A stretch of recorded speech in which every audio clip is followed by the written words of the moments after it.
Hey everyone, I hope you're all doing great. Welcome back to the Anime Fictions 2.0. Today, we're diving into an exciting new what if scenario. What if Naruto was raised to be a weapon, not a hero? One decision, one technique, and everything changes. If you enjoy alternate timelines and Naruto stories that push canon in unexpected directions, make sure to subscribe, share the video with your friends, and check out the other videos on the channel. And as always, drop your thoughts in the comments. I love reading your ideas. Now, without any more delay, let's jump straight into the story. The seal failed at dawn, not with an explosion or alarm but with a subtle fluctuation that killed 3 ANBU before the warning array finished burning itself into the concrete, and the child stood barefoot in the center of the containment chamber, ankle deep in water that steamed where crimson chakra leaked from his body. Breathing slowly through pain he did not voice as the fox roared inside his skull and the remaining operatives formed suppressive seals around him, watching not a frightened boy but a volatile asset assessing the fracture lines spreading beneath his feet. When ordered to explain the failure he did so calmly, admitting he had felt the breach and chosen to correct it himself to minimize structural stress, acknowledging the deaths without emotion and maintaining that the outcome had been optimal. While above the chamber Hiruzen Sarutobi watched with the quiet horror of a man who understood he had approved this cruelty, and Danzo Shimura observed with clinical satisfaction, seeing only progress. And when the boy was escorted back to his reinforced quarters he lay on his narrow bed, catalogued the casualties, suppressed the impulse to feel, reviewed his errors, and prepared for the next test, because that was his function, even as something buried deep beneath seals, discipline. And borrowed power questioned for the first time what it would mean to make a choice that was not measured in acceptable losses. Naruto's first field deployment came 3 weeks later and was framed as a calibration exercise rather than a mission, which meant there were no allies to protect and no margin for improvisation, only a list of objectives delivered in a flat voice through a masked intermediary and the quiet certainty that failure would result in reconditioning, so he moved through the forest at dusk with precise, economical steps. Senses extended, chakra held tight and compressed the way he had been taught. Until he found the target compound exactly where intelligence predicted it would be, a small border cell harboring missing Nin whose crimes were enumerated clinically and stripped of context. And when he entered he did so without hesitation, disabling the first sentry with a strike that crushed the windpipe before sound could form, breaking the second's arm and spine in one motion, and burning through the third with a controlled release of red chakra that left the body intact enough for post-mission verification, all of it efficient, silent, and executed without visible emotion. Yet when he stood amid the aftermath and reported mission completion with steady breath and minimal expenditure he felt a pressure behind his ribs that had nothing to do with the seal. A faint dissonance that lingered as ANBU observers emerged from concealment to collect evidence and bodies alike, and later, as he waited in debrief and listened to his performance dissected into metrics and acceptable thresholds, he realized with unsettling clarity that the fear he registered in the target's eyes had been directed not at death but at him specifically, not as a shinobi or a boy but as something impersonal and final, and for the first time since his conditioning began he wondered, not aloud and not long enough to be detected, whether a weapon could ever decide to stop being pointed once it understood what it was. The next evaluation placed him in proximity to peers for the first time under the guise of academy integration, not to socialize but to measure camouflage and behavioral conformity, and Naruto sat among other children with his hands folded, posture neutral, voice used only when required, answering questions correctly but without enthusiasm while instructors noted how little attention he drew despite being watched. How his chakra remained locked down even when startled. How his gaze tracked exits and threats instead of friends, and when a sparring exercise escalated beyond protocol and another student struck him in frustration he absorbed the blow, recalibrated, and responded with a counter that stopped an inch from the other boy's throat on pure conditioning alone, earning a sharp reprimand not for aggression but for revealing too much precision, and later, alone again in his sealed quarters, Naruto replayed the moment not for the near violence but for the flicker of shock and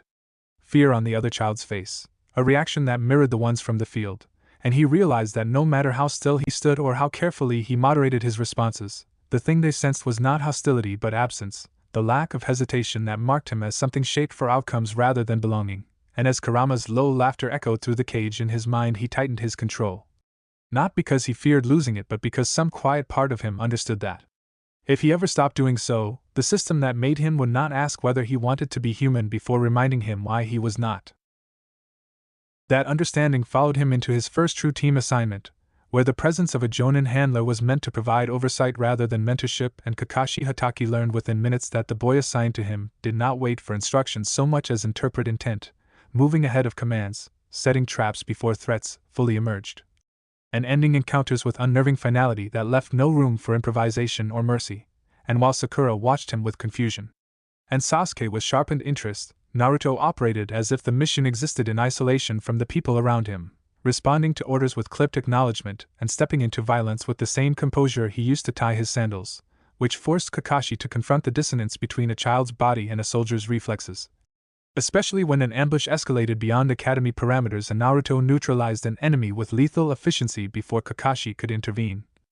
Afterward accepting reprimand without defensiveness and stating simply that the target's elimination probability exceeded the tolerance threshold for capture, a phrasing that lingered uncomfortably in the silence that followed, because it made clear that Naruto was not acting out of impulse or anger but from a framework that did not account for hesitation. And that night, as Kakashi reported the incident in careful language that still could not soften its implications, Naruto lay awake, listening to the fox's restless presence and the distant village sounds filtered through seals, recognizing that the gap between him and his teammates was not skill or experience but something structural and permanent, a fault line created long before he ever learned their names. The Chunin exams exposed that fault line to the wider shinobi world, because secrecy could not fully contain what Naruto had become, and as he moved through the preliminary stages his restraint drew as much attention as his victories, opponents falling quickly and cleanly, often without understanding how they had lost, while spectators whispered about the Jinchuriki who did not rage or boast or bleed unnecessarily, but watched with the detachment of a tactician already calculating the next engagement. And when the Forest of Death forced teams into sustained pressure, Naruto's discipline only sharpened, conserving strength, directing his teammates with quiet authority he never claimed outright, and ending confrontations before they could spiral. Yet it was Gaara who recognized him most clearly, sensing not kinship but reflection, a fellow container shaped by fear and control rather than affection. And when they crossed paths the tension was immediate and unsettling, not explosive, but coiled, as if both understood that their difference lay not in what they carried but in how completely they had been taught to suppress it, a realization that followed Naruto into the arena where political eyes measured him as a deterrent rather than a candidate, and as Hiruzen watched from the stands with a weight that bent his spine and Danzo observed from shadowed corridors with growing interest. Naruto fought with precision that thrilled no one and frightened many, because every victory reinforced the same quiet question spreading through the village and beyond, whether a system that relied on weapons like him could ever truly claim to protect the people it was willing to turn into instruments.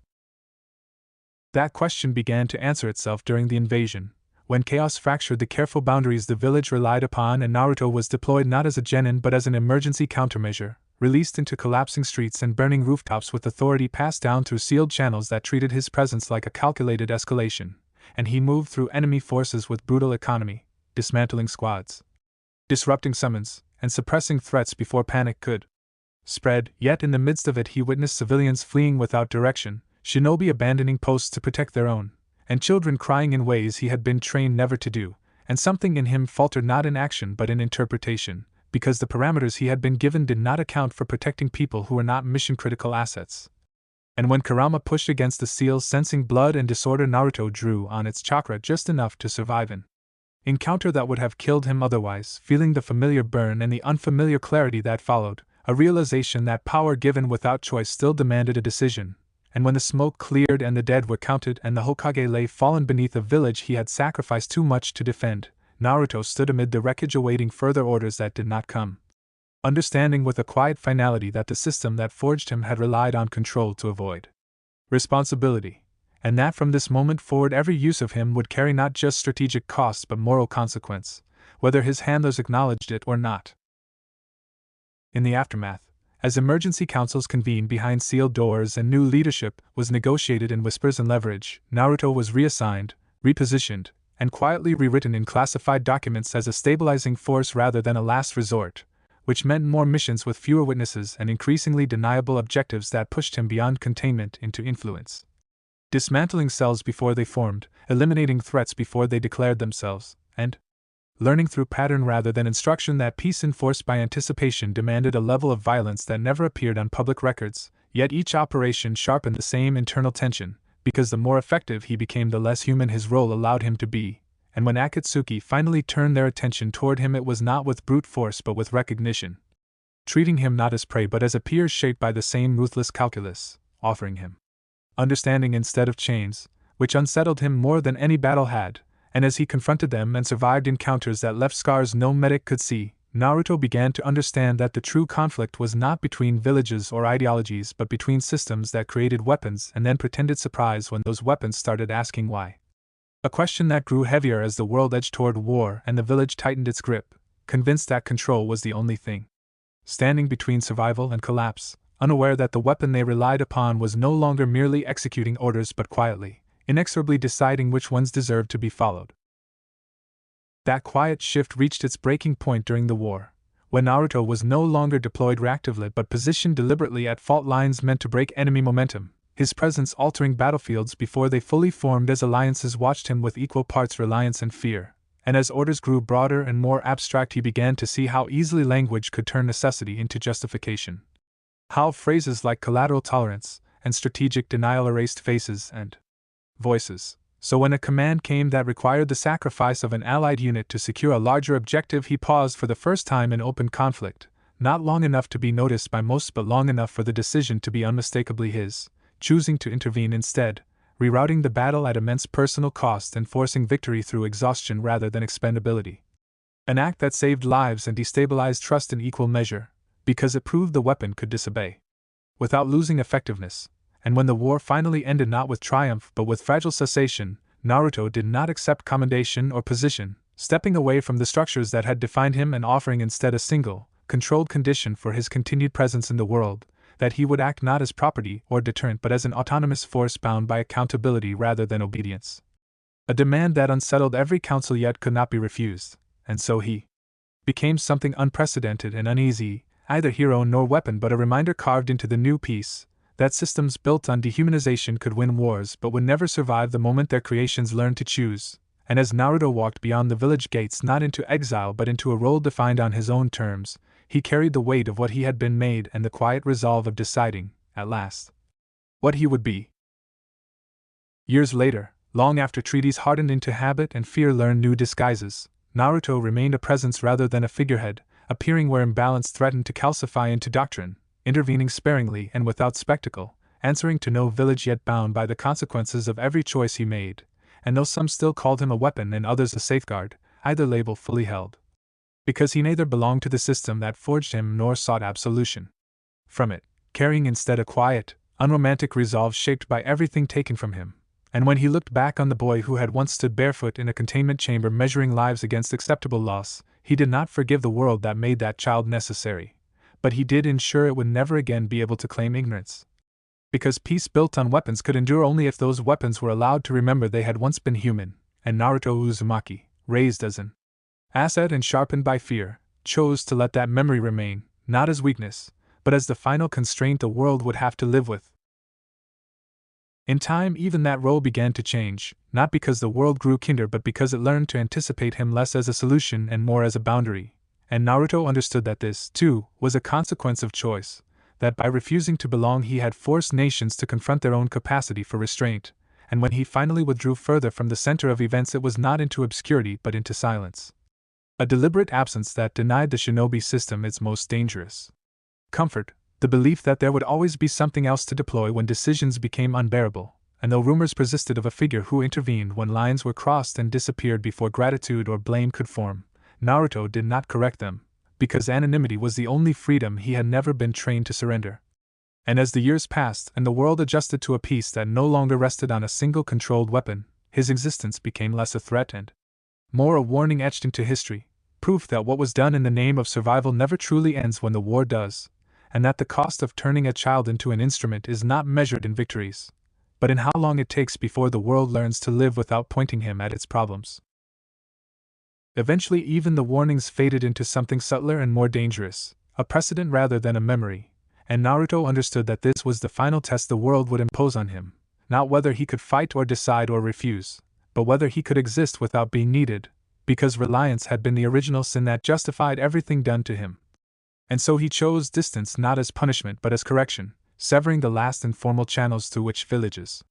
sought his judgment, forcing leaders to weigh their own choices without the quiet assumption that an ultimate deterrent would intervene if they failed. And this withdrawal was not painless, because it required him to sit with the unresolved fragments of himself that action had once kept suppressed, the echoes of conditioning that still urged efficiency over empathy and silence over expression. Yet as time passed, he found that restraint chosen freely felt different from restraint imposed. Lighter, less corrosive, and when Kurama stirred, it was no longer as a force to be suppressed or exploited but as a presence bound by mutual acknowledgement of damage endured, either friendship nor hostility, just coexistence sharpened by truth. And when Naruto finally allowed himself to form connections, they were sparse and deliberate, people who knew what he had been without seeking to use it, who understood that his calm was not emptiness but discipline reclaimed, and though history books never settled on a single name for him, whether weapon, safeguard, or anomaly, the most enduring impact of his life was not written in battles won or wars averted but in the slow dismantling of the logic that had created him, a shift that began the moment a conditioned asset learned to pause, to question, and to choose. And ended years later with a world forced to accept that peace maintained by dehumanization was not peace at all, merely delay, and that the quiet figure who walked away rather than rule had done more to change the shinobi system than any hero crowned in its center, because Naruto Uzumaki did not save the world by embodying its ideals, but by surviving its failures and refusing to let them define what came next. That refusal did not grant him absolution, and Naruto never sought it, because absolution implied a debt that could be forgiven, and what had been done to him had been systemic rather than personal, a lattice of rational decisions layered until no single hand could be blamed. And so he lived with the understanding that healing was not a return to something lost but the construction of something that had never been allowed to exist, a self not optimized for utility, or measured in outcomes, and this process was slow, uneven, marked by stretches of stillness punctuated by moments when old instincts surfaced uninvited, when his body reacted before thought and he had to consciously stand down from violence no longer required, yet each time he did so it reinforced the same truth that had carried him through war and withdrawal alike, that control imposed had taught him precision, but control chosen taught him restraint. And as the world continued to change in ways he could not predict or manage, Naruto accepted that his final role was not to guard it or guide it but to exist as evidence, living proof that even the most thoroughly conditioned weapon retained the capacity to redefine itself, and that systems built on fear could be unlearned not through destruction but through the quiet, persistent act of no longer participating, a lesson that spread not through decree but through absence, through the unsettling realization among shinobi leaders that the ultimate deterrent had stepped aside and the world had not ended, and in that realization, fragile and uncomfortable, Naruto found the closest thing to peace he had ever known, not because the past had loosened its grip, but because it no longer dictated the shape of his future. That peace was not static and never complete, because memory did not obey intention, and there were nights when Naruto still woke with his breathing already controlled and his chakra locked down before he remembered there was no one left to monitor it, moments when the echo of a command felt as real as the voice that had once delivered it. Yet each time he recognized the impulse and chose stillness instead of readiness, it rewired something fundamental, teaching him that vigilance could exist without expectation of violence, and that awareness did not require anticipation of loss. And as years accumulated, this distinction reshaped him in ways no conditioning ever had, allowing curiosity to surface where analysis once dominated and allowing him to observe the world not as terrain but as a collection of lives moving without reference to him, a perspective that was at once isolating and liberating, because it confirmed that he was no longer central to the machinery that had defined his childhood, and when stories of him reached distant villages they were distorted enough to lose their tactical value, turning from threat assessments into folklore, which ensured that even those who might have sought to replicate what had been done to him lacked both the clarity and the courage to try, and in that erosion of certainty Naruto recognized the final consequence of his existence. That by surviving the role he had been assigned and then refusing to perpetuate it he had introduced doubt into a system that depended on inevitability, and doubt, once seated, proved more destabilizing than rebellion, because it lingered, quiet and unresolved, asking questions no doctrine could fully suppress. And so Naruto continued forward without destination or legacy in mind, not seeking to be remembered or erased, but simply to live as something the shinobi world had never planned for and could never fully account for, a man shaped by control who chose restraint, forged as a weapon who declined to remain one, and whose greatest act was not the power he wielded but the silence he left behind when the world tried, one last time, to aim him.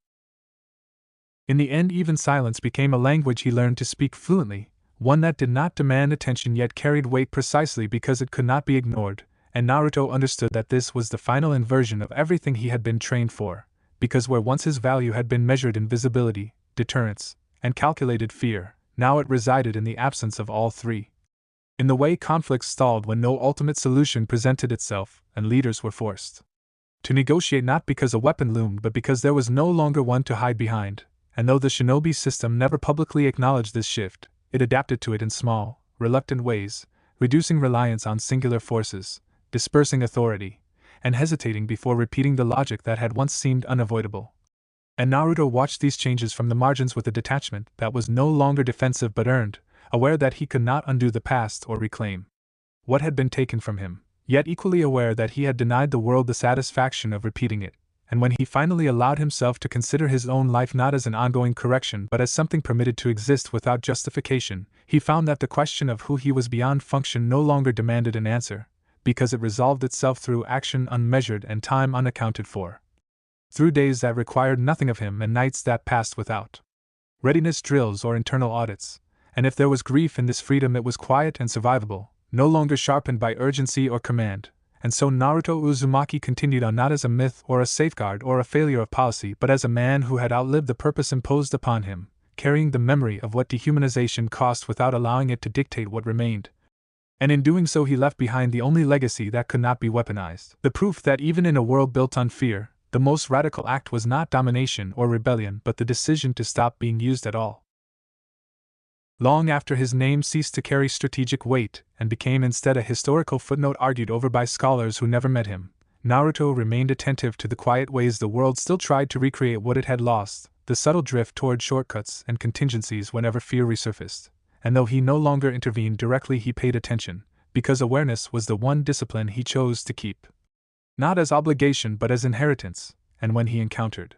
children with too steady eyes or training that began too early, he did not lecture or threaten or reveal himself, he simply stayed long enough to disrupt the narrative, to introduce alternatives through presence rather than force, knowing that systems change not when confronted but when denied their most convincing lies, and in moments of solitude he allowed himself to acknowledge what had never been named during his service.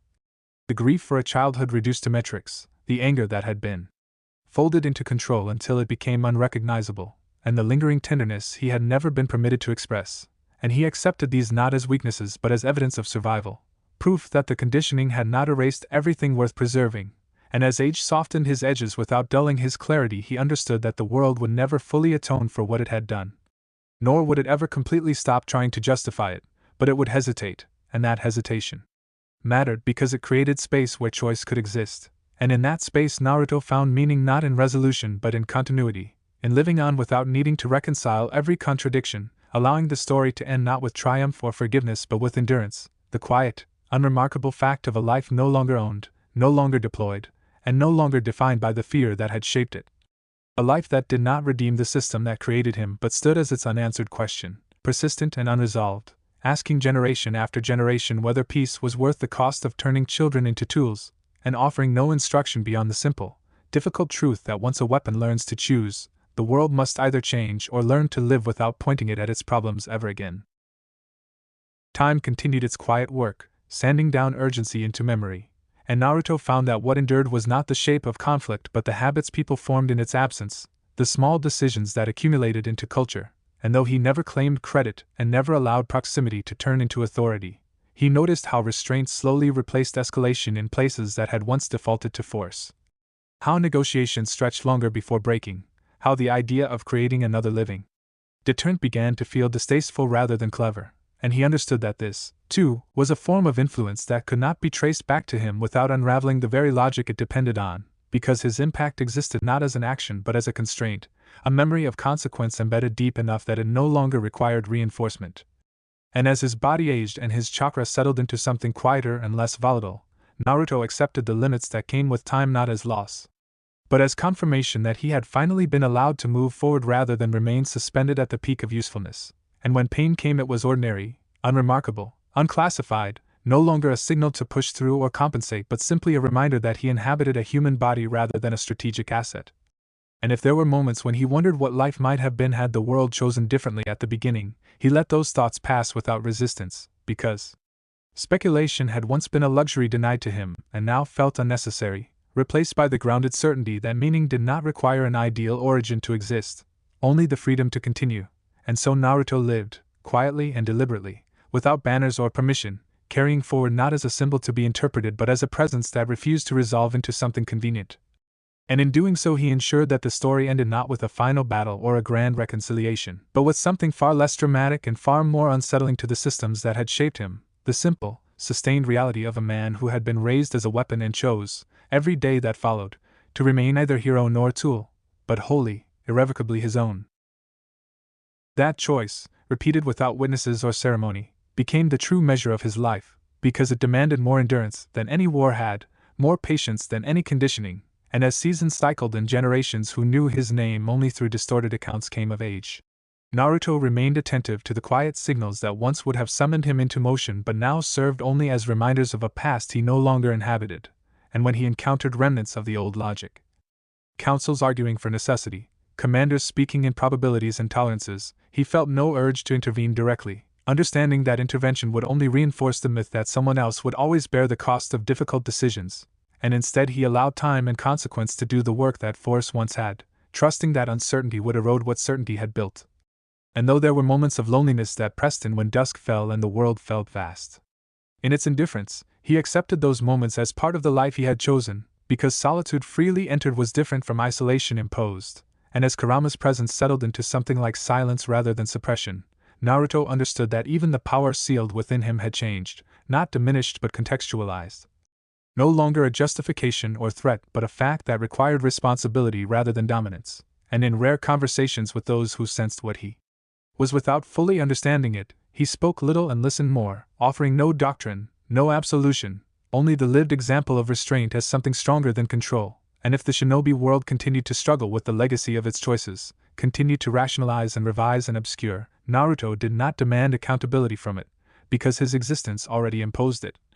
A living reminder that some decisions could never be fully undone, only outgrown. And so the story closed not with resolution but with continuity, with a man moving forward through a world still learning how to exist without the comfort of its most dangerous creation, carrying with him neither hope nor bitterness as guiding principles, but a quiet clarity earned through suffering and choice, the understanding that peace was not something enforced or guaranteed, but something made possible only when the world accepted that no child should ever again be shaped into an answer for problems it refused to face itself. Even as that understanding settled into the fabric of the world, Naruto knew it would never fully hold without vigilance, because fear was patient and cyclical, resurfacing whenever uncertainty grew sharp enough to make old solutions feel tempting again. And though he no longer positioned himself as a barrier, he remained aware, not scanning for threats but for patterns, the subtle tightening of language, the return of euphemisms that once justified containment and sacrifice, and when he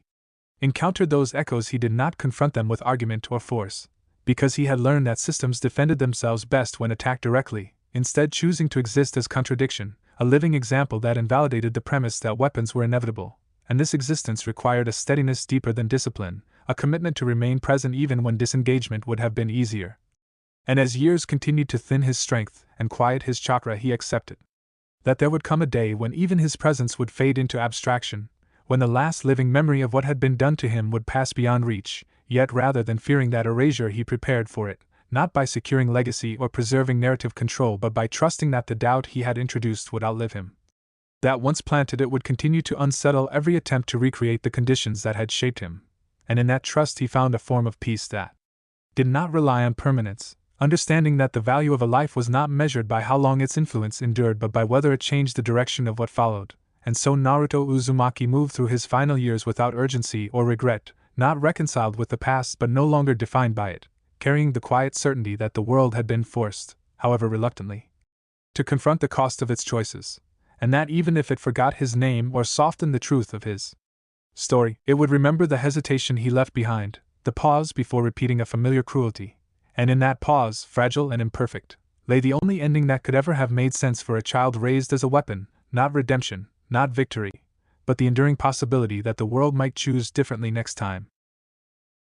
When that pause finally outlived him, it did so quietly, without announcement or marker, because Naruto's passing was as unremarkable as he had always intended it to be, a man who simply did not wake one morning in a place that had never known him as anything other than another traveler who stayed too long and spoke too little, and there was no surge of chakra.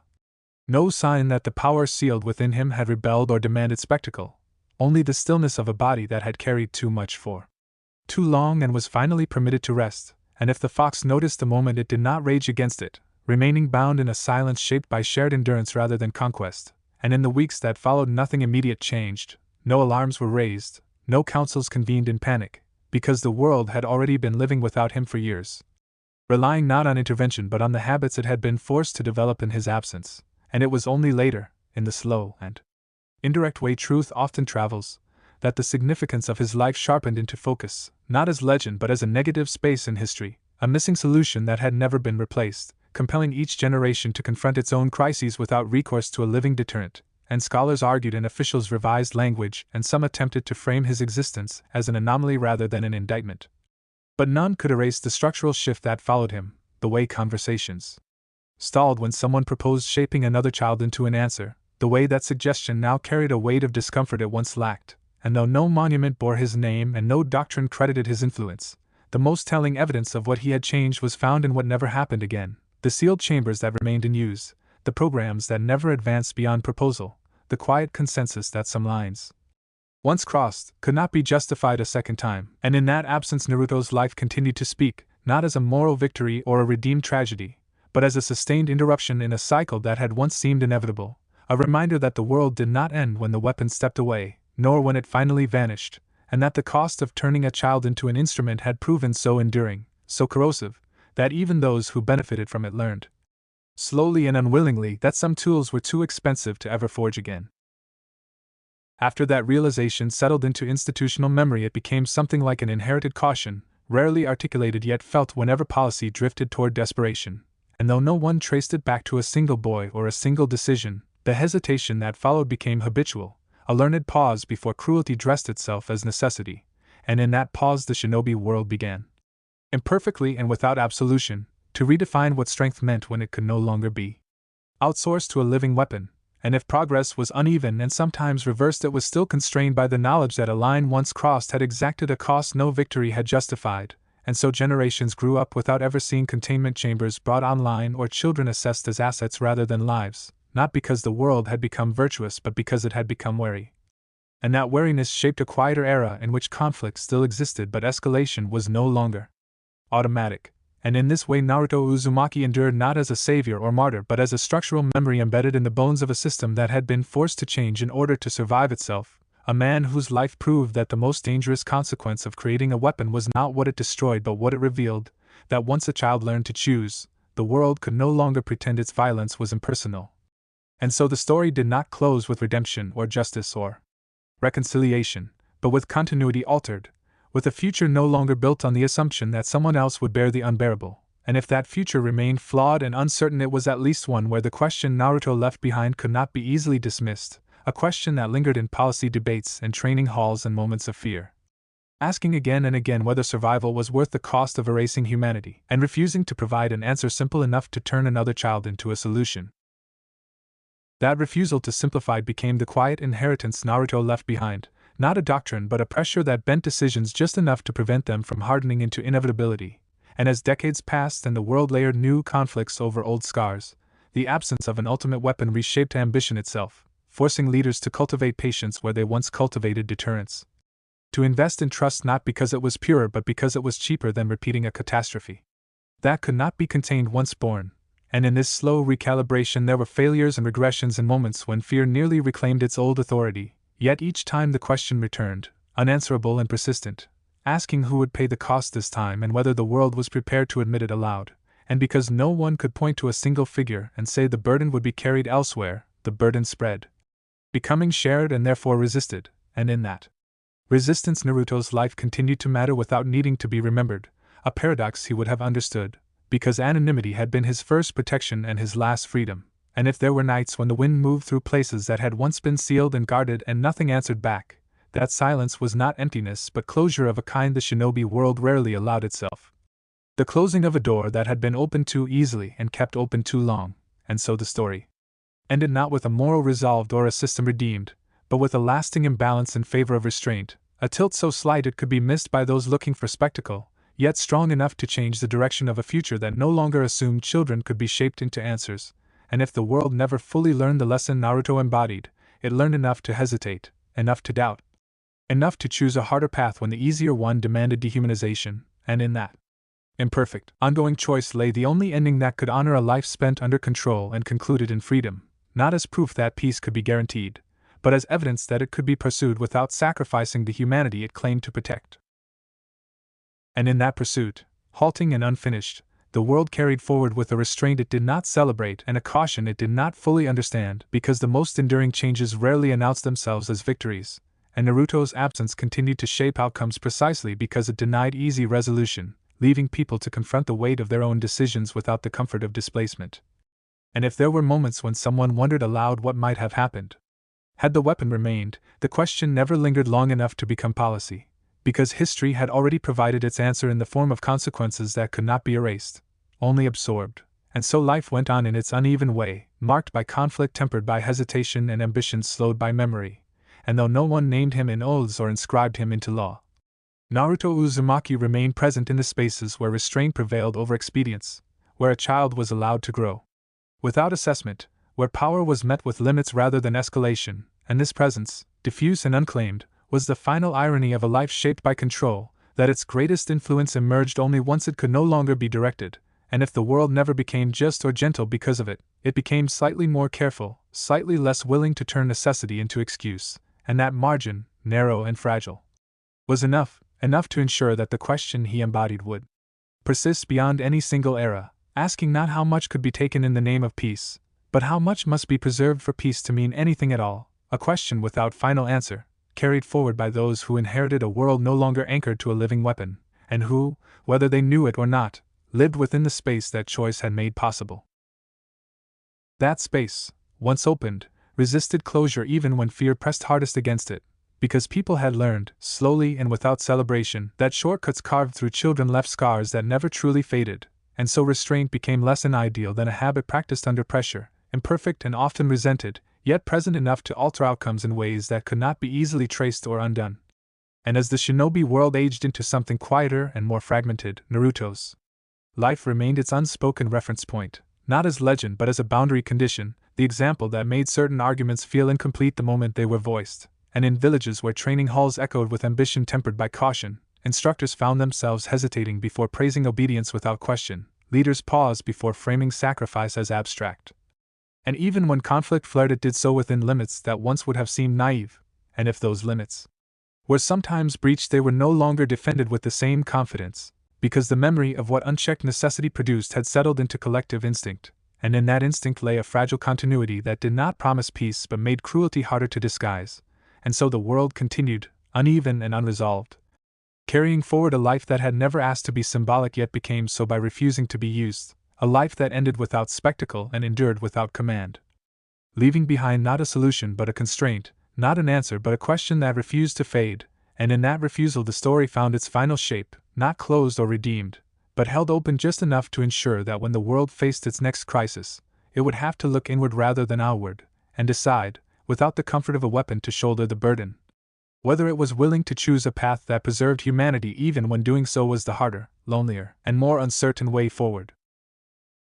That decision, revisited in countless small ways rather than singular turning points, became the quiet measure of the age that followed, an era defined less by what it achieved than by what it refused to repeat, and though conflict never vanished and fear never lost its voice, the instinct to answer uncertainty with dehumanization weakened over time, replaced not by virtue but by memory, by the knowledge that some efficiencies were too costly to justify even when they worked, and so the shinobi world learned, haltingly, to live with unresolved problems rather than erase them through force, to accept instability as preferable to certainty purchased with a child's future, and in this ongoing negotiation with itself Naruto's life remained embedded not as guidance but as pressure, a reminder that systems revealed their true values not in their ideals but in the bodies they were willing to offer up for preservation. And if the world never fully escaped that truth, it at least learned to see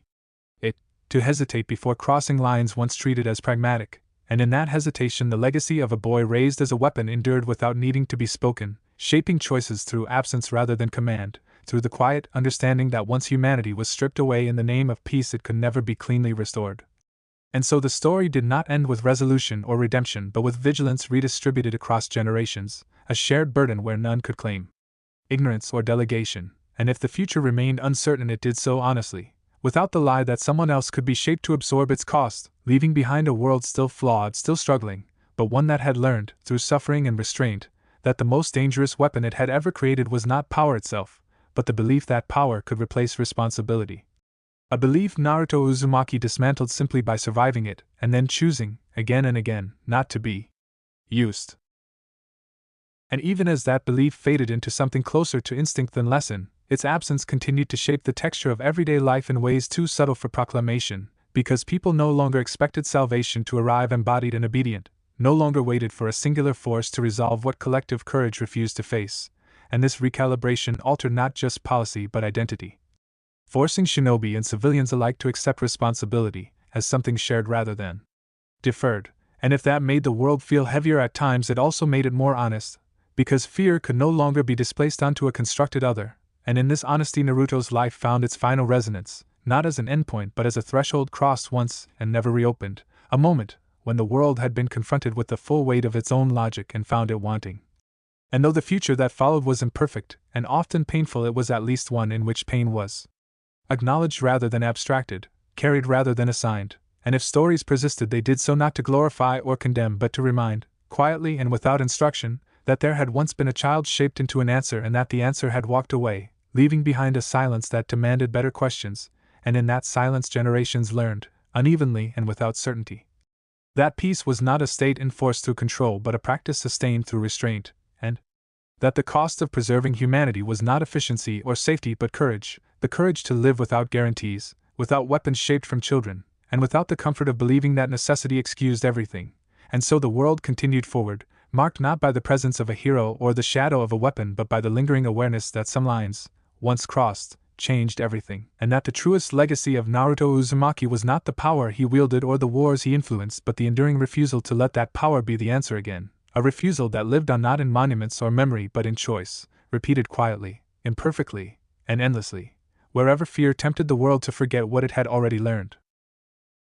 That remembering, fragile yet persistent, became the quiet counterweight to fear whenever it tried to reassert itself as wisdom, and although the world never reached a point where such restraint was effortless or universal, it reached one where cruelty required explanation rather than assumption, where plans that consumed lives demanded accountability instead of applause, and this shift, incremental and uneven,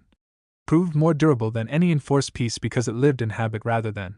decree, in the reflex to question rather than comply. And as generations who never knew Naruto Uzumaki as anything but a name debated in margins and footnotes took on the burden of their own crises, they did so without the illusion that an answer could be engineered without cost, an illusion that had once justified everything done to him, and in that way his life continued to matter without demanding remembrance.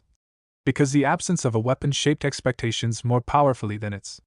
presence ever had, and when the world faced moments where desperation whispered that the old methods had worked before, that they could work again if refined or hidden better, it was not outrage that answered but hesitation, the kind that slowed hands and opened space for alternatives to emerge, and though those alternatives were often flawed and insufficient, they were at least human,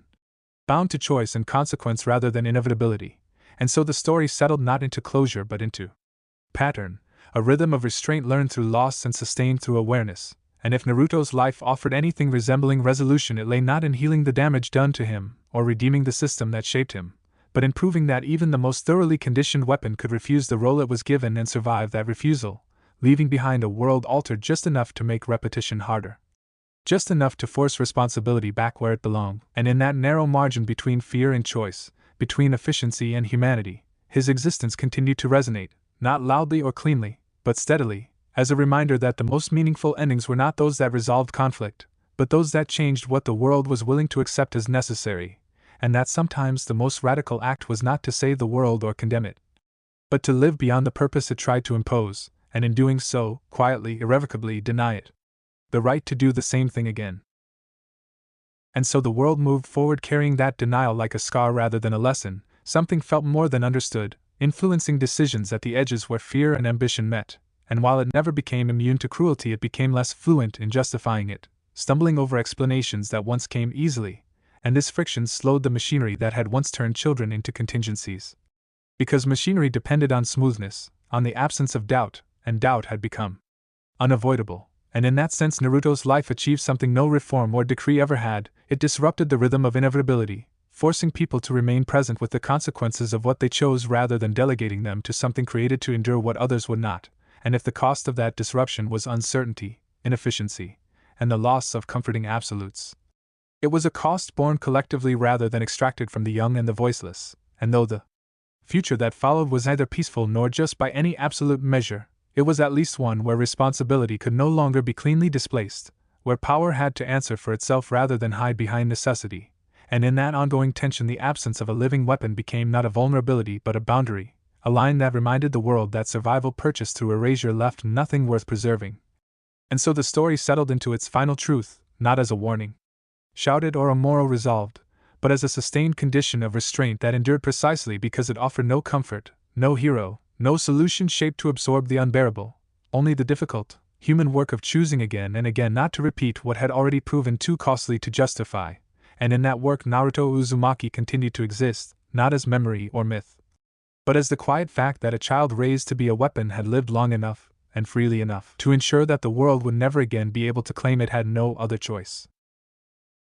That claim, once broken, could never be fully repaired, because it had relied on innocence rather than truth, and once the world learned that it could choose differently even under pressure, the lie of inevitability lost its authority, lingering only as a temptation rather than a rule, and this change did not make the shinobi world kinder so much as more exposed. Stripping away the comfort of delegation and forcing each generation to confront the cost of its own decisions without a vessel prepared to absorb them, and if that exposure bred anxiety and conflict it also bred accountability, because fear could no longer masquerade as policy without being named, and in that naming lay a fragile integrity the world had never possessed before, one earned not through enlightenment but through damage remembered, and as years layered over decades and the details of Naruto Uzumaki's life softened into abstraction, the effect of his refusal remained active, shaping what was proposed and what was dismissed, what felt acceptable and what felt irrevocable, and though some tried to resurrect the old logic in subtler forms, to argue for controlled exceptions or refined methodologies, those arguments faltered against the weight of precedent, because refinement did not erase consequence and control did not negate harm, and the knowledge that a weapon once learned to choose lingered like a fault line beneath every such proposal, making certainty impossible, and so the world adapted. Not by becoming virtuous but by becoming cautious, a state less inspiring yet more sustainable, and in that cautious persistence Naruto's existence achieved its final meaning, not as a correction to history but as an interruption that could not be smoothed over, a life that proved the cost of dehumanization did not end when the weapon complied, but when it walked away and forced everyone else to carry what they had tried to avoid. And if the future remained unstable it did so honestly, without the illusion that stability could be manufactured through sacrifice unseen, and in that honesty the story found its quiet close, not sealed or resolved, but left deliberately open, a space where choice remained possible and responsibility unavoidable, and where the world, deprived of its most dangerous convenience, continued on under the weight of its own humanity, altered forever by the simple, irreversible fact that a child raised as a weapon had lived, chosen, and refused to let that choice be undone. That irrevocability became the quiet spine of the age that followed, a constant pressure that kept decisions from collapsing into expedience, and though people argued endlessly about strategy, security, and survival, they no longer argued about whether someone else could be shaped to carry the weight for them, because that illusion had been broken too completely to be rebuilt. And in its absence responsibility settled where it always should have been, unevenly and imperfectly, but honestly,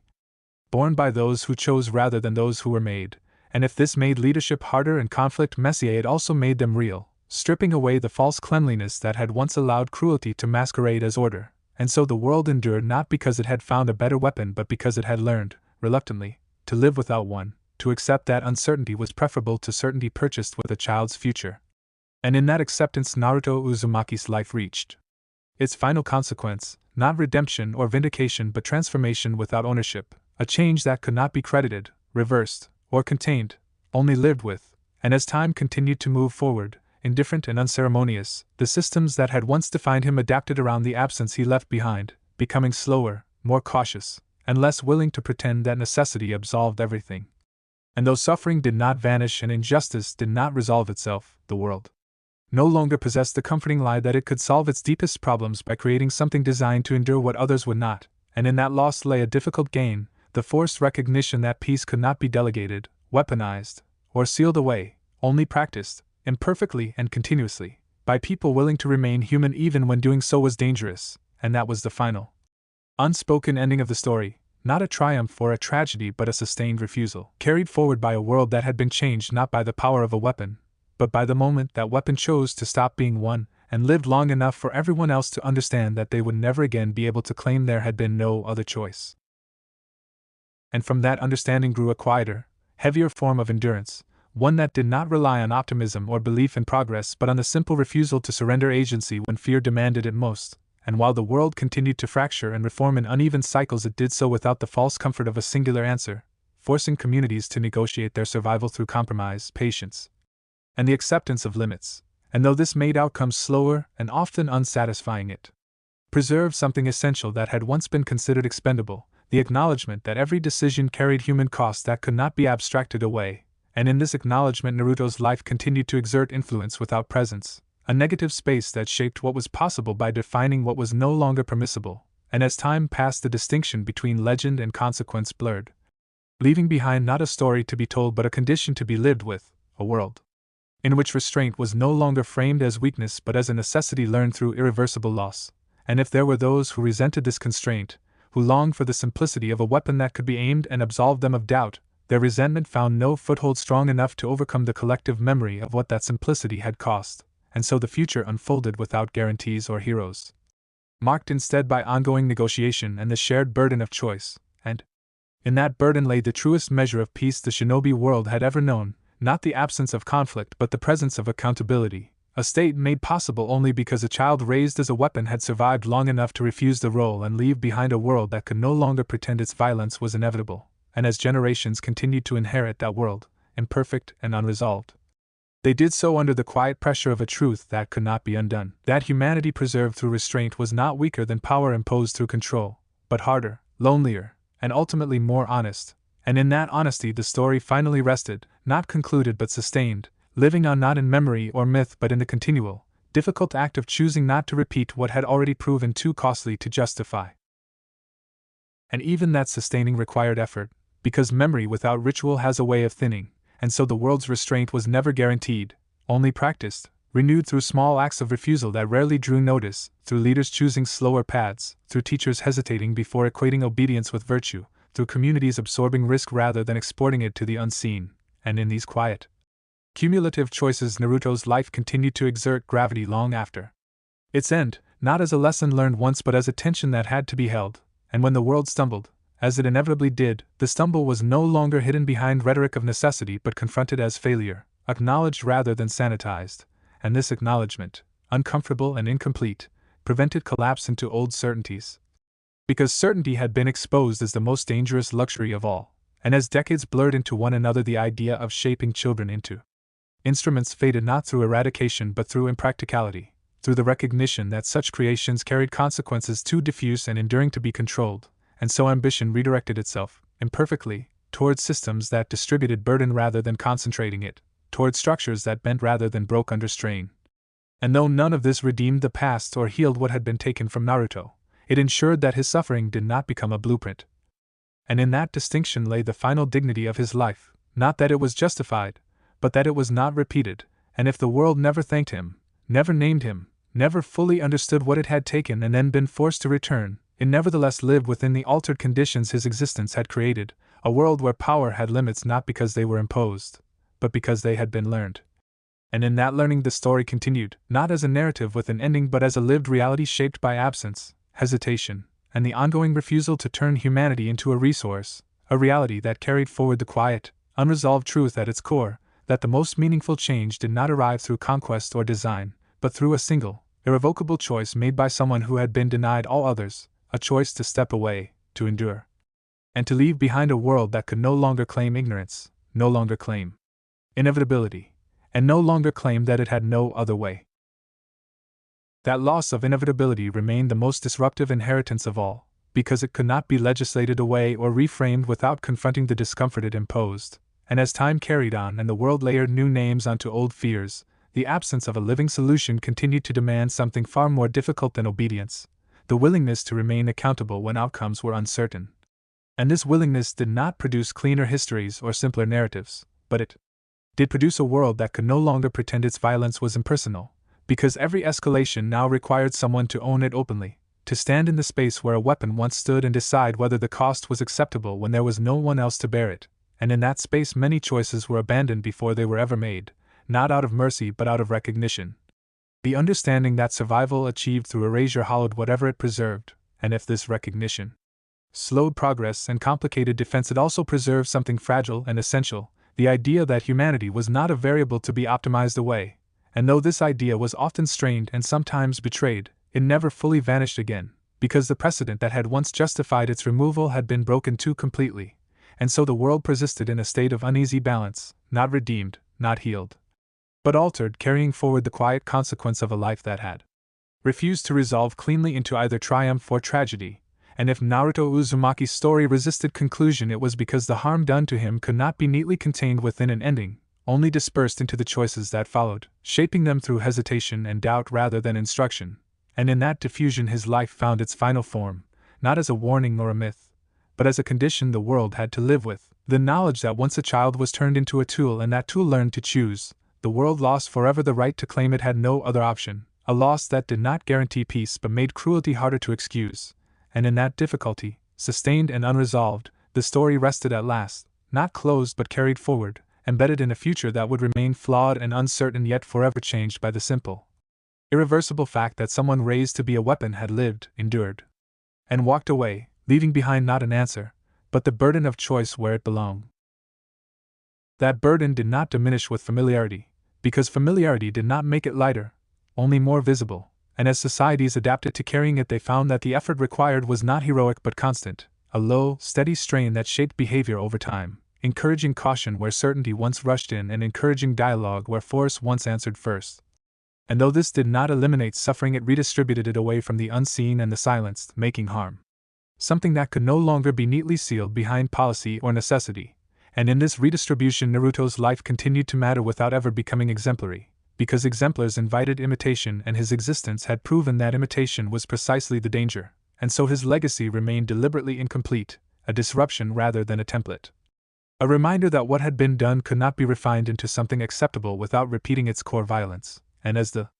world encountered new forms of power and new temptations to externalize responsibility, the absence of a controllable solution persisted as an obstacle that forced reflection before action. And though reflection did not always lead to restraint, it slowed momentum enough to expose intent, and exposure, once achieved, altered outcomes more reliably than force ever had, and in this slow, imperfect recalibration the shinobi world learned to live with its own agency, to accept that survival required participation rather than delegation, and that peace, if it existed at all, would emerge from sustained effort rather than engineered compliance. And if there were moments when nostalgia for certainty resurfaced, it found little support, because certainty had been revealed as brittle and dangerous, incapable of accounting for what it consumed. And so the future unfolded not as a straight line away from the past but as a widening field of possibility constrained by memory, a space where choices multiplied precisely because shortcuts had been closed. And in that space Naruto Uzumaki's life continued to exert its quiet pressure, not as inspiration but as consequence, not as a story to be told but as a condition to be navigated. And if the world never resolved the question he left behind, it was because resolution would have required forgetting, and forgetting was no longer possible. And so the story persisted in the only way it could, not by ending, but by continuing, carried forward in every decision that refused to turn a child into an answer, in every hesitation that acknowledged the cost of certainty, and in every imperfect attempt to remain human in a world that had once found it easier not to be. That persistence, quiet and uncompromising, became the final shape of the change Naruto had forced into being, not a revolution but an erosion, the slow wearing down of assumptions that had once felt immovable. And as the years accumulated into something resembling an era, the shinobi world grew accustomed to operating without absolutes, without the certainty that any problem could be sealed, contained, or assigned to a singular solution, and this discomfort reshaped ambition itself, producing leaders who spoke more cautiously, planners who accounted for consequence as more than an afterthought, and communities that learned, imperfectly, to absorb risk rather than export it onto the unseen. And though these shifts were uneven and often resisted, they endured precisely because there was no longer an alternative that did not carry the shadow of a past everyone understood too well to repeat. And in this endurance Naruto's life remained present without presence, a gravity that bent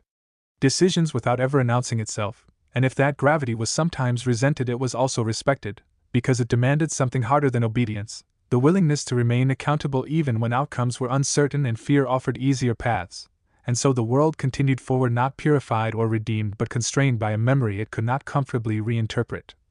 A memory that insisted that humanity was not an inefficiency to be corrected but the very thing that made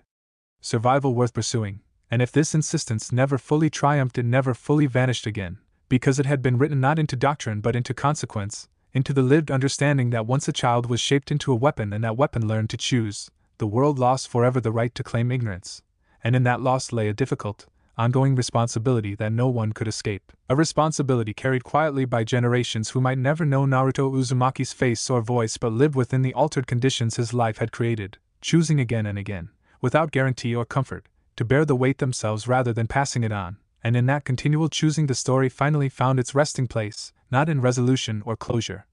but in a sustained refusal to let necessity erase humanity ever again. That refusal endured not as a banner but as a constraint that shaped what could be imagined, narrowing the range of acceptable solutions while widening the space in which people had to act, and as imagination adjusted to that boundary it began, slowly, to generate alternatives that did not depend on erasure, imperfect structures that distributed risk, alliances built to fray without collapsing, deterrence grounded in reciprocity rather than singular terror, and none of it was elegant or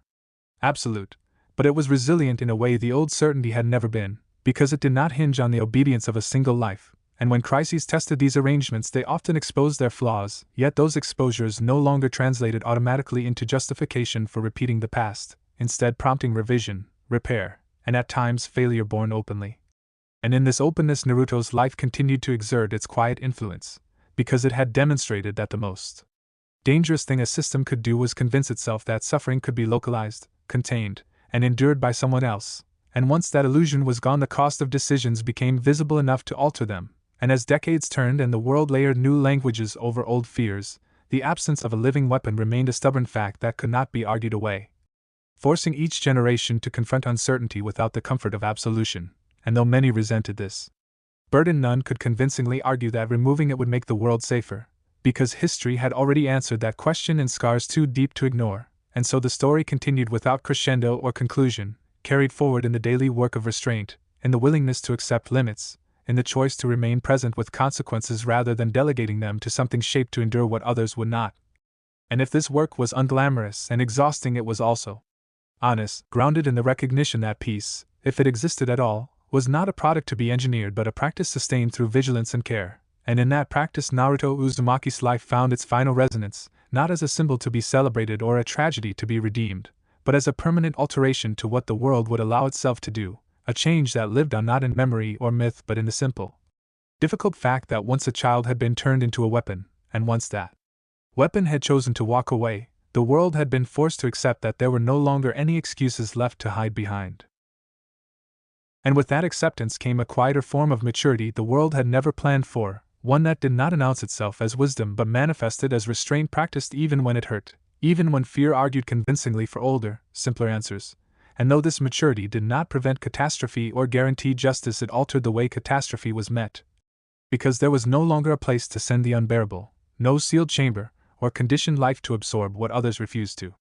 carry, and so the weight remained where it belonged, shared, visible, and therefore contested, and in that contest the world learned to live more slowly, to argue longer, to choose less decisively but more deliberately. And if that made peace fragile, it also made it real, grounded in participation rather than enforcement. And as time continued its indifferent march, Naruto Uzumaki's life remained folded into this reality not as a story to be told but as a pressure that shaped what followed, a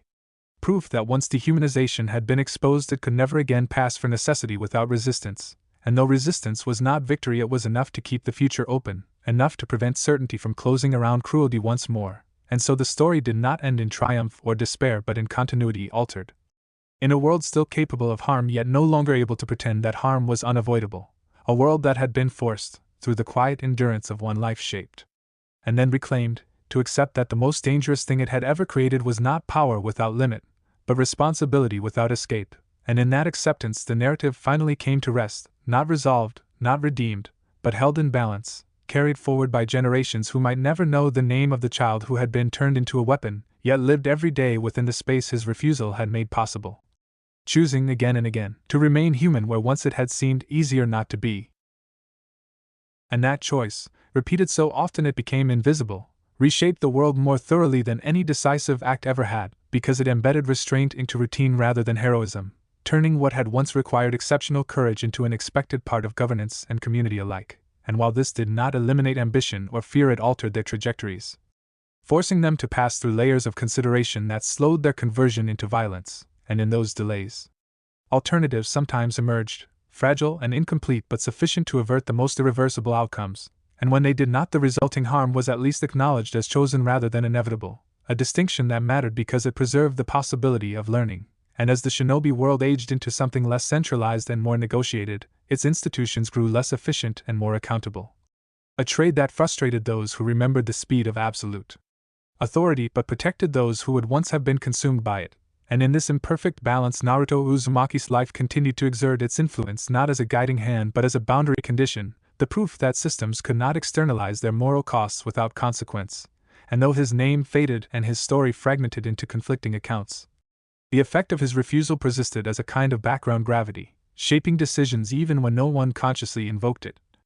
And if that gravity sometimes felt like a burden, it was also a safeguard, preventing the easy slide into solutions that demanded silence and obedience from the young. And as generations inherited a world constrained by that safeguard, they did so without gratitude or resentment, simply accepting it as part of how things were done, unaware that this normalcy had been purchased through a life that had endured what others would not. And in that unawareness lay a quiet victory Naruto would have understood, because it meant the cost he paid had not become an expectation. And so the story finally settled into its truest ending, not marked by finality or resolution but by a sustained condition of restraint that endured precisely because it was no longer remarkable, a world altered enough that turning a child into a weapon felt not like an option but like a failure of imagination. And in that altered imagination Naruto's life found its last and most enduring meaning, not as a symbol or a sacrifice, but as the point at which the world learned, however reluctantly, to stop looking for answers that required it to abandon its own humanity. And in that failure of imagination, once unthinkable and now instinctive, the world revealed how deeply it had been altered because the absence of certain ideas spoke louder than the presence of new ones, and the silence around proposals that once would have gained traction marked a shift more profound than reform, a quiet agreement that some doors, once closed, would remain so not by decree but by shared reluctance to reopen them. And as time pressed forward and the urgency of old wars dissolved into archival concern, the restraint that followed Naruto Uzumaki's life settled into culture rather than policy, shaping how children were trained, how power was discussed, how fear was framed, and though none of this erased injustice or prevented suffering, it narrowed the channels through which cruelty could pass unchecked, forcing it into the open where it could be resisted rather than hidden. And in this exposure the world learned to endure its own uncertainty without reaching reflexively for absolution, accepting that survival carried a cost that could not be outsourced without consequence. And if this made peace more fragile, it also made it more honest, grounded in participation rather than projection. And as generations lived within that honesty without knowing its origin, they inherited a world slightly less willing to sacrifice the unseen for the sake of order. A world that hesitated just long enough to ask whether necessity was being invoked or constructed, and in that hesitation Naruto's life continued to echo, not as memory or myth but as a condition of existence, a quiet pressure that kept humanity within reach even when fear tried to push it away. And so the story did not conclude but thinned into living practice, into choices made without ceremony, into limits respected without attribution. And if the world never fully understood what it had taken or what it had been forced to return, it lived within the consequence all the same, altered by the fact that a child once shaped into a weapon had lived long enough to refuse that shape, and in doing so had left behind a future that could no longer pretend there had been no other way. And that refusal, embedded so deeply it no longer required conscious remembrance, continued to exert its quiet influence even as the world changed in ways Naruto could never have anticipated, because technology advanced, borders shifted, and new forms of power emerged that tempted the same old logic under different names. Yet each time the impulse arose to isolate risk within a single life or shape obedience into a solution, it met resistance not from law but from instinct, a collective unease that had learned, through history rather than teaching, that such efficiency came at a cost that never remained contained, and this unease slowed decisions just enough to fracture momentum, creating space for dissent, revision, and sometimes failure openly endured rather than hidden behind necessity. And in this openness the world found a durability it had lacked before, not stronger or safer, but more capable of absorbing error without immediately reaching for erasure as remedy. And as generations lived and died within this altered condition, they inherited a sense of limit that felt natural rather than imposed, a boundary that shaped ambition and fear alike, teaching them that some solutions were not forbidden because they were immoral, but because they were unsustainable, corrosive in ways that outlasted their utility. And though this understanding was often incomplete and occasionally ignored, it never fully disappeared again, because it was grounded not in idealism but in consequence, in the lived knowledge that a system which consumed its children to preserve itself eventually hollowed out whatever it claimed to protect, and so the world persisted in a state of imperfect restraint, never fully escaping its capacity for harm but no longer able to justify it with the same ease, and in that persistence Naruto Uzumaki's life reached its final, unspoken significance. Not as a turning point marked in history but as a pressure that bent history's path, subtle and enduring, shaping what came after without demanding recognition. And if the story resisted a clean ending, it was because the harm done to him could not be resolved by narrative closure, only by a future that refused to repeat it, and that future, flawed and uncertain, continued on under the quiet weight of choice, carrying forward the knowledge that once a child had been made into a weapon, once that weapon had learned to choose. And once it had walked away, the world had been changed in a way that could not be undone, only lived with, a change that demanded responsibility without escape and humanity without guarantee. And in that demand the story finally rested, not concluded but sustained, carried forward in every decision that chose restraint over certainty, and in every moment when fear was met not with control but with the difficult, necessary work of remaining human. That work never truly finished, because humanity was not a state to be achieved but a condition to be maintained, and the world learned this slowly, through repetition rather than revelation, through the accumulation of choices that favored responsibility over convenience even when no one was watching. And as this ethic settled deeper into practice, it reshaped expectations so thoroughly that the idea of shaping a child into an answer began to feel not just wrong but incoherent, a solution that belonged to a harsher, less patient past, and while fear never disappeared, it lost some of its authority, no longer able to dictate policy without challenge, because challenge itself had become routine, an expected friction rather than an act of defiance. And in this normalization of questioning, Naruto Uzumaki's life found its most enduring echo. Not as a warning shouted across generations but as a constant undertone that made certain silences impossible, and though people still argued and failed and harmed one another, they did so in a world where harm had to be named, where the cost of decisions could not be cleanly outsourced or buried beneath abstraction, and this naming, however uncomfortable, preserved the possibility of correction, because it kept the human element visible even when it was inconvenient. And as time continued to erode urgency into memory, the systems that had once defined Naruto's childhood faded not through dismantling but through disuse, their chambers repurposed, their doctrines archived, their logic referenced only as cautionary precedent, and in that quiet obsolescence lay a kind of justice that did not redeem the past but prevented its replication. And if this justice lacked the satisfaction of retribution or apology, it possessed something more durable, the refusal to repeat, sustained not by vigilance alone but by habit, by the way people learn to live without expecting absolution from someone else's suffering. And in this learned endurance the story finally settled into the only ending it could sustain, not a conclusion that resolved pain or balanced scales, but a continuation altered enough to matter, a future constrained by memory yet open to choice, where peace remained fragile and incomplete, but no longer depended on turning children into instruments, and where the legacy of a boy raised as a weapon endured not in name or monument but in the quiet, ongoing effort to choose differently, an effort repeated endlessly, imperfectly, and deliberately, wherever fear tempted the world to forget what it had already paid too dearly to learn. And even as that effort became habitual, the world never allowed itself the comfort of believing the lesson was finished, because history had taught it that complacency was simply certainty wearing a softer face, and so restraint remained an active process rather than a settled state, something that had to be practiced anew whenever fear sharpened and memory thinned. And this practice reshaped not only institutions but individual lives, teaching people to sit with ambiguity rather than demand resolution, to accept vulnerability as part of survival rather than a flaw to be engineered out. And while this did not prevent betrayal or violence, it altered the way they were understood, no longer framed as unavoidable costs absorbed by the nameless but as failures that demanded reckoning. And in this shift Naruto Uzumaki's life continued to exist not as a reference point but as a pressure that refused to dissipate, because it had been forged through lived consequence rather than ideal, and as long as consequence remained visible the logic that created him could never fully return. And though the world still flirted with efficiency and control in moments of panic, those impulses encountered resistance not from law alone but from culture, from the quiet discomfort of people who had learned, without being taught, that some solutions carried debts that compounded across generations. And this discomfort slowed the conversion of fear into policy just enough to keep alternatives alive. fragile and contested but real, and in that fragile space the world continued to negotiate its future without a living weapon to lean on, forced to confront its own limits and contradictions without delegation. And if this made progress uneven, it also made it shared, distributing both risk and responsibility across communities rather than concentrating them into a single life.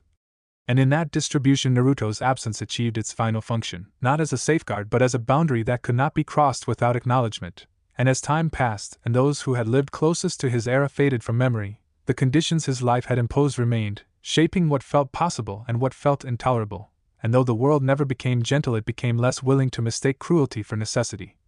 And if that distinction was sometimes blurred, it was never fully erased again, because it had been carved too deeply into collective experience. And so the story did not seek closure or catharsis, settling instead into a sustained, imperfect continuity, a future that carried forward the weight of choice without absolution. And in that future, the most radical legacy of a child raised as a weapon was not the power he wielded or the systems he disrupted, but the enduring insistence that humanity, once stripped away, could not be justified by survival alone, an insistence that lived on not in memory or myth but in the daily, difficult act of choosing restraint where once control had seemed easier. And in that choosing, repeated endlessly and without guarantee, the story continued, not toward resolution, but toward responsibility, carried forward by a world that could no longer pretend it had no other way. And that responsibility, once accepted as unavoidable, reshaped the moral architecture of the world more deeply than any reform ever could, because it removed the last refuge of denial, the belief that suffering could be optimized, redirected, or endured by someone constructed for that purpose. And in its place grew a quieter ethic that valued limits not as weakness but as acknowledgement. An understanding that power without restraint was not strength but erosion, and as this ethic filtered into everyday decision-making, it altered how people spoke about protection, about duty, about sacrifice, stripping those words of their abstraction and forcing them to confront the lives they implied. And while this confrontation was often resisted, it could no longer be fully avoided, because the precedent that once allowed evasion had been shattered by a single life that refused to remain compliant.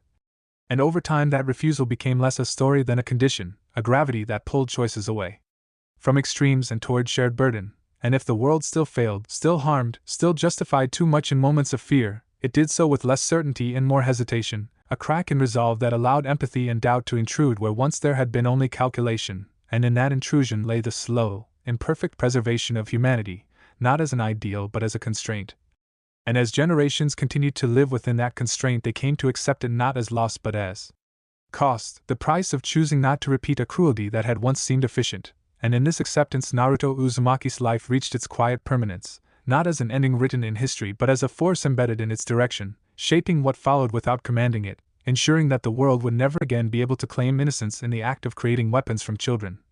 And that even when fear tempted it to try, it would have to do so knowing exactly what it was choosing. And in that knowledge, heavy and inescapable, the story found the only conclusion it could sustain, not a resolution that healed the past, but a future constrained by memory and choice, where peace remained uncertain and humanity remained fragile, yet neither could be sacrificed without consequence, and where the legacy of a child raised as a weapon endured not through remembrance or redemption, but through the continual, difficult refusal to let necessity erase what made survival worth defending in the first place. And so the world learned to live inside that refusal the way one lives with gravity, rarely naming it yet constantly shaped by it, adjusting posture and pace without ever mistaking it for freedom, because freedom without limit had once produced something unbearable, and that memory, diffuse and unclaimed, continued to anchor behavior even when no one could articulate why certain ideas felt wrong before they were argued against. And this anchoring did not prevent catastrophe so much as it changed its scale, because excess now met resistance earlier, and harm, when it occurred, spread outward rather than downward, carried by many rather than concentrated into one prepared body. And though this diffusion was painful, it was also honest, because it denied the comfort of sacrificial solutions and demanded collective endurance instead. And in that endurance the world found a strange, reluctant stability. Not the stability of control but of balance constantly renegotiated, and as that balance held and slipped and held again across generations, Naruto Uzumaki's life remained present in the only way that mattered, as a disruption that could not be repaired, a question that could not be closed, a reminder that once humanity was treated as expendable it did not return unchanged, and so every attempt to optimize away suffering now carried an echo of that loss.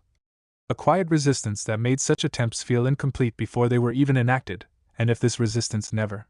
rose to the level of doctrine it did not need to, because doctrine could be overturned, while consequence endured, and consequence was what Naruto had left behind, not as punishment but as truth, and in that truth the world continued, flawed and uncertain, negotiating its future without the lie that someone else could be shaped to absorb its worst impulses.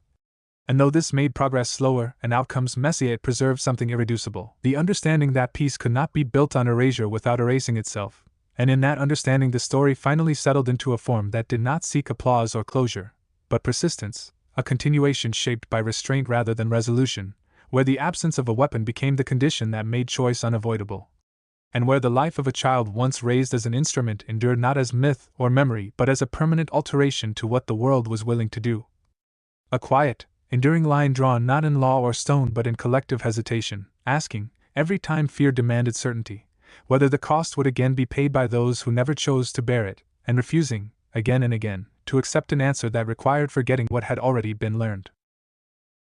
And that refusal, sustained without ceremony or guardianship, became the most demanding inheritance of all, because it required attention rather than faith, presence rather than obedience, and as the world learned to carry it forward it discovered that responsibility did not become lighter with time, only more familiar, settling into the rhythms of decision and delay, shaping how crises were met, and how urgency was translated into action, and though this familiarity dulled the sharpness of memory it did not erase its force, because force now lived in consequence rather than recollection, in the way certain paths no longer felt viable even when they promised speed or certainty, and this narrowing of possibility altered ambition itself, steering it away from dominance and toward endurance, away from decisive acts and toward sustained care. And if that care often failed and sometimes collapsed under pressure, it was at least grounded in acknowledgement rather than denial, and in this grounding the world found a measure of resilience that had once been purchased through cruelty and now had to be earned through effort, and as generations grew accustomed to earning it they ceased to look for singular solutions altogether, accepting instead that stability was not a destination but a practice renewed daily, vulnerable to lapse yet strengthened through repetition. And in this practice Naruto Uzumaki's life continued to matter without instruction or invocation, a silent constraint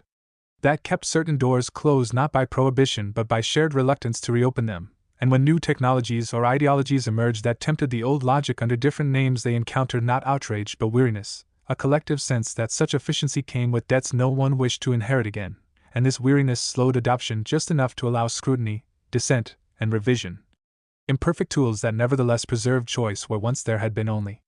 compliance, and as the world stumbled and adjusted within this space it learned, slowly, to tolerate uncertainty without outsourcing it, to accept that fear did not absolve harm and that survival did not excuse erasure, and though this acceptance was fragile and sometimes abandoned it never vanished entirely again, because it had been carved not into belief but into experience, and experience, once lived, resisted erasure more stubbornly than doctrine, and so the story continued not as a narrative to be concluded but as a condition to be navigated, a future shaped by the absence of a weapon and the presence of choice, and if that future remained flawed and unresolved it did so honestly, without the lie that peace could be manufactured through obedience or sealed away within a single life, and in that honesty Naruto's existence found its final, enduring resonance, not as a lesson mastered or a wound healed, but as a persistent boundary that asked, again and again, whether the world was willing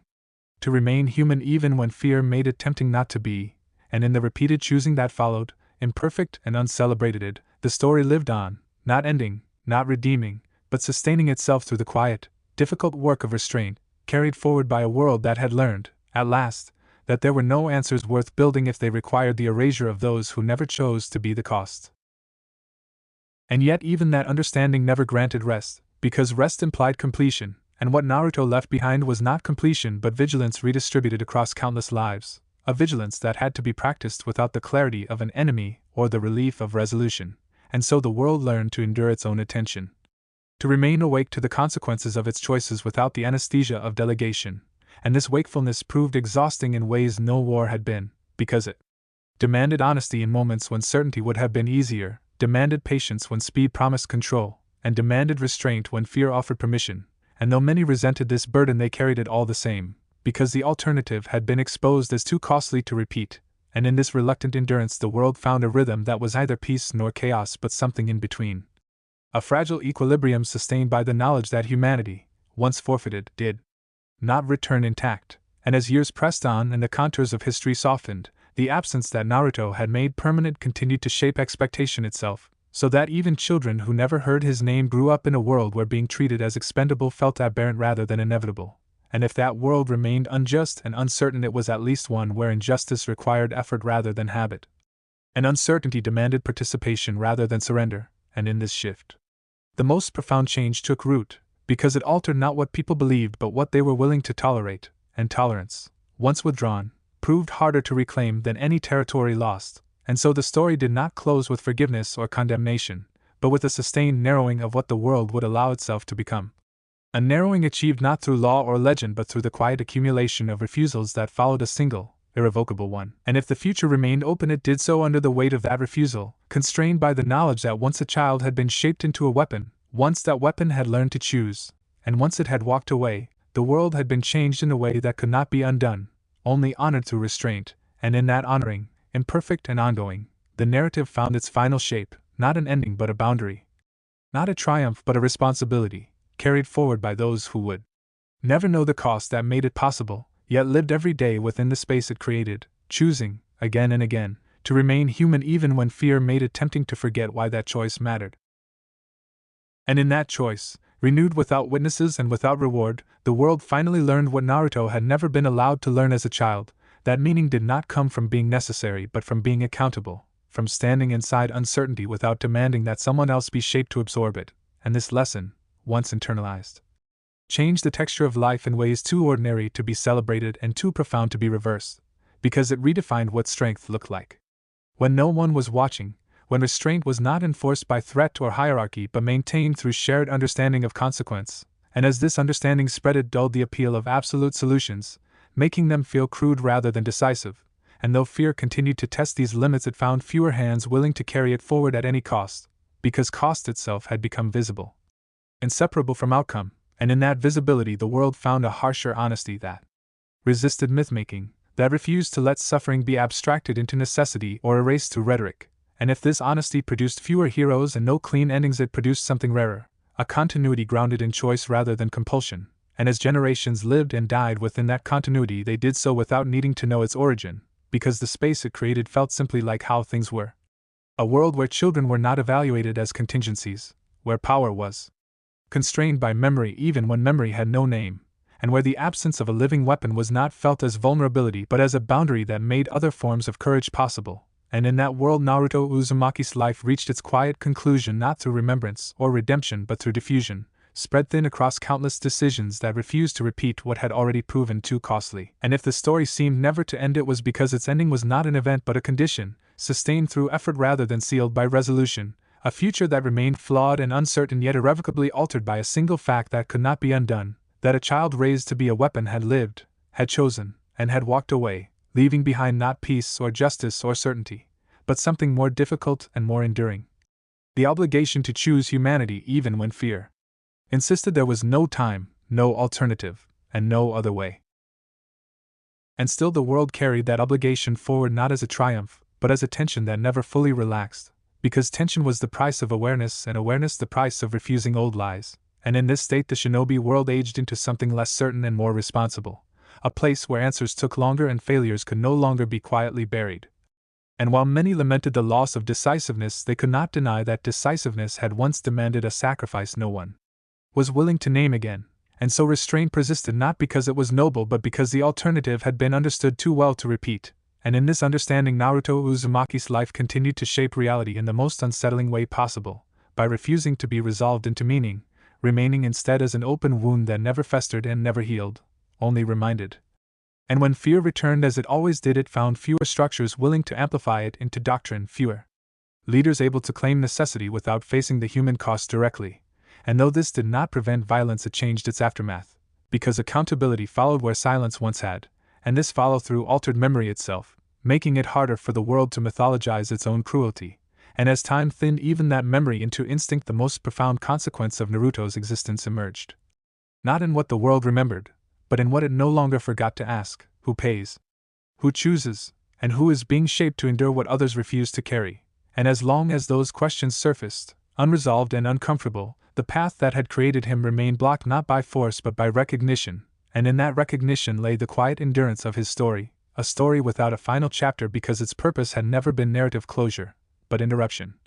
A sustained refusal that forced the world to keep choosing rather than defaulting, to keep bearing its own weight rather than forging vessels for it, and if the future remained unstable and incomplete, it did so honestly, stripped of the illusion that stability could be manufactured through obedience or sealed inside a single life. And in that honesty, Naruto's life found its final and lasting form, not as a hero remembered or a weapon feared, but as a permanent fracture in inevitability itself. A break that let choice in and kept excuses out, ensuring that whatever the world became next, it would never again be able to say it had no other way. And with that fracture held open by nothing more than collective memory and individual restraint, the world learned to inhabit uncertainty without rushing to cauterize it, to accept that unresolved tension was not a flaw to be eliminated but a safeguard against repeating its most efficient cruelties. And this acceptance reshaped how people spoke to one another, how authority was questioned,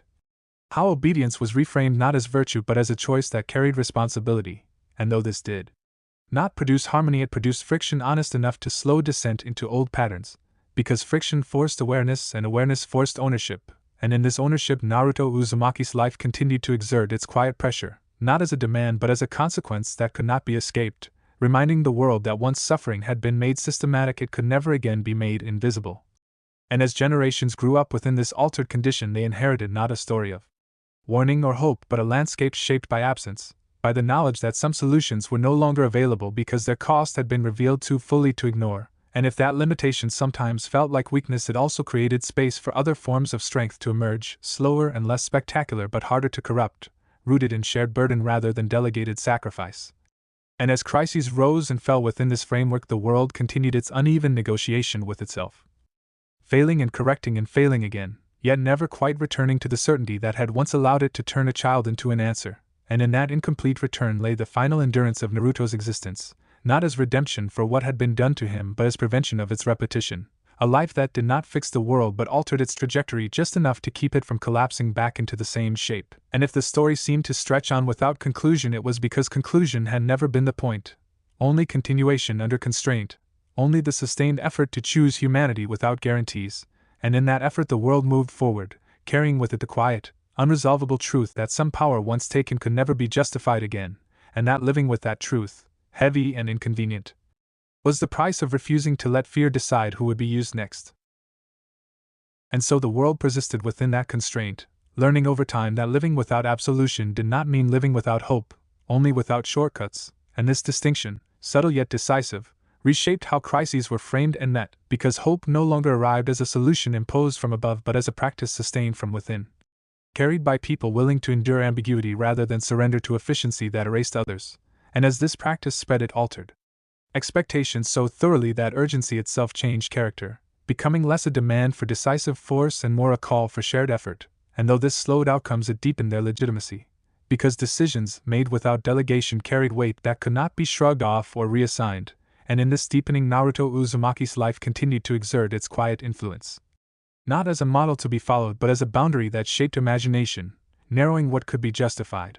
and expanding what had to be considered, and if the world still stumbled it did so with eyes open, aware of the cost of blindness and unwilling to pretend that suffering could be sealed away without consequence, and as years accumulated into eras and eras into something resembling tradition, the restraint that followed Naruto's refusal became less a reaction to trauma and more a default posture, a way of inhabiting power that assumed responsibility rather than displacement. And though this posture was often tested, it endured precisely because it offered no illusion of purity, only the honest labor of choosing again under pressure, and in that labor the world discovered a form of resilience that did not depend on domination or sacrifice but on continuity, the ability to endure without consuming its own future, and if that future remained uncertain it did so by design, open enough to allow correction rather than collapse, and in this openness the story finally found its resting state, not an ending that closed wounds or balanced scales, but a sustained condition that honored what had been taken by refusing to take it again, a condition shaped by the simple, irreversible fact that a child once raised as a weapon had lived long enough to choose otherwise, and that choice had changed the rules by which the world could justify itself, leaving behind not peace or redemption, but the enduring, necessary burden of humanity carried forward without escape. And carrying that burden without escape became, over time, the defining discipline of the age, one that did not announce itself in banners or philosophy but expressed itself through hesitation where haste once ruled and through shared silence where commands once echoed, and this discipline reshaped the emotional economy of power itself, because authority could no longer rely on distance or abstraction to justify its choices. And leaders found that certainty came at a price they were now expected to pay personally rather than outsource, and while this expectation did not make them wiser, it made them visible, accountable in ways that could not be easily deferred, and in that visibility the culture of obedience that had once enabled Naruto's creation began to erode, replaced not by rebellion but by scrutiny, a constant, wearing attention that asked what would be lost, who would be changed, and whether the cost would still be acceptable if it could not be hidden, and this scrutiny slowed the machinery of cruelty more effectively than resistance ever had, because it denied it the speed and secrecy it required to function smoothly, and as this denial became habitual the old logic lost its momentum, proposals that relied on dehumanization stalling not because they were outlawed but because they no longer moved anyone, feeling heavy and outdated before they could be enacted. And in this inertia Naruto Uzumaki's life continued to exert its influence without intent or presence.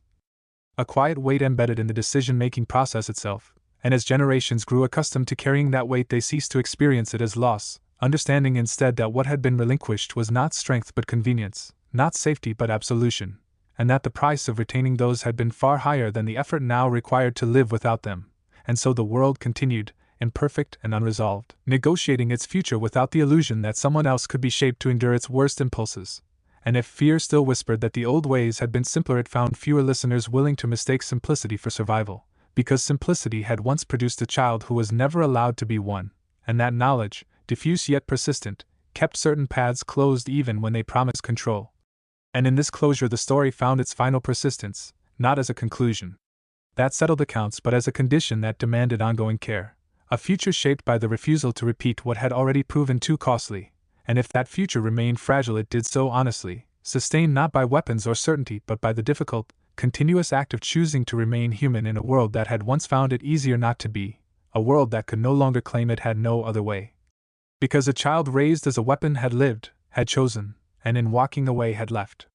behind a silence heavy enough to change everything that followed. And within that silence the world learned to hear itself more clearly, not the slogans it preferred but the quieter truths it had once drowned out with urgency, and this clarity was uncomfortable because it removed the illusion that suffering could be strategic without being personal, forcing people to confront the fact that every system reflected the values it was willing to enforce on the most vulnerable. And as that confrontation became unavoidable the language of necessity lost its power to anesthetize, replaced by a harder vocabulary that named consequence without disguise, and though this did not prevent exploitation or cruelty it made them heavier to carry, stripping them of the ease that had once allowed them to spread unchecked, and in this heaviness Naruto Uzumaki's life continued to matter without needing to be recalled, because it had altered the cost of forgetting. And forgetting had become too expensive to sustain, and as generations lived within this altered economy of choice they inherited a world that asked more of them not because it was kinder but because it had learned, through irreversible damage, that ease was often the enemy of survival, and while this lesson did not make the future gentler it made it truer, grounded in the acceptance that humanity could not be preserved by removing it from the equation. And as time continued to pass without ceremony the last remnants of the structures that had created Naruto faded into obsolescence, not demolished, but rendered unusable by the reluctance to activate them, their logic intact yet inert, like tools no one could bring themselves to pick up again, and in that reluctance lay the final testament of his existence, not that the world had become just, but that it had become unwilling to pretend, unwilling to hide behind engineered obedience or sealed suffering. And so the story did not resolve into peace or tragedy but into an ongoing demand, the demand that each choice be owned by those who made it, that fear be faced rather than outsourced, and that power be constrained not by force alone but by memory made instinct. And in this demand Naruto's life continued to echo not as a call to action but as a boundary that held, ensuring that whatever the world became next, it would do so without the lie that there had been no alternative, carrying forward instead the difficult, enduring responsibility of choosing humanity without guarantees, again and again, in the long, unremarkable work of living with the consequences of refusing to turn another child into an answer. And that responsibility, once fully internalized, reshaped the cadence of history itself, slowing the tempo at which decisions hardened into doctrine and allowing doubt to function not as paralysis but as a safeguard, because doubt kept hands from moving too quickly and voices from claiming certainty where none existed. And while this restraint often frustrated those who longed for clarity, it preserved a space where correction remained possible, where mistakes could be acknowledged before they calcified into policy, and in that space the world learned to tolerate imperfection without immediately seeking someone else to absorb it, and as this tolerance spread it altered how people understood strength, shifting it away from dominance and toward endurance, away from command and toward care. And though these shifts were uneven and often resisted, they persisted precisely because they were not imposed, emerging instead from the lived recognition that the old methods had worked only by consuming what they claimed to protect. And as this recognition became generational rather than reactive, the absence Naruto left behind ceased to feel like loss and began to feel like boundary, a line that defined what could not be done without reopening wounds everyone understood too well to justify. And if fear occasionally surged hard enough to test that boundary, it meant not defiance but weariness. A collective exhaustion with solutions that demanded erasure, and this weariness proved surprisingly resilient, because it did not rely on belief or consensus, only on memory embedded deep enough to shape instinct. And as time continued to pass without climax or closure, the world carried forward in this altered condition, negotiating its future without the convenience of sacrificial answers, forced to sit with complexity and share burden rather than delegating it. And in this shared endurance, Naruto Uzumaki's life continued to exist not as story or symbol but as condition, a quiet, persistent constraint that shaped what felt possible and what felt intolerable, ensuring that even when humanity failed, as it inevitably did, it failed with awareness rather than innocence, with accountability rather than abstraction, and if this did not redeem the past, it prevented its repetition, which was the only justice his life could sustain. And so the narrative did not conclude but thinned into lived reality, into choices made without fanfare and limits respected without attribution, into a world that remained flawed and uncertain yet no longer able to claim that necessity excused everything, a world altered forever by the simple, irreversible fact that a child once raised as a weapon had lived long enough to refuse, and in doing so had forced everyone else to carry what they once tried to hand away, the weight of choosing humanity even when fear insisted there was no time, no safety, and no other way. And carrying that weight without the promise of resolution became the defining labor of the generations that followed, because it required a form of courage that offered no recognition and no relief, only the knowledge that what was not done mattered as much as what was, and this labor reshaped how people understood legacy itself, no longer as something forged through decisive acts but as something sustained through restraint, through the cumulative effect of choices that refused to trade humanity for certainty. And while this understanding did not inspire songs or monuments, it embedded itself into habit, into the unremarkable ways institutions hesitated and individuals questioned, into the pauses that preceded action and the silences that followed failure, and in those pauses the world learned to live with consequence rather than conceal it. To accept that harm acknowledged could be addressed while harm abstracted could only multiply, and as this ethic spread it altered not only governance but identity, teaching people to see themselves not as components within a system but as participants responsible for its outcomes. And though this responsibility was often unevenly borne, it was no longer invisible, no longer relegated to those least able to refuse it, and in that shift Naruto Uzumaki's life continued to exert its quiet influence. Not as a lesson taught but as a condition inherited, a reality shaped by the fact that once a child had been made to carry what the world would not, and that arrangement had proven unsustainable, corrosive, and irreversible. And as time pressed on and the memory of that child blurred into abstraction, the effect of his refusal remained concrete, shaping what felt feasible and what felt intolerable, closing off paths that once seemed pragmatic and forcing imagination to work harder in the spaces that remained.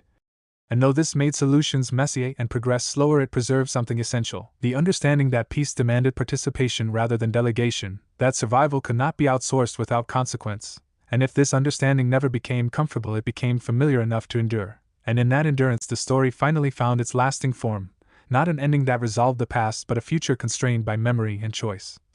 A world that continued to struggle and fail and recover without the illusion that its hardest problems could be solved by shaping obedience into flesh. And in that world Naruto's life remained present not as a myth or a warning but as an absence that mattered, a space where a weapon might have stood and did not, leaving behind the difficult, ongoing work of choosing again and again to remain human when fear offered easier answers, a work that never concluded and never absolved, yet persisted precisely because it was the only way forward that did not demand the erasure of those who never chose to be the cost. And that work, endless and unglamorous, became the quiet engine of a world that had learned to mistrust anything that promised final answers, because finality had once been purchased with a child's life and that price had proven too steep to ever be justified again. And as the world moved forward under that understanding, it began to value processes over outcomes, resilience over dominance, and accountability over speed. Not because these were pure ideals but because they were survivable, and though this recalibration often frustrated those who remembered the efficiency of fear, it preserved something more durable than order, the capacity to recover without repeating the same violence in different forms. And in this capacity Naruto Uzumaki's life continued to exert its quiet influence, not as inspiration or condemnation but as a permanent complication to any attempt at simplification. A reminder that complexity was not a flaw to be eliminated but a reality to be lived with honestly. And as generations passed and the world confronted challenges that bore no resemblance to the conflicts of his era, the absence he left behind remained relevant precisely because it was not tied to any single threat, shaping responses not through precedent but through principle, the principle that no system could claim legitimacy if it required the erasure of those who could not consent. And while this principle was often strained and sometimes violated, it could no longer be dismissed outright. Because it had been paid for in full once already, and that payment had changed the terms forever. And so the story did not end with vindication or reconciliation but with a future constrained by awareness, a world that continued to stumble and argue and fail yet did so without the comforting lie that necessity excused everything, and in that constraint lay the only form of justice Naruto's life could sustain. Not the restoration of what was taken but the prevention of its repetition, carried forward in countless small refusals that never bore his name, never invoked his story, yet existed because of it, and if that future remained imperfect and uncertain it did so openly, without pretending that peace could be engineered through obedience or sealed away inside a single life, and in that openness the narrative finally rested, not closed or completed, but held in balance, sustained by the ongoing, difficult act of choosing humanity without guarantees, a choice made possible only because one child raised as a weapon had lived long enough to refuse the role, and in refusing it had forced the world to carry its own weight at last. And carrying that weight did not make the world gentler so much as it made it awake, aware that every attempt to simplify suffering into policy or strategy carried echoes that could not be silenced once recognized, and this awareness became the quiet discipline that replaced fear as the primary regulator of action, imperfect and uneven but persistent enough to change trajectories. Because people learned that the most dangerous decisions were not always the most violent ones but the most convenient, the ones that promise relief by transferring cost to those with the least power to refuse it, and as this recognition spread it altered the way authority justified itself, forcing it to speak plainly about trade-offs rather than hide behind inevitability, and though plain speech did not prevent abuse it narrowed its cover, making cruelty harder to disguise as necessity and forcing it into the open where it could be resisted, and in this resistance Naruto Uzumaki's life continued to exist not as a rallying point but as a pressure that never fully dissipated, a reminder that systems revealed their values most clearly in how they treated those they could most easily exploit, and as time passed and the world accumulated new crises that bore little resemblance to the wars of his era, the lesson embedded in his absence remained applicable, because it was not about power or conflict but about responsibility. About the refusal to let any solution depend on erasing consent, and while this refusal was sometimes overridden it could no longer be ignored, because ignoring it now carried its own cost, the cost of conscious choice rather than unconscious habit, and that cost reshaped decision-making in ways that were slow, frustrating, and deeply human, requiring negotiation instead of command and patience instead of certainty. And if this made outcomes messy it also made them shared, distributing both risk and accountability across communities rather than concentrating them into a single life prepared to endure what others would not. And in this distribution the world found a resilience that did not depend on exceptional suffering but on collective endurance, and though this endurance was often strained it persisted precisely because it offered no illusion of purity. Only the honest labor of living with consequence, and as generations continued to inherit this labor without knowing its origin they accepted it as normal, a world where some ideas simply did not advance because they felt wrong before they could be justified, where children were not assessed as contingencies, where power moved more slowly because it had learned what speed once cost, and in that normalization lay the final, quiet fulfillment of Naruto's refusal, not a victory celebrated or a tragedy redeemed, but a condition sustained. A future constrained just enough to keep humanity within reach even when fear pressed hard against it, and if the story seemed endless it was because its ending had never been an event, only a practice, the ongoing, imperfect act of choosing not to repeat what had already proven too costly to justify, a choice carried forward without monuments or names, lived daily in hesitation, accountability, and restraint, by a world that could no longer claim ignorance, could no longer claim inevitability, and could no longer claim that there had been no other way. And that recognition, once woven deeply enough into instinct, altered the emotional weather of the world in ways that were difficult to quantify but impossible to deny, because fear no longer traveled unopposed from impulse to action, meeting instead a resistance that slowed it into something that could be examined, argued with, and sometimes dismantled before it hardened into doctrine.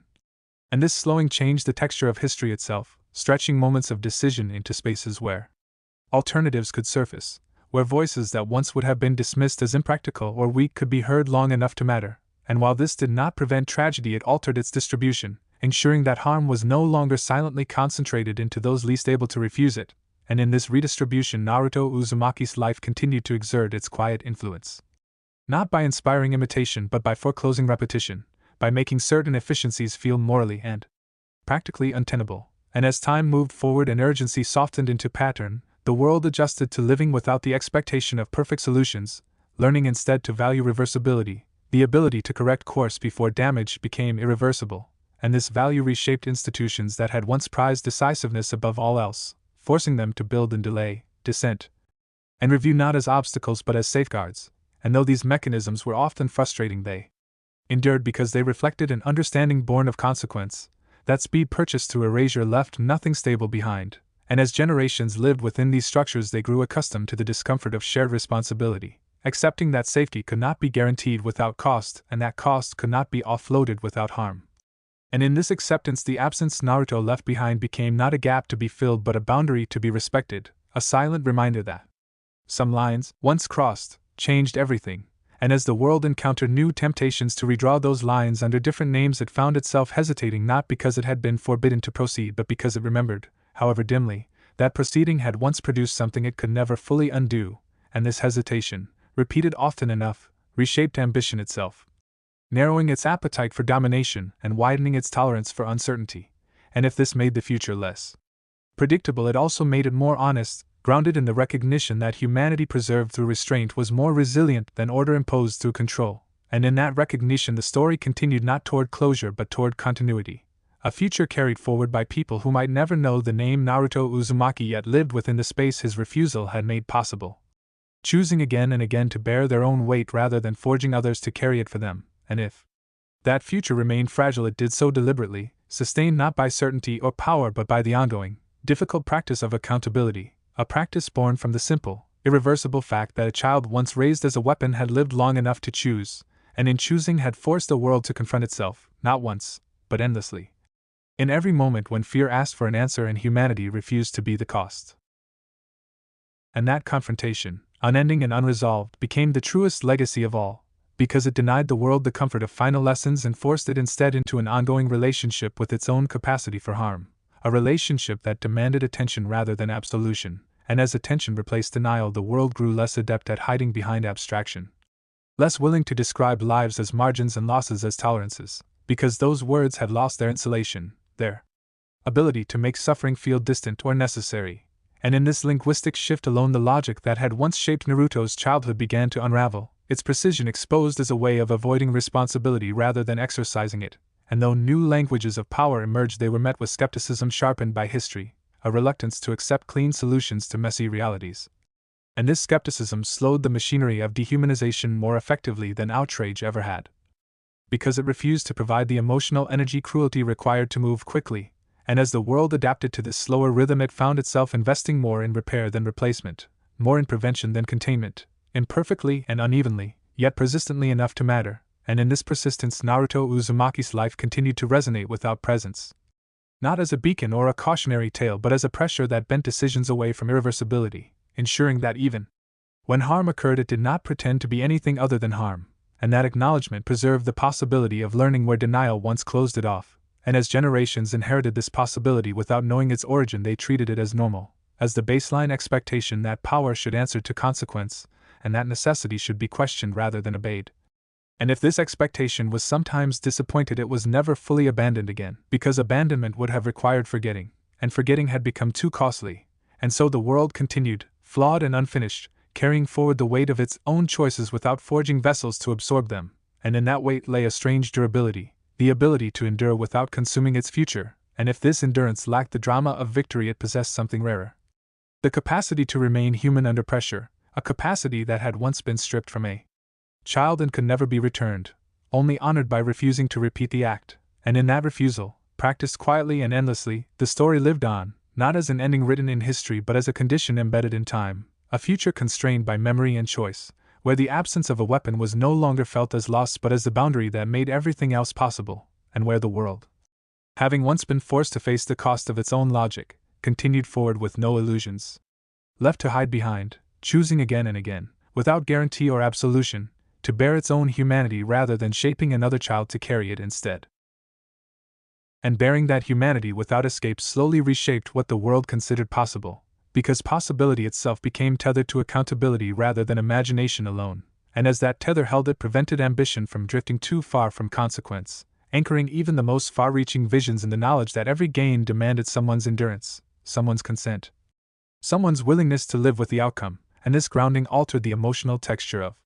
power so profoundly that even those who sought dominance found themselves constrained by expectations they could not easily dismiss, expectations formed not by ideology but by lived absence, by the space where a weapon should have been and was not, and over time this absence became so normalized that attempts to bypass it felt not revolutionary but regressive, echoing an era the world no longer wished to inhabit. And though fear still surged and crises still tempted old reflexes, those reflexes now encountered friction everywhere, in institutions built to slow decisions, in cultures that questioned urgency, in individuals who had grown up assuming that survival meant participation rather than sacrifice by proxy, and this friction did not eliminate harm but redistributed it, ensuring that no one could pretend it was being absorbed elsewhere. And in that redistribution lay the final transformation Naruto Uzumaki's life imposed, not the creation of a better system but the dismantling of the lie that systems could remain moral while consuming the voiceless. And as time continued forward without ceremony or conclusion, the world lived inside that dismantling, imperfectly and often unwillingly, yet persistently enough to prevent a return to the certainty that had once justified turning a child into an answer, and if the future remained uncertain it did so honestly. Stripped of the illusion that certainty could be manufactured through obedience or sealed suffering. And in that honesty the story found its only sustainable ending, not a resolution that healed what had been broken but a continuity altered enough to matter. A world that still struggled, still failed, still feared, yet could no longer claim innocence in its choices, and could no longer pretend that there was no alternative, because once, long ago, a child raised as a weapon had lived, had chosen, and had walked away, leaving behind a silence heavy enough to change how the world thought, spoke, and decided, and that silence, enduring and unresolved, continued to hold the future open, forcing it, again and again, to confront the cost of its own humanity and decide whether it was willing to carry it rather than pass it on. And that decision, never final and never secure, remained the quiet threshold the world crossed every day without ceremony, because thresholds only mattered when they were crossed repeatedly, not once, and as the generations that followed inherited this altered reality they did so without reverence or resentment, simply accepting that some answers were no longer available. Not because they were forbidden but because they were understood too well to be viable. And this understanding reshaped ambition at its root, teaching it to measure success not by dominance or certainty but by sustainability, by whether a choice could be lived with rather than merely justified, and though this metric was often uncomfortable it proved resilient, because it aligned survival with continuity rather than sacrifice. And as that alignment held it prevented the world from collapsing back into the logic that had once shaped a child into a tool, and when fear pressed hardest, as it always did, the absence of an easy answer forced people to stay present with one another, to negotiate, to fail openly, and to try again without outsourcing consequence, and in this repetition the world learned something it had never learned through victory or defeat, that endurance without erasure was possible, that humanity could persist even when certainty did not, and if this persistence lacked drama it possessed weight. The kind that reshaped futures quietly and irrevocably, and in that reshaping Naruto Uzumaki's life continued to exist not as a reference point but as a condition, a pressure that bent the arc of decisions away from irreversibility and toward shared responsibility, ensuring that even when harm occurred it did not vanish into abstraction, and as time continued its indifferent passage the systems that once depended on sealed suffering became relics not through dismantling but through disuse, their logic intact yet inert, because no one could bring themselves to animate them again without acknowledging what that animation would require, and in that acknowledgement lay the final safeguard his life had created, not protection from fear but protection from forgetting, and forgetting, once prevented, changed everything, because it made repetition a choice rather than an accident, and choice carried accountability no system could absorb on someone else's behalf. And so the world moved forward under that weight, flawed, uncertain, and unresolved, yet permanently altered by the fact that once a child had been shaped into a weapon and that weapon had lived long enough to refuse, and in refusing had denied the world the comfort of ignorance forever, leaving behind not peace or closure but the enduring obligation to choose, again and again, to remain human when fear demanded something easier, faster, and far more dangerous.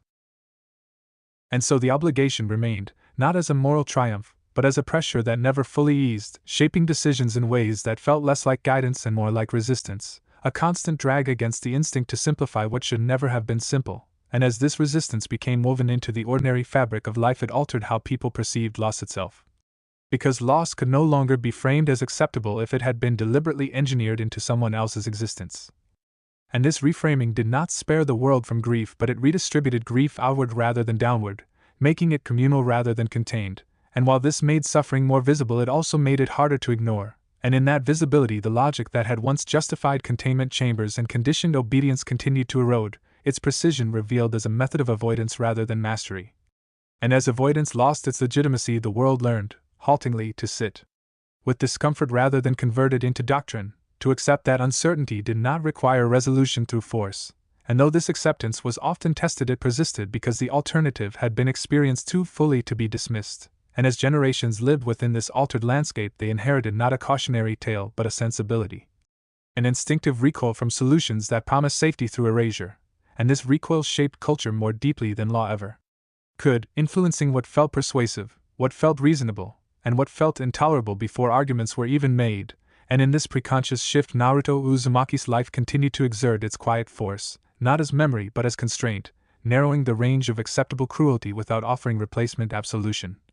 And as the world continued to confront crises that demanded response rather than reflection, this constraint slowed action just enough to preserve choice, and choice, once preserved, made accountability unavoidable, because accountability could no longer be displaced onto a vessel designed to endure it. And in this unavoidable accountability, the world found a difficult equilibrium, one that did not eliminate injustice or prevent harm but required that both be faced without disguise. And if this equilibrium felt unstable, it was because it was honest, grounded not in certainty but in participation. And as time continued its unremarkable passage, the absence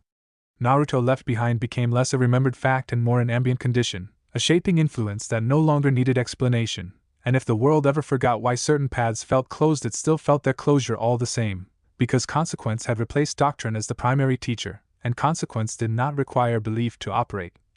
And so the story persisted not as a narrative seeking an ending but as a condition sustained through effort, through the ongoing refusal to let necessity erase humanity, through the willingness to bear uncertainty rather than manufacture obedience. And in that refusal, Naruto's life continued to matter without ever being invoked, a silent weight carried forward by a world that had learned, at last, that the cost of turning a child into an answer was never paid once, but forever, and that refusing to pay it again was not heroism, but responsibility. Repeated endlessly, imperfectly, and without applause, wherever fear demanded certainty. And humanity insisted on something harder, slower, and far more enduring. And in that repetition without applause, the world discovered a paradox it could never fully resolve, that restraint required more strength than domination and more courage than certainty, because it offered no moment of triumph to anchor belief, only the ongoing labor of attention and care. And as this labor became normalized, it reshaped how people measured success, shifting it away from outcomes that could be displayed and toward processes that could be sustained. And while this shift frustrated those who sought clarity, it protected those who would once have been consumed by clarity's demands. And in this protection, the absence Naruto left behind continued to function as a boundary rather than a void, a line drawn not in law or memory but in expectation itself, shaping what people assumed could be done in the name of safety. And as expectations hardened into habit, the idea of sacrificing the unwilling grew increasingly alien, not because it was condemned outright but because it no longer fit the shape of a world that had learned, through irreversible harm, what such sacrifice entailed. And though fear continued to test these limits, it found fewer structures willing to translate it into policy without scrutiny, fewer voices able to speak of necessity without being asked to name its cost, and this questioning slowed the conversion of urgency into violence just enough to preserve alternatives. Fragile and imperfect but real, and in this preservation Naruto Uzumaki's life continued to exert its quiet influence, not by guiding decisions but by constraining them, ensuring that even when the world failed it did so with awareness rather than innocence, with accountability rather than abstraction. And as time continued forward without ceremony, the systems that once relied on conditioned obedience grew increasingly out of step with lived reality.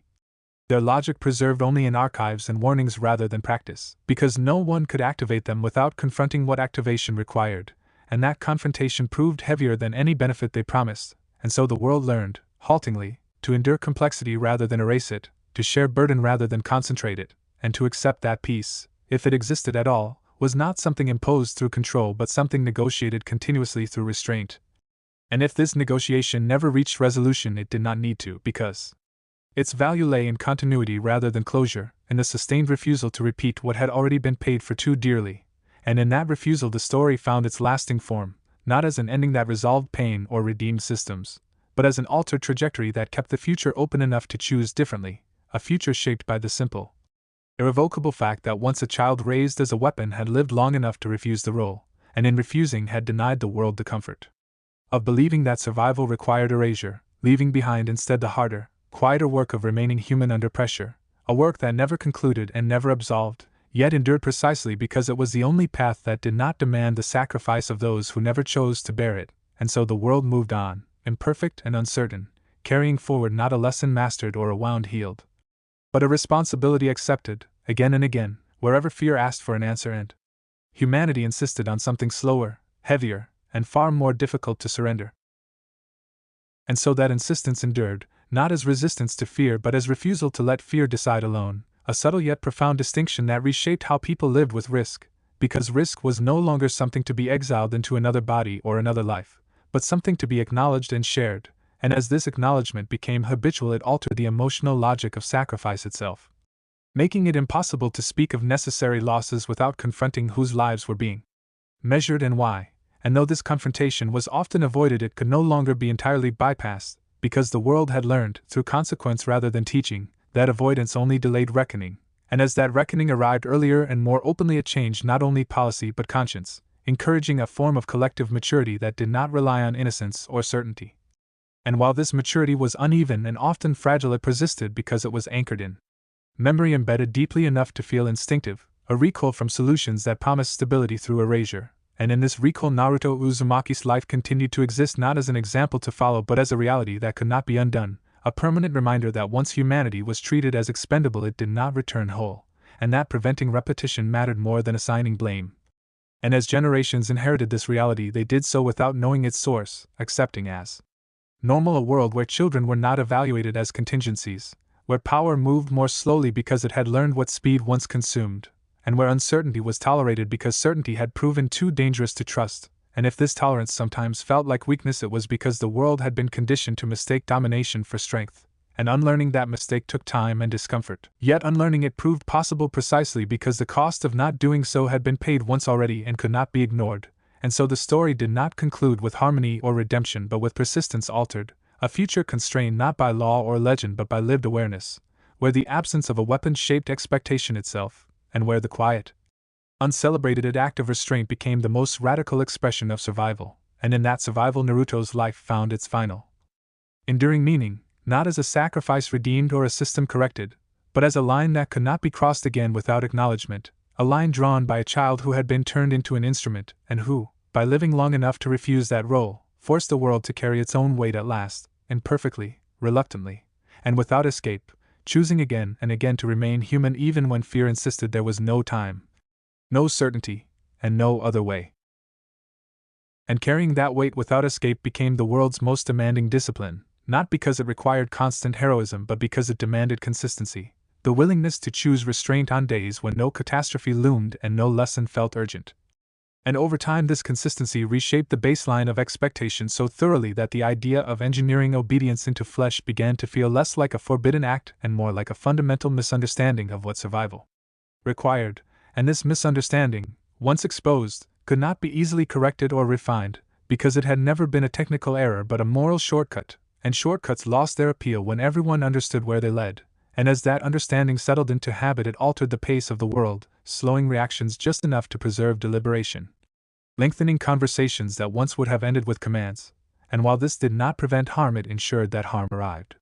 with witnesses rather than silence, with names rather than numbers, and in that visibility accountability found purchase where it once slid away, and as accountability became harder to evade the culture that had produced Naruto's childhood weakened, not through rebellion or reform but through irrelevance, its assumptions no longer aligning with a world that had learned, painfully,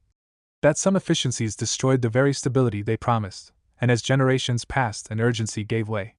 to pattern, the restraint born from his refusal became indistinguishable from common sense, a quiet intuition that some answers were wrong before they were articulated, and though this intuition lacked the clarity of doctrine it proved more resilient, because it lived in practice rather than belief, and when fear returned in new forms, as it always did, it encountered this intuition like a headwind,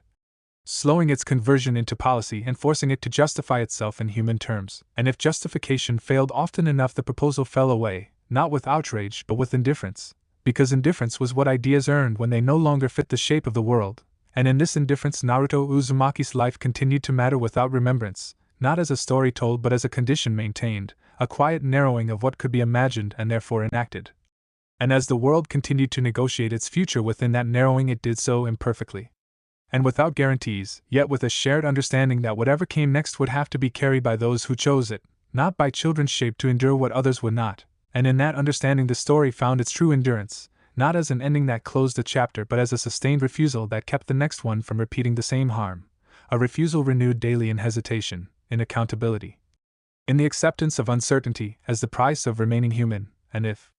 this price was high, it was at least paid honestly, borne by many rather than imposed on one. And in that distribution lay the only form of justice Naruto's life could ever produce, not the restoration of what was taken but the prevention of its replication, carried forward quietly by a world that had learned, at last, that there were some answers it could no longer afford to build, and that living without them,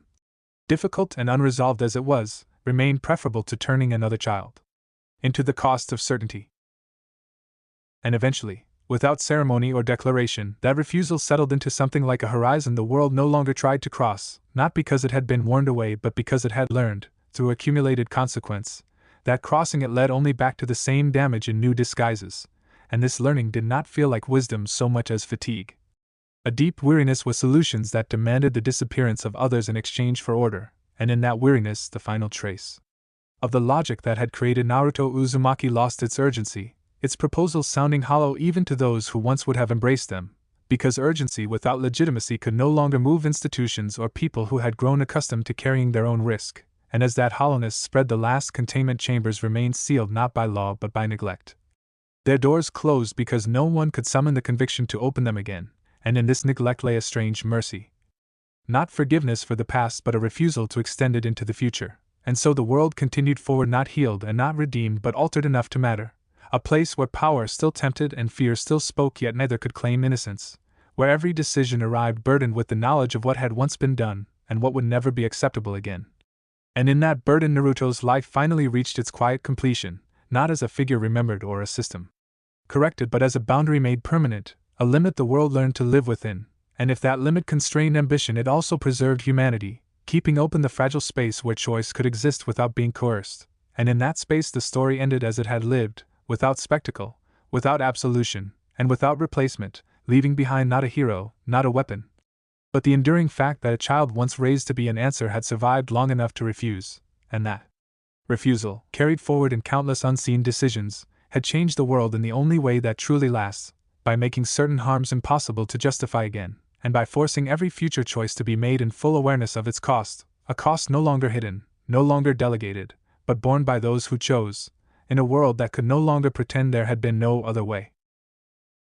And that awareness, once it replaced innocence, became the quiet inheritance no generation could set aside, because it did not depend on remembrance but on consequence, and consequence endured even when names faded, shaping reactions before thought and hesitation before impulse. And as the world lived inside that hesitation, it learned that restraint was not the absence of action but the presence of judgment.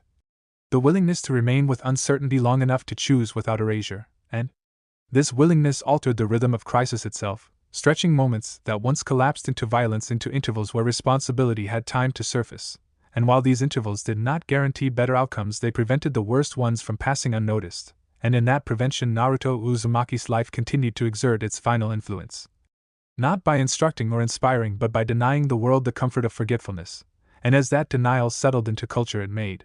certain arguments feel incomplete before they were spoken, hollowed of their persuasive power by the knowledge of what they required, and so even when fear pressed hardest and the old logic whispered of necessity, it found itself speaking into a space that no longer echoed back agreement, because agreement had become conditional on consent and consequence, and those conditions could not be manufactured. And as time continued to thin urgency into habit, the refusal that had once belonged to a single life dispersed into many, becoming ordinary enough to be invisible and strong enough to endure, and in that ordinariness lay the truest measure of change, because it meant the cost Naruto bore had not been converted into precedent, and the suffering he endured had not been normalized into expectation. And if the world remained capable of cruelty, it was at least less capable of pretending that cruelty was unavoidable. And in that diminished pretense the story found its last stability, not as an ending that resolved pain or redeemed the past, but as a future constrained by honesty, where every attempt to simplify survival into obedience met the quiet resistance of memory turned instinct, and where the absence of a weapon remained not a vulnerability but a safeguard, a boundary that kept humanity from being optimized away, and so the narrative did not close but settled. Living on as a condition rather than a conclusion, carried forward in every pause before harm, in every question asked before sacrifice, and in every moment when the world chose to carry its own fear rather than shape another child to endure it, a choice made without applause or certainty, repeated endlessly, imperfectly, and deliberately, by a world that could no longer claim ignorance, could no longer claim inevitability, and could no longer claim that there had been no other way. And so the world remained inside that deliberate choosing, a state less comfortable than obedience and less dramatic than rebellion, yet far more demanding than either, because it required people to stay present with the consequences of their actions rather than escaping into certainty, and this presence reshaped not only policy but imagination, narrowing the appeal of solutions that promised safety through domination and widening the tolerance for solutions that demanded patience, compromise, and shared risk. And while these demands were often resented, they endured because the alternative had been lived once already and could not be misunderstood again. And in this endurance the absence Naruto left behind became a kind of negative architecture, a space that shaped movement by what it refused to contain, and as generations navigated that space they did so without reverence or rebellion, simply adjusting their paths around a boundary that felt as natural as it was irreversible. And if some wondered why certain ideas never quite took hold, they found no single answer, only a shared reluctance to pay a price that no longer felt abstract, and this reluctance proved stronger than fear because it was grounded in consequence rather than belief. And consequence did not fade with time, only diffused into instinct, and as that diffusion continued the most radical shift of all took place quietly. The realization that responsibility could not be engineered away, that no amount of structure or conditioning could absolve a choice of its human cost, and once this realization settled it altered the moral weight of power itself, making it heavier to wield and harder to justify, and though this did not eliminate abuse it made it harder to normalize, forcing it into confrontation rather than concealment. And in that confrontation the world found a measure of resilience that had never been available under the old logic, the ability to correct without erasing, to respond without consuming, to endure without delegating suffering to the voiceless. And if this resilience was fragile it was also adaptable, because it relied not on a single solution but on many small acts of restraint sustained over time, and in those acts Naruto Uzumaki's life continued to exist without ever being named, a quiet pressure that shaped what people would tolerate, and what they would refuse, ensuring that even when humanity failed it failed honestly, without the lie that there had been no alternative, and as the future unfolded under that constraint it did so unevenly and without guarantee, yet irrevocably altered by a single fact that could not be undone, that once a child had been turned into a weapon, once that weapon had learned to choose, and once it had walked away, leaving behind not peace or redemption but the enduring responsibility of choice. A responsibility the world could never again set aside, and so the story continued, not toward closure but toward continuity, carried forward by the quiet, difficult, and unending work of remaining human in a world that had once found it easier not to be, a world that now, whether it wished to or not, had learned to live without excuses. And living without excuses proved to be the most unsettling transformation of all, because it stripped the world of its favorite refuge, the belief that outcomes could be separated from intent and intent from consequence, and once that separation collapsed there was no longer a place to hide the cost of decisions behind structure or tradition, only the slow, human reckoning of living with what had been chosen. And this reckoning did not arrive as punishment but as awareness, the kind that altered behavior long before it altered belief, because people learned to anticipate consequence not as an abstract possibility but as a presence that would remain with them, shaping their days and their nights, and as that anticipation became habitual it changed the emotional calculus of power, making domination feel crude and restraint feel necessary. And though this necessity did not inspire admiration it fostered durability, because systems built on restraint bent rather than shattered under strain, and as they bent they revealed their flaws openly, allowing correction without erasure, and in this openness the world found a way to continue without repeating the same violence under new names, and if repetition still occurred it was contested rather than normalized, resisted rather than absorbed, and in that resistance Naruto Uzumaki's life continued to exert its quiet force. Not as memory or myth but as a persistent interruption in the logic that had once seemed unassailable. And as time continued its indifferent passage that interruption hardened into habit, a collective pause that preceded harm and sometimes prevented it, and even when it did not, it ensured that harm arrived with acknowledgement rather than denial, and acknowledgement preserved the possibility of learning where denial had once sealed it off. And as generations inherited this possibility, they treated it not as a gift but as a condition, the baseline expectation that choices mattered because they could not be escaped, and in that expectation the world matured in a way it had never planned for, slower and less certain, yet more capable of enduring without consuming itself, and if this endurance lacked the drama of conquest it possessed something rarer, continuity without erasure, survival without sacrifice imposed on the unwilling. And as the future unfolded within that constraint it did so unevenly and without guarantee yet always under the quiet pressure of a truth that could not be undone, that once a child had been turned into a weapon, once that weapon had learned to choose, and once it had refused, the world had lost forever the right to claim that cruelty was unavoidable, and in that loss lay its only sustainable path forward, not toward perfection or peace assured, but toward a life lived with eyes open, bearing the weight of choice without delegating it, and choosing, again and again, to remain human when fear offered something easier, faster, and far more destructive, a choice that never ended, never resolved, and never absolved, yet endured precisely because it was the only answer left that did not demand another child be shaped to carry what the world refused to hold itself. And so the world continued to hold itself to that answer, incomplete and demanding, one that did not promise safety or certainty but insisted on presence, on the uncomfortable act of staying with the consequences of choice rather than fleeing into design, and this insistence slowly altered the inner lives of people as much as their institutions, because living without excuses reshaped how fear was felt.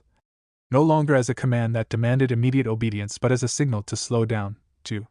examine, to decide with care rather than reflex, and though this did not make fear weaker and made it less sovereign, stripping it of the unquestioned authority it once held over action, and in that loss of authority the old logic that had created Naruto's childhood found fewer places to take root, its arguments sounding increasingly hollow in a world that had learned what they cost. And as years passed and urgency became cyclical rather than constant, the refusal that had once belonged to a single life dispersed fully into culture, becoming a background expectation that shaped how children were seen, how power was trained, how sacrifice was discussed, and if the world still failed those children in other ways it no longer did so with the same deliberate intent to convert them into instruments, because intent itself had been exposed as the line that could not be crossed without consequence. And this exposure lingered even when memory faded, because it lived not in stories but in limits, in the narrowing of what felt permissible, and as that narrowing held the world learned to innovate within it, to build responses that distributed strain rather than concentrating it, that allowed systems to absorb shock without demanding a single life be optimized for endurance, and though these responses were imperfect and often fragile they endured because they did not rely on erasure. An endurance built without erasure proved more adaptable than any structure built on obedience, and as time continued to stretch forward without punctuation the absence Naruto left behind became indistinguishable from normalcy, a world in which no one waited for a weapon to be aimed before acting, a world in which solutions were negotiated rather than deployed, and if this world was slower and messier it was also less brittle, capable of bending without breaking because it no longer rested its stability on the suppression of a single will, and in this bending the final echo of Naruto Uzumaki's life could be felt, not as inspiration or warning but as a constant pressure toward restraint, toward shared responsibility, toward the recognition that survival purchased through dehumanization hollowed whatever it preserved, and as generations lived and died under that recognition they carried it forward without knowing its origin, simply understanding that some things were not done anymore. Not because they were forbidden but because they were understood too well to justify, and in that understanding the story found its last, quiet continuation, not an ending sealed by resolution but a future held open by refusal, by the enduring choice to remain human even when fear demanded certainty, a choice made again and again, without applause or guarantee, by a world that could no longer claim ignorance, could no longer claim inevitability, and could no longer claim that there had ever been no other way. And that knowing, once it replaced denial, became the quiet axis around which the world turned, because it denied every future crisis the alibi of surprise, the excuse that circumstances had forced a hand that had already been trained to choose without question, and in its place arose a slower, heavier awareness that choices were always being made, even when they were framed as inevitabilities, and that refusing to name them did not absolve their makers, and this awareness changed how people prepared for danger, because preparation could no longer mean isolating suffering into a single body or sealing consequence behind walls and formulas, it had to mean distributing capacity, strengthening networks, and accepting that no system could be made perfectly safe without becoming perfectly cruel, and as this acceptance settled into practice it reshaped education, leadership, And the unspoken expectations placed on the young, not through declarations but through absence, through the quiet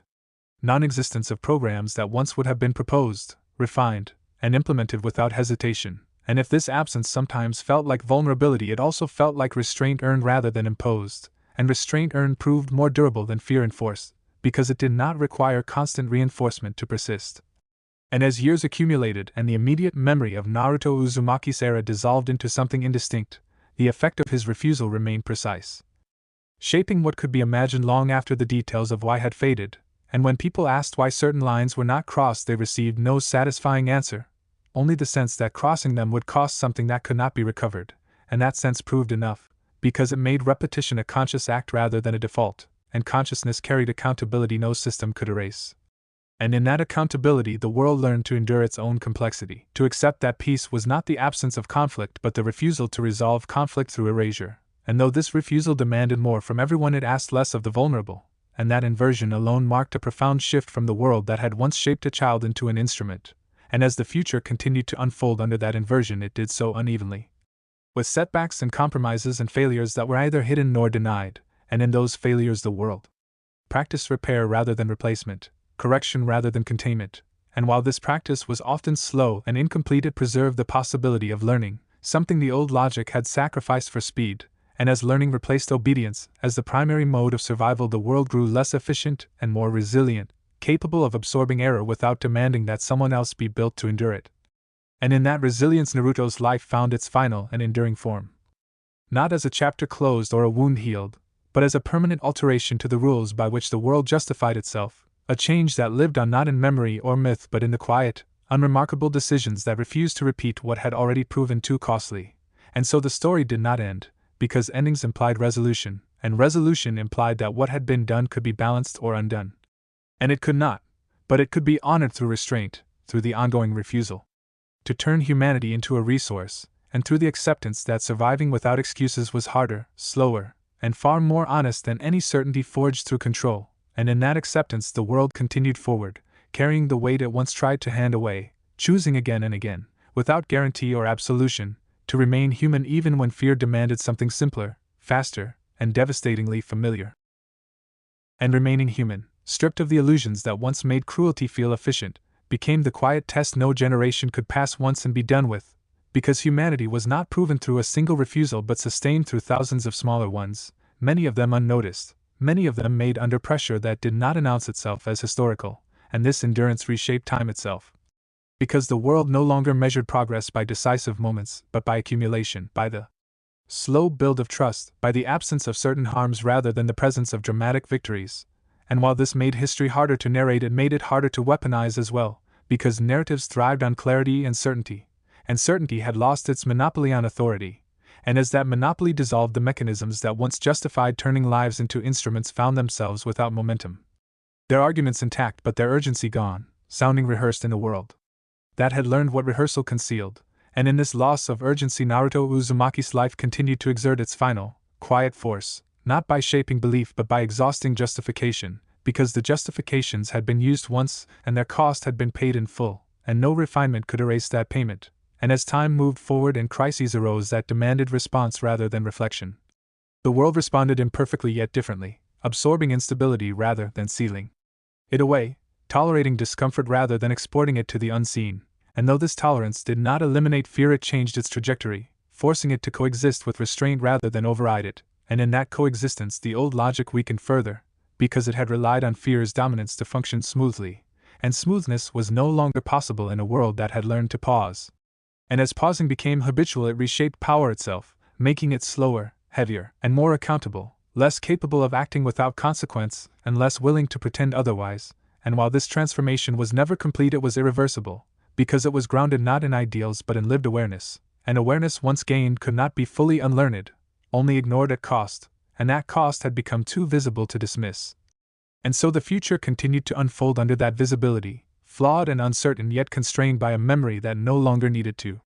be remembered to operate, because it had been internalized as limit, as boundary, as the unspoken knowledge that some paths led only back to the same damage, and those paths were no longer taken lightly. And in this restraint the story finally found its lasting shape, not an ending that resolved injustice or healed what had been taken, but a continuation altered enough to matter. A world that carried forward without the lie that survival required erasure, without the convenience of shaping obedience into flesh, and without the comfort of believing that someone else could be built to endure what others would not. And in that world the absence of a weapon remained not a weakness but a safeguard, a silence that demanded responsibility, and a space where choice could exist without coercion. And if that space was fragile, it was also real, sustained not by heroism or memory but by the ongoing difficult work of choosing restraint where once control had been easier, a work repeated endlessly, imperfectly, and deliberately, by a world that had learned, too late to undo but not too late to change direction, that the cost of turning a child into an answer was never paid once, but forever, and that refusing to pay it again was not mercy or redemption, but the minimum responsibility owed to the future.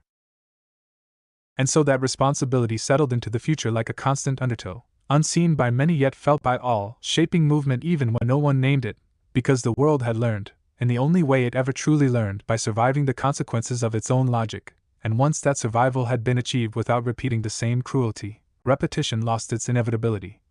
And inevitability had been the strongest weapon of all, stronger than force or fear, because it silenced questions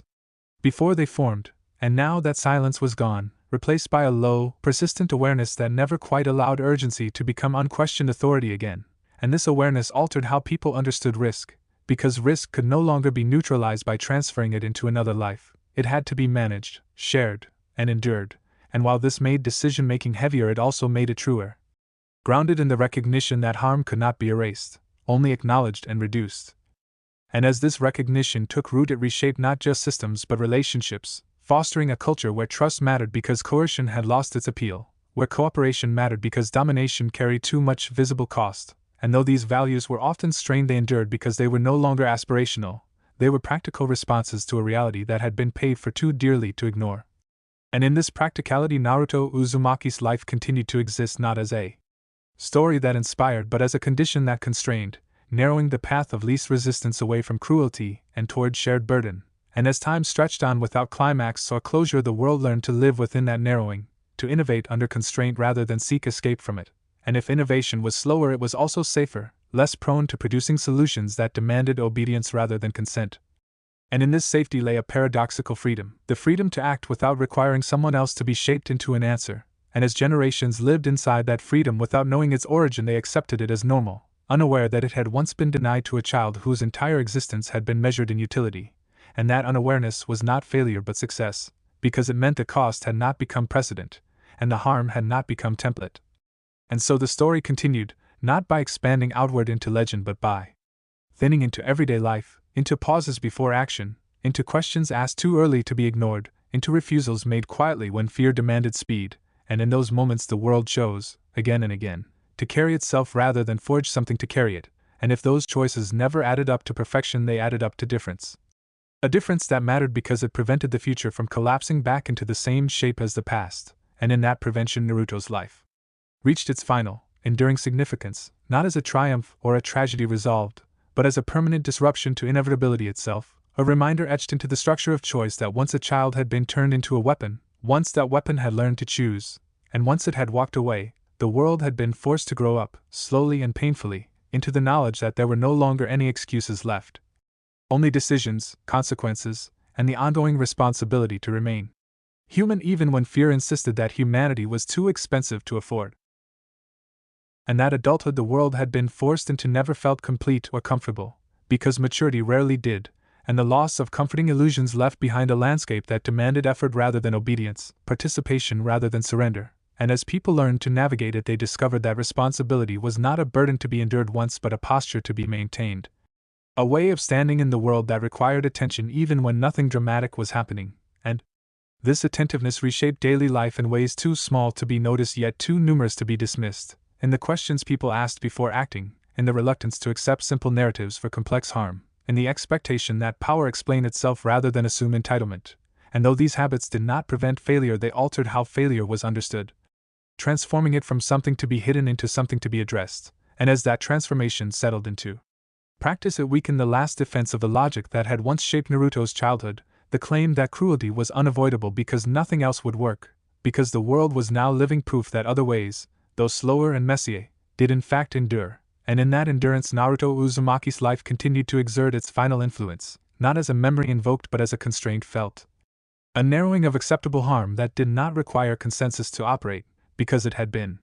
embedded into consequence rather than belief. And as time continued its indifferent passage, this constraint remained, shaping the flow of decisions the way a riverbed shaped water, unseen yet decisive, guiding movement away from extremes that once seemed efficient and toward channels that distributed force rather than concentrating it. And if those channels flooded at times, they did not collapse entirely,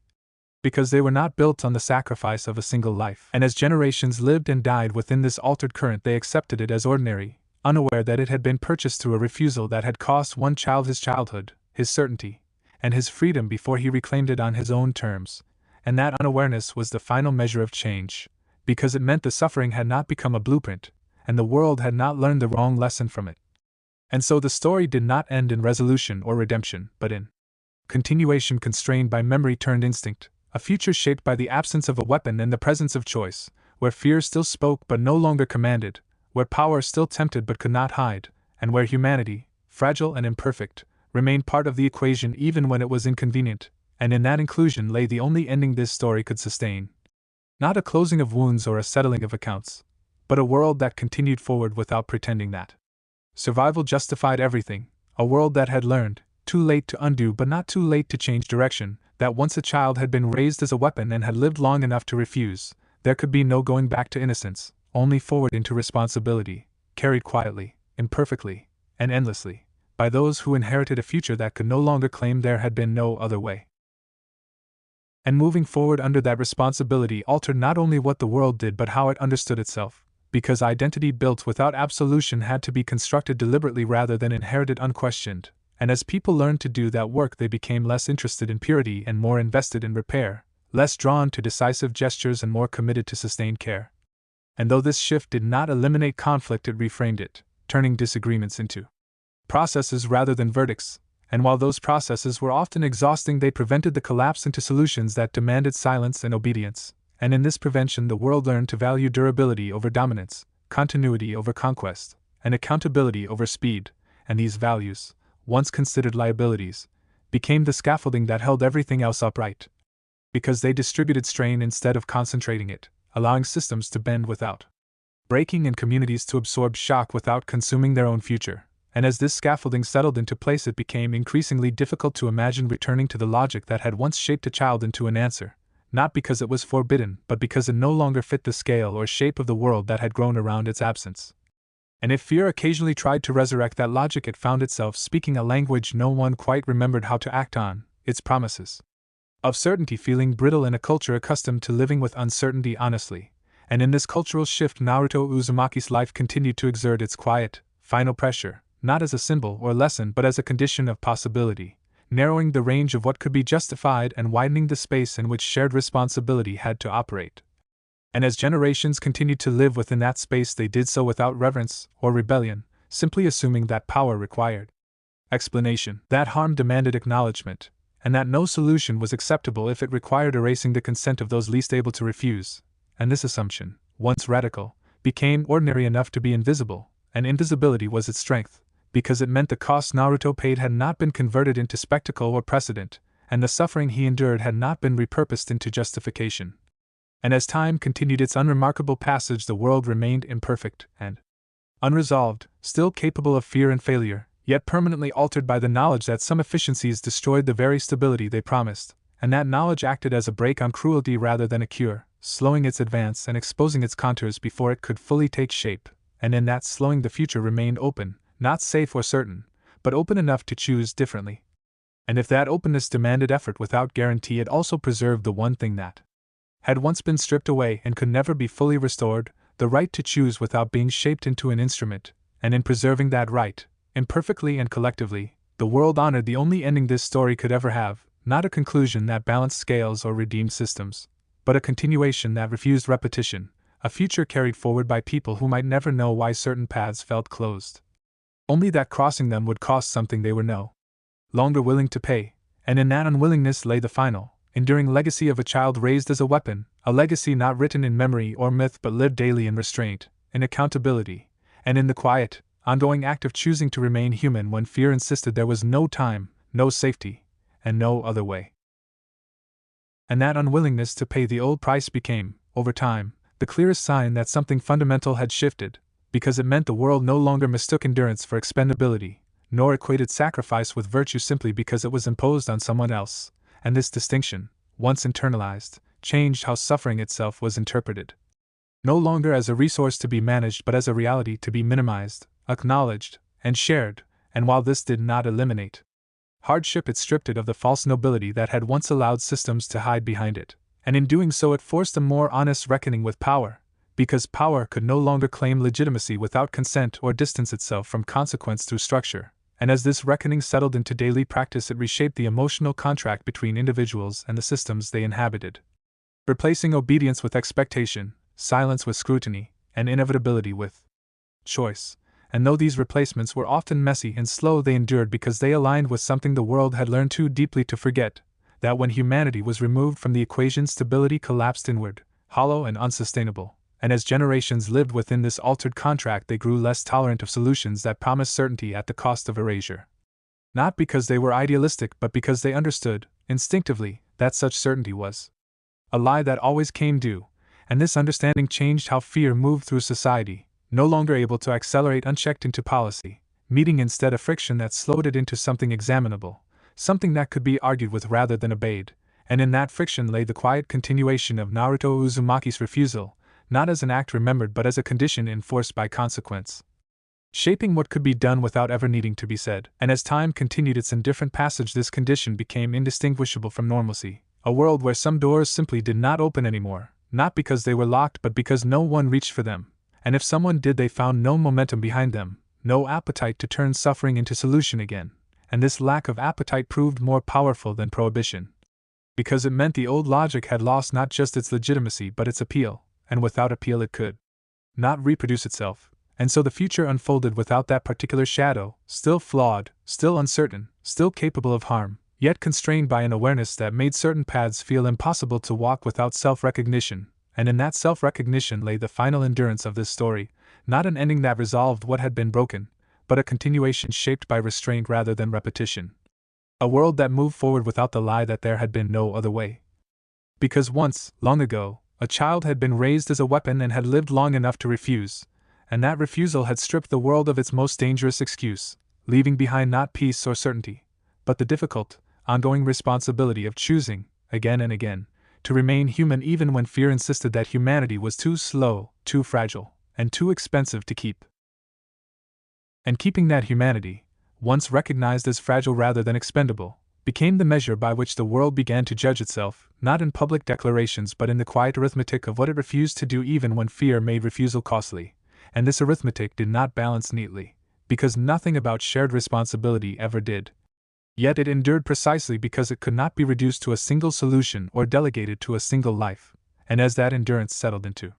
the fabric of ordinary existence it reshaped the instincts people relied on when pressure mounted, teaching them to pause rather than escalate, to distribute risk rather than isolate it, to remain present with uncertainty instead of trying to erase it through force, and while these instincts were learned unevenly, and sometimes broken, they proved resilient enough to recover, because they were not imposed but lived,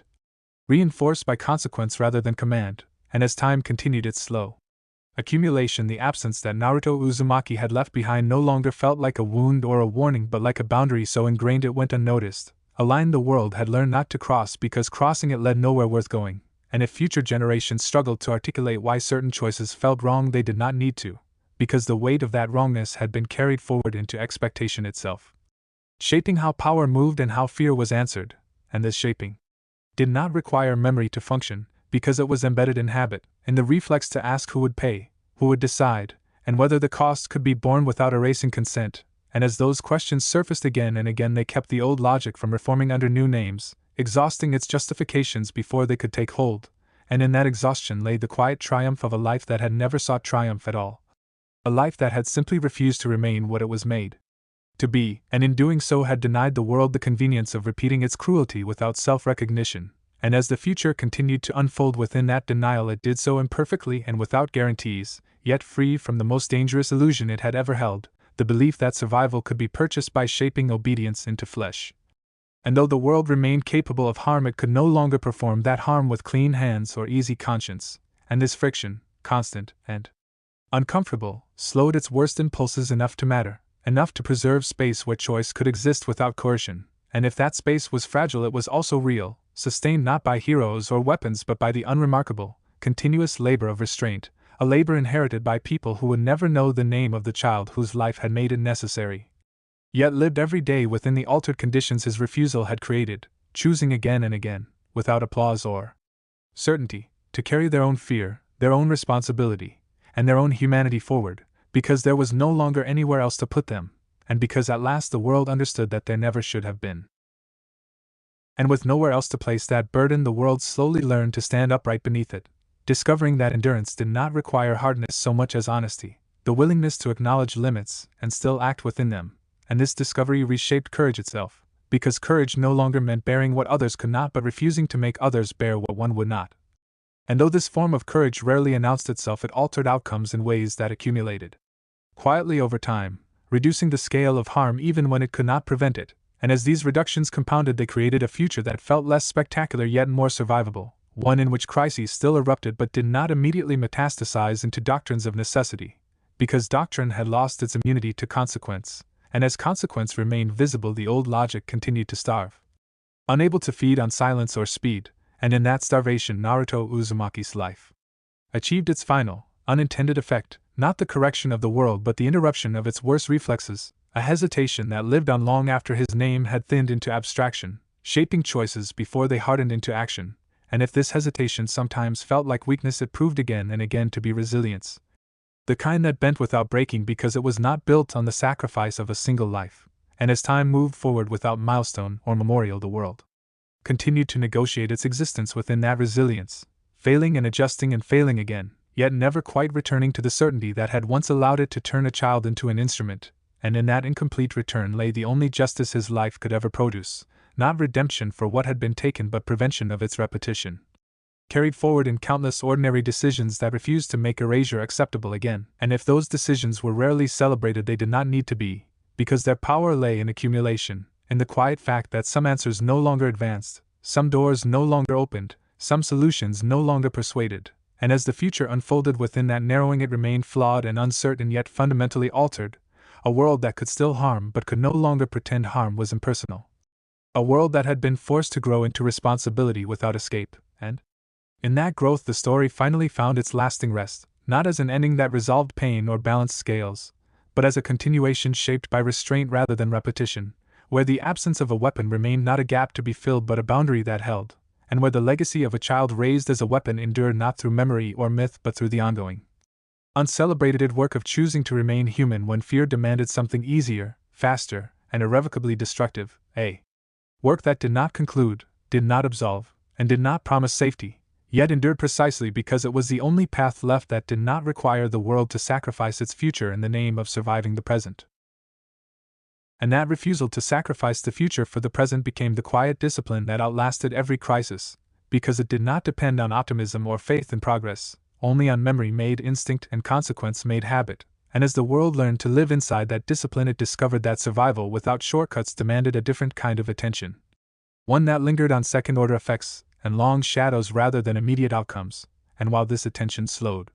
action it sharpened judgment, making it harder for violence to masquerade as efficiency and harder for necessity to silence dissent, and in that difficulty Naruto Uzumaki's life continued to exert its final pressure, not by commanding behavior but by constraining imagination, ensuring that any attempt to resurrect the old logic felt not bold but unimaginative. A retreat into answers that had already failed at too high a cost, and as time carried on and the urgency of memory softened into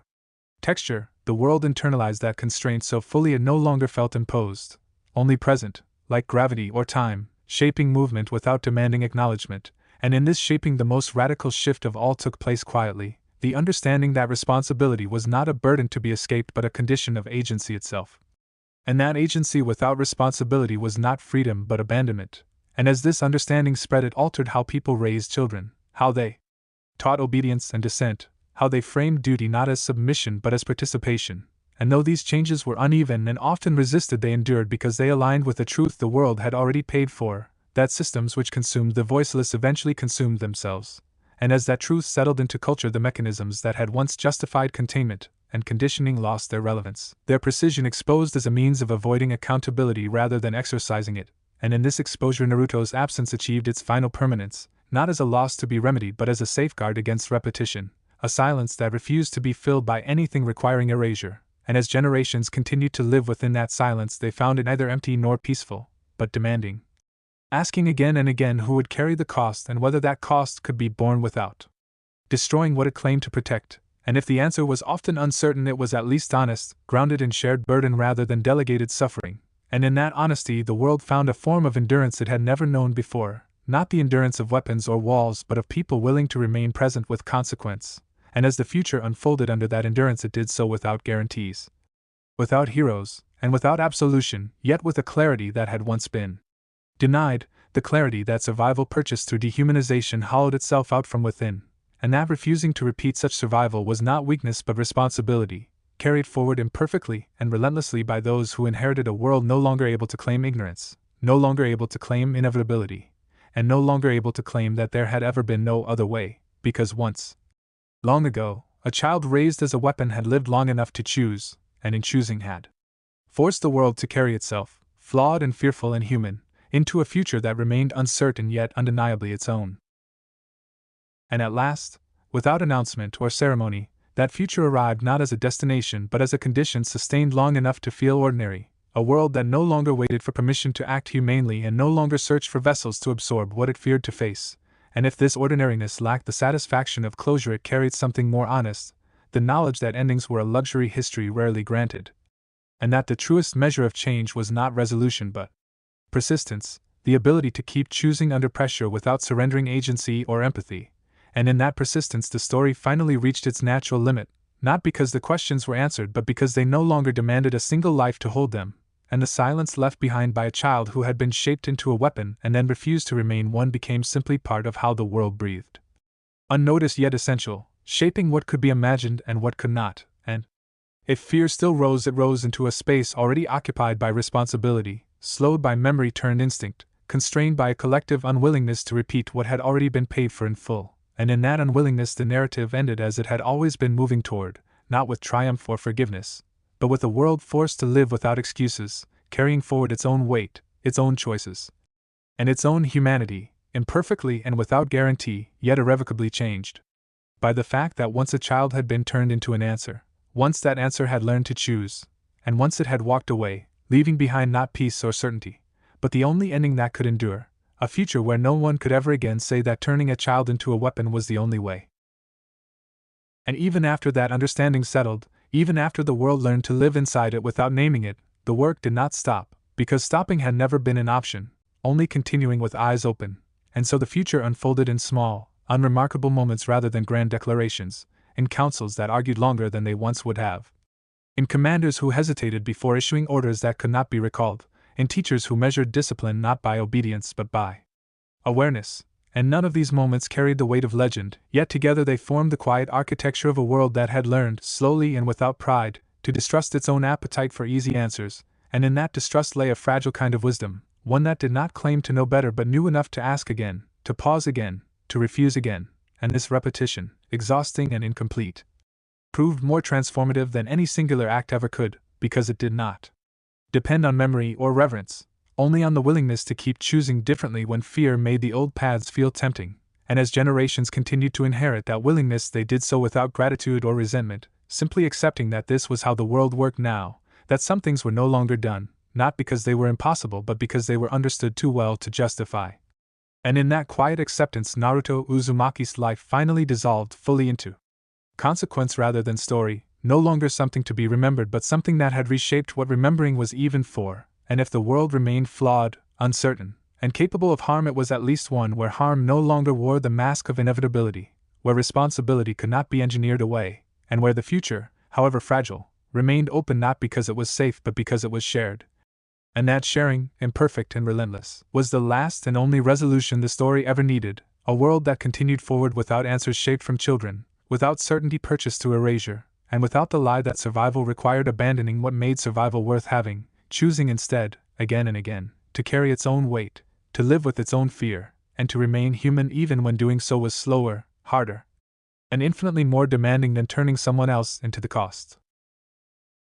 And that demand never softened with time, because difficulty was not something to be overcome once but something to be lived with honestly, and the world learned, gradually and without celebration, that the absence of shortcuts did not mean paralysis, only intention, a way of moving that accepted limits rather than denying them, and as this way of moving became habitual it changed how people related to power itself.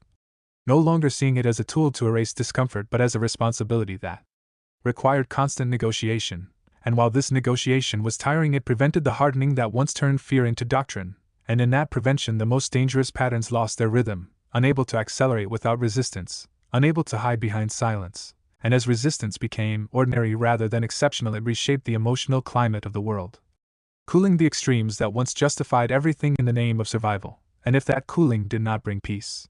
it brought space, room enough to reconsider, to repair, to choose again without pretending the past had not already answered certain questions, and in that room Naruto Uzumaki's life continued to exist not as an influence exerted but as a constraint honored, a quiet acknowledgement that once a line had been crossed and could never be uncrossed, and that honoring that knowledge mattered more than any attempt to redeem what had been done. And as the future continued to unfold within that acknowledgement it did so unevenly, with advances and regressions that reflected the world's ongoing struggle with its own nature, yet never fully returning to the certainty that had allowed it to treat a child as an answer, and in that incomplete return lay the story's true conclusion, not an ending that resolved its themes but a continuation that refused to betray them, a world that still feared, still fought, still failed, yet carried forward the irreversible understanding that humanity was not an obstacle to survival but its condition, and that once this had been learned at the cost of a child's life, it could never again be unlearned without choosing to repeat the same harm, and so the world continued, not redeemed and not forgiven, but responsible, bearing the weight it once tried to pass on, choosing again and again, without certainty or applause, to remain human where once it had been easier not to be, and in that choosing the story lived on, not closed or concluded, but sustained, as long as there were people willing to ask the hardest question fear could never answer: who pays? And to refuse any answer that demanded it be someone who never chose to bear the cost. And that refusal to accept an answer built on unwilling sacrifice became the quiet measure by which every future decision was weighed, not because it was written down or taught explicitly, but because it had been learned the hard way, through the recognition that some mistakes changed the shape of the world rather than merely its direction, and once that shape had been altered there was no returning to the ease that had existed before, only adapting to the new contours with care and attention. And as the world adapted it grew less confident in absolutes and more practiced in listening, not because listening guaranteed better outcomes but because it exposed assumptions before they hardened into harm, and this exposure proved invaluable in a world that had once relied on speed and certainty to outrun consequence, and now found that slowing down was not weakness but a form of strength that prevented the worst excesses from ever fully taking form, and in this slowing Naruto Uzumaki's life continued to exert its influence without demand or recognition, embedded in the collective hesitation that preceded cruelty and sometimes stopped it altogether, and even when it did not, ensured that cruelty could not masquerade as necessity without being named, and naming, once done, made repetition harder, because repetition required forgetting. And forgetting had become the one luxury the world could no longer afford, and so the future remained open not because it was safe but because it was contested, shaped by argument rather than obedience, by participation rather than design, and though this made progress uneven it preserved the essential truth that survival was not something achieved by sacrificing others but something sustained by shared responsibility, and as generations continued to live within that truth they did so without ceremony,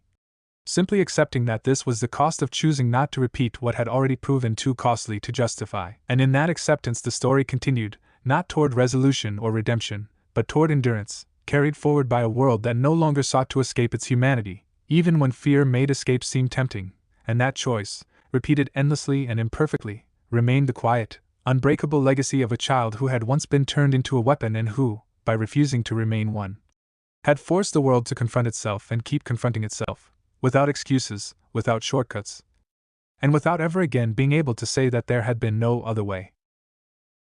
And confronting itself without the shelter of inevitability became the world's most enduring habit, one that did not promise improvement so much as awareness, the steady knowledge that every choice carved something permanent into the future whether it was acknowledged or not, and as that knowledge settled deeper it reshaped patience itself, turning waiting into an act of responsibility rather than indecision. Because waiting meant refusing to act until the cost was understood, and though this often invited criticism it prevented the quiet atrocities that once thrived in haste, and in this prevention the absence left by Naruto Uzumaki remained active, not as a void but as a restraint that held even when no one remembered why it existed, and if that restraint sometimes felt heavy it was because it carried the accumulated weight of what had already been endured. A weight that could not be discarded without discarding the future along with it, and so the world learned to walk with it, rather than attempt to outrun it, adjusting its pace, its expectations, its tolerance for uncertainty. And while this adjustment never produced certainty or peace, it preserved something more essential, the ability to continue without erasing those least able to resist. And as time moved on and the world changed in ways that would have been unimaginable in Naruto's lifetime, that ability remained. Shaping responses not through reverence but through instinct, a quiet understanding that some solutions were no longer compatible with survival that meant anything, and in that understanding the story finally found its true continuation, not as a narrative to be finished but as a condition to be maintained, a world that remained flawed, fearful, and unfinished, yet incapable of returning to the simplicity that had once allowed it to turn a child into an answer. And if that incapacity felt like loss, it was also protection, guarding against the repetition of a harm too complete to justify. Again, and so the future unfolded under that guard, open and uncertain, demanding effort without guarantees, yet carrying forward the one lesson that could not be forgotten, that humanity, once surrendered, never returned intact, and that choosing to keep it, again and again, even when fear made it costly, was not idealism but survival in its most honest form. A survival that no longer asked children to pay the price for the world's certainty, and in that refusal the story continued, not toward an ending, but toward a responsibility that would never again be someone else's to bear. And so that responsibility remained where it belonged, neither exalted nor escaped, simply present, shaping the future through the quiet refusal to let fear dictate terms it could not justify, and this presence altered the emotional center of the world more deeply than any victory ever had, because it forced people to reckon not with enemies alone but with themselves, with the choices they made when no one was watching and no doctrine could shield them, and as this reckoning became habitual it dissolved the last illusion that morality could be automated, that systems could be built to absolve their operators, and in its place grew a harder understanding that ethics lived not in design but in action repeated over time, and though this understanding offered no comfort it offered durability, because it could not be dismantled by changing leaders or rewriting laws, having embedded itself into expectation itself. And as generations lived and died within that expectation they inherited a world where power moved more cautiously, where urgency faced resistance by default, and where solutions that required erasure simply failed to gain traction, not because they were banned but because they felt incompatible with survival that meant anything beyond continuation, and if fear still demanded certainty it now did so in a world that had learned to live without it. A world that accepted instability as the price of agency and ambiguity as the cost of not repeating irreversible harm, and in that acceptance Naruto Uzumaki's life continued to exist not as a memory honored or a wound healed but as a structural change to how history itself unfolded, bending it away from absolutes and toward shared burden. And if that bending never produced harmony it produced restraint, and restraint proved enough to keep the worst patterns from reforming, enough to keep the future open. And as long as it remained open the story did not need an ending, because endings implied resolution and resolution implied that what had been done could be balanced or undone, and it could not, it could only be carried forward honestly, and so the world carried it, imperfectly and without ceremony, choosing again and again to live with the weight rather than shape another child to bear it, and in that choosing, endlessly renewed and never complete. The legacy of a child raised as a weapon endured in the only way that mattered, not as a tale told or a lesson learned, but as a world that could no longer pretend it had no other choice, and that, at last, chose to remain human anyway. And remaining human, without the shelter of final answers, became the quiet skill the world practiced until it no longer felt like skill at all, only habit, the way one balanced without thinking after years of walking uneven ground, and that balance was never perfect, often lost and regained, yet it prevented the catastrophic falls that had once seemed unavoidable. And as this balance held the world discovered that survival did not require certainty so much as honesty, the willingness to admit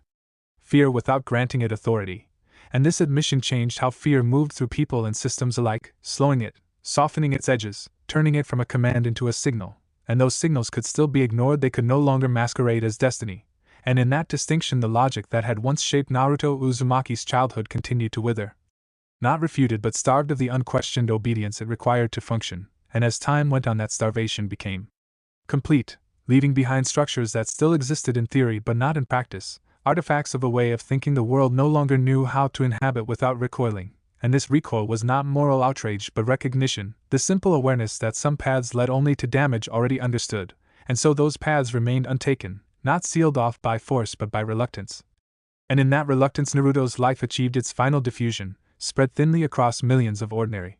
decisions that never bore his name yet existed because of his refusal, and as the future continued to unfold within that diffusion it did so without neat arcs or satisfying conclusions, because life rarely offered those, yet it unfolded without the lie that someone else could be shaped to absorb its cost, and that absence of a lie mattered more than any promise ever could, because it kept responsibility anchored where it belonged,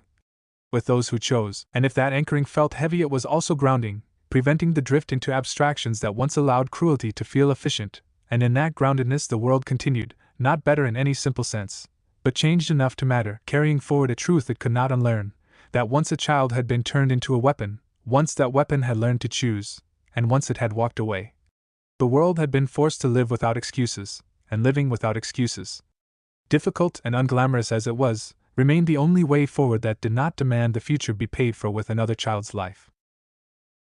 And that truth, once stripped of drama and distilled into practice, continued to hold the world in a state of uneasy integrity, because integrity did not simplify decisions, it complicated them, forcing every choice to pass through awareness rather than urgency, and while this often slowed progress it prevented the kind of acceleration that once made irreversible harm feel justified. And as the world grew accustomed to this slower movement it learned that momentum was not always virtue, that restraint could be an act of preservation rather than weakness. And in this reframing Naruto Uzumaki's life remained present not as a point of origin but as a constant correction, a subtle pressure that kept the balance from tipping too far toward efficiency at the expense of humanity. And even when fear surged high enough to blur that balance it never fully erased the memory embedded in consequence. The knowledge that shortcuts demanded payment long after their benefits expired, and so the world continued to choose, imperfectly and often reluctantly, to carry its own fear, its own uncertainty, and its own responsibility, accepting that the price of remaining human was ongoing effort rather than final resolution, and if that effort exhausted it also sustained, because it allowed the future to remain negotiable rather than predetermined by the worst impulses of the present. And in that negotiability lay the final endurance of the story, not an ending that closed the past but a continuation that refused to repeat it, a world still struggling, still incomplete, yet permanently altered by the simple, irrevocable fact that once a child had been shaped into a weapon and had lived long enough to refuse, and that refusal had denied the world its most dangerous comfort, the belief that it could survive by making someone else pay the cost alone, leaving behind instead the harder, quieter work of shared responsibility, a work that never ended, never absolved, and never allowed the world to forget that humanity, once surrendered, was never truly regained. And with that understanding settled so deeply it no longer needed articulation, the world learned to exist without leaning on narrative closure at all, because closure implied permission to stop paying attention, and attention was the only safeguard it had left, and so vigilance became ordinary rather than heroic, a background state maintained not through fear but through habit, through the quiet expectation that power be questioned and that suffering not be optimized away, and as this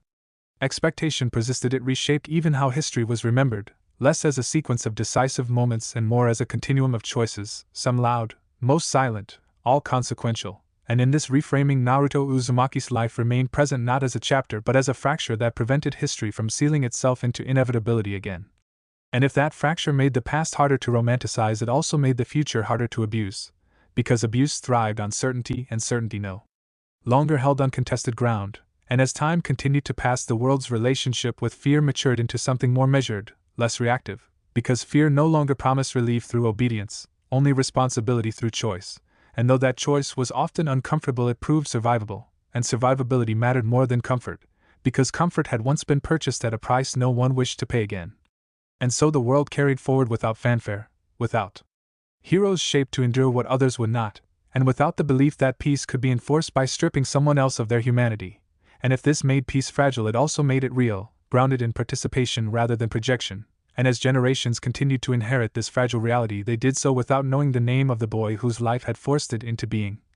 yet living daily within the space his refusal had created, choosing again and again to hold their own fear, their own responsibility, and their own humanity, because there was no longer anywhere else to put them, and because at last the world understood that there never should have been. And so the world endured in that understanding, not as a triumph secured or a failure redeemed, but as a condition maintained through attention rather than faith, because faith invited complacency and complacency invited repetition, and repetition was the one luxury the world could no longer afford, and as attention became the default posture it reshaped how people lived inside uncertainty. no longer treating it as an emergency to be neutralized but as a reality to be navigated with care, and this navigation demanded patience in a world that had once prized speed above all else, yet patience proved to be the difference between survival that hollowed itself out and survival that could continue without consuming its own future. And in that difference Naruto Uzumaki's life remained present not as a name remembered but as a gravity felt. A subtle force that bent choices away from erasure even when fear pulled hard in the opposite direction, and as years passed and the immediate context of his existence dissolved into abstraction, the effect of his refusal remained precise, shaping what felt acceptable long after the reasons had faded, and when people struggled to explain why certain ideas felt wrong they did not need to, because explanation had never been the point, only prevention, and prevention lived most securely in habit rather than doctrine. And as habit replaced ideology, the old logic lost its final foothold, unable to regenerate without belief and momentum, and belief and momentum were no longer available to it. And so the future unfolded under that quiet constraint, flawed and contested yet fundamentally altered, a world that still wrestled with fear but no longer surrendered to it unquestioned, a world that still made mistakes but could no longer pretend they were unavoidable, and in that inability to pretend lay the final continuity of the story. Not an ending that closed wounds or justified suffering, but a persistence that honored what could not be undone by refusing to do it again. And as long as that refusal held, renewed daily in countless unseen choices, the world remained open, not safe or certain, but honest enough to choose humanity even when fear insisted it was too costly, and that choice, endlessly repeated and never complete, was the only ending this story ever needed. And choosing it without guarantees became the quiet proof that the world had changed in the only way that truly lasted, not through correction of the past but through refusal to replicate it, and this refusal did not harden into righteousness or soften into comfort, it remained attention carried forward, shaping conduct through the simple understanding that once humanity had been treated as expendable, nothing built on that premise could endure intact, and as this understanding continued to guide behavior it rendered certain arguments inert before they were fully formed, draining them of urgency and appeal, and in that inertia the old logic finally lost its capacity to reproduce, not defeated but rendered obsolete by a world that had learned to live without it, and as time went on the absence of a living weapon became so normalized it ceased to feel like restraint at all. Instead defining the baseline of what responsibility meant, a world where power was expected to answer for itself and fear was expected to justify its demands, and though either expectation was always met they were never fully abandoned again, because abandonment would have required forgetting, and forgetting had become too costly to allow, and so the story continued as it always had, not toward resolution but toward maintenance, the ongoing effort to remain present with consequence, to choose restraint when speed tempted, to share burden when delegation beckoned, and if this effort remained imperfect it was at least deliberate, sustained not by memory of a single life but by the conditions that life had imposed, and in those conditions the future remained open enough to choose differently, constrained enough to avoid repetition, and honest enough to acknowledge that the price of remaining human was not paid once, but continuously, in small decisions made without witness, without certainty, and without absolution, decisions that together ensured that no child would ever again be shaped into an answer for a world unwilling to face itself. And in that ensuring, quiet and uncelebrated, the story finally rested, not ended, not resolved, but held in balance by a responsibility the world could no longer deny and no longer escape. And with that balance held, not perfectly but persistently, the story reached the only stopping point it could ever claim, not an ending marked by silence or certainty, but a world that continued without needing to justify its survival through erasure, a world that had learned, slowly and without forgiveness, that the most dangerous lie it had ever believed was that responsibility could be engineered away. And once that lie was broken it could never be repaired, only lived without, and so the future moved forward under that truth, uneven, fragile, and human, shaped not by the presence of a weapon or the promise of a savior, but by the absence of an excuse, and if that absence demanded more than the world was ever comfortable giving it also ensured that whatever came next would be chosen rather than imposed, carried rather than assigned. And in that carrying the final consequence of Naruto Uzumaki's life endured, not as redemption or vindication, but as a permanent alteration to what the world would allow itself to do, a quiet line that could not be crossed again without knowing exactly what was being lost, and in that knowledge the world found its last, difficult inheritance, not peace, not certainty, but the obligation to choose humanity without guarantees, an obligation that did not end, did not fade, and did not forgive, yet remained the only future worth carrying forward. And so that obligation settled into the marrow of the age, no longer debated or dramatized, simply lived, shaping the world through what it refused to become, because refusal, once internalized, proved more durable than aspiration, and as time stretched forward without punctuation, the absence of easy answers became a form of quiet stability. One that did not promise safety but prevented the worst distortions of fear from hardening into destiny, and in that prevention the world learned to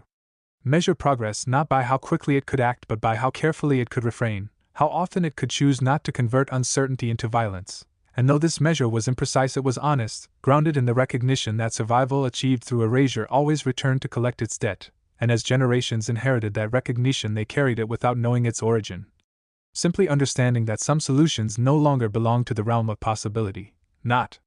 because they were outlawed but because they were incompatible with a world that wished to continue without hollowing itself out, and if that incompatibility limited ambition it also preserved continuity, allowing the future to unfold without demanding a sacrifice no one could justify again. And in that unfolding Naruto Uzumaki's life finally dissolved fully into consequence rather than narrative.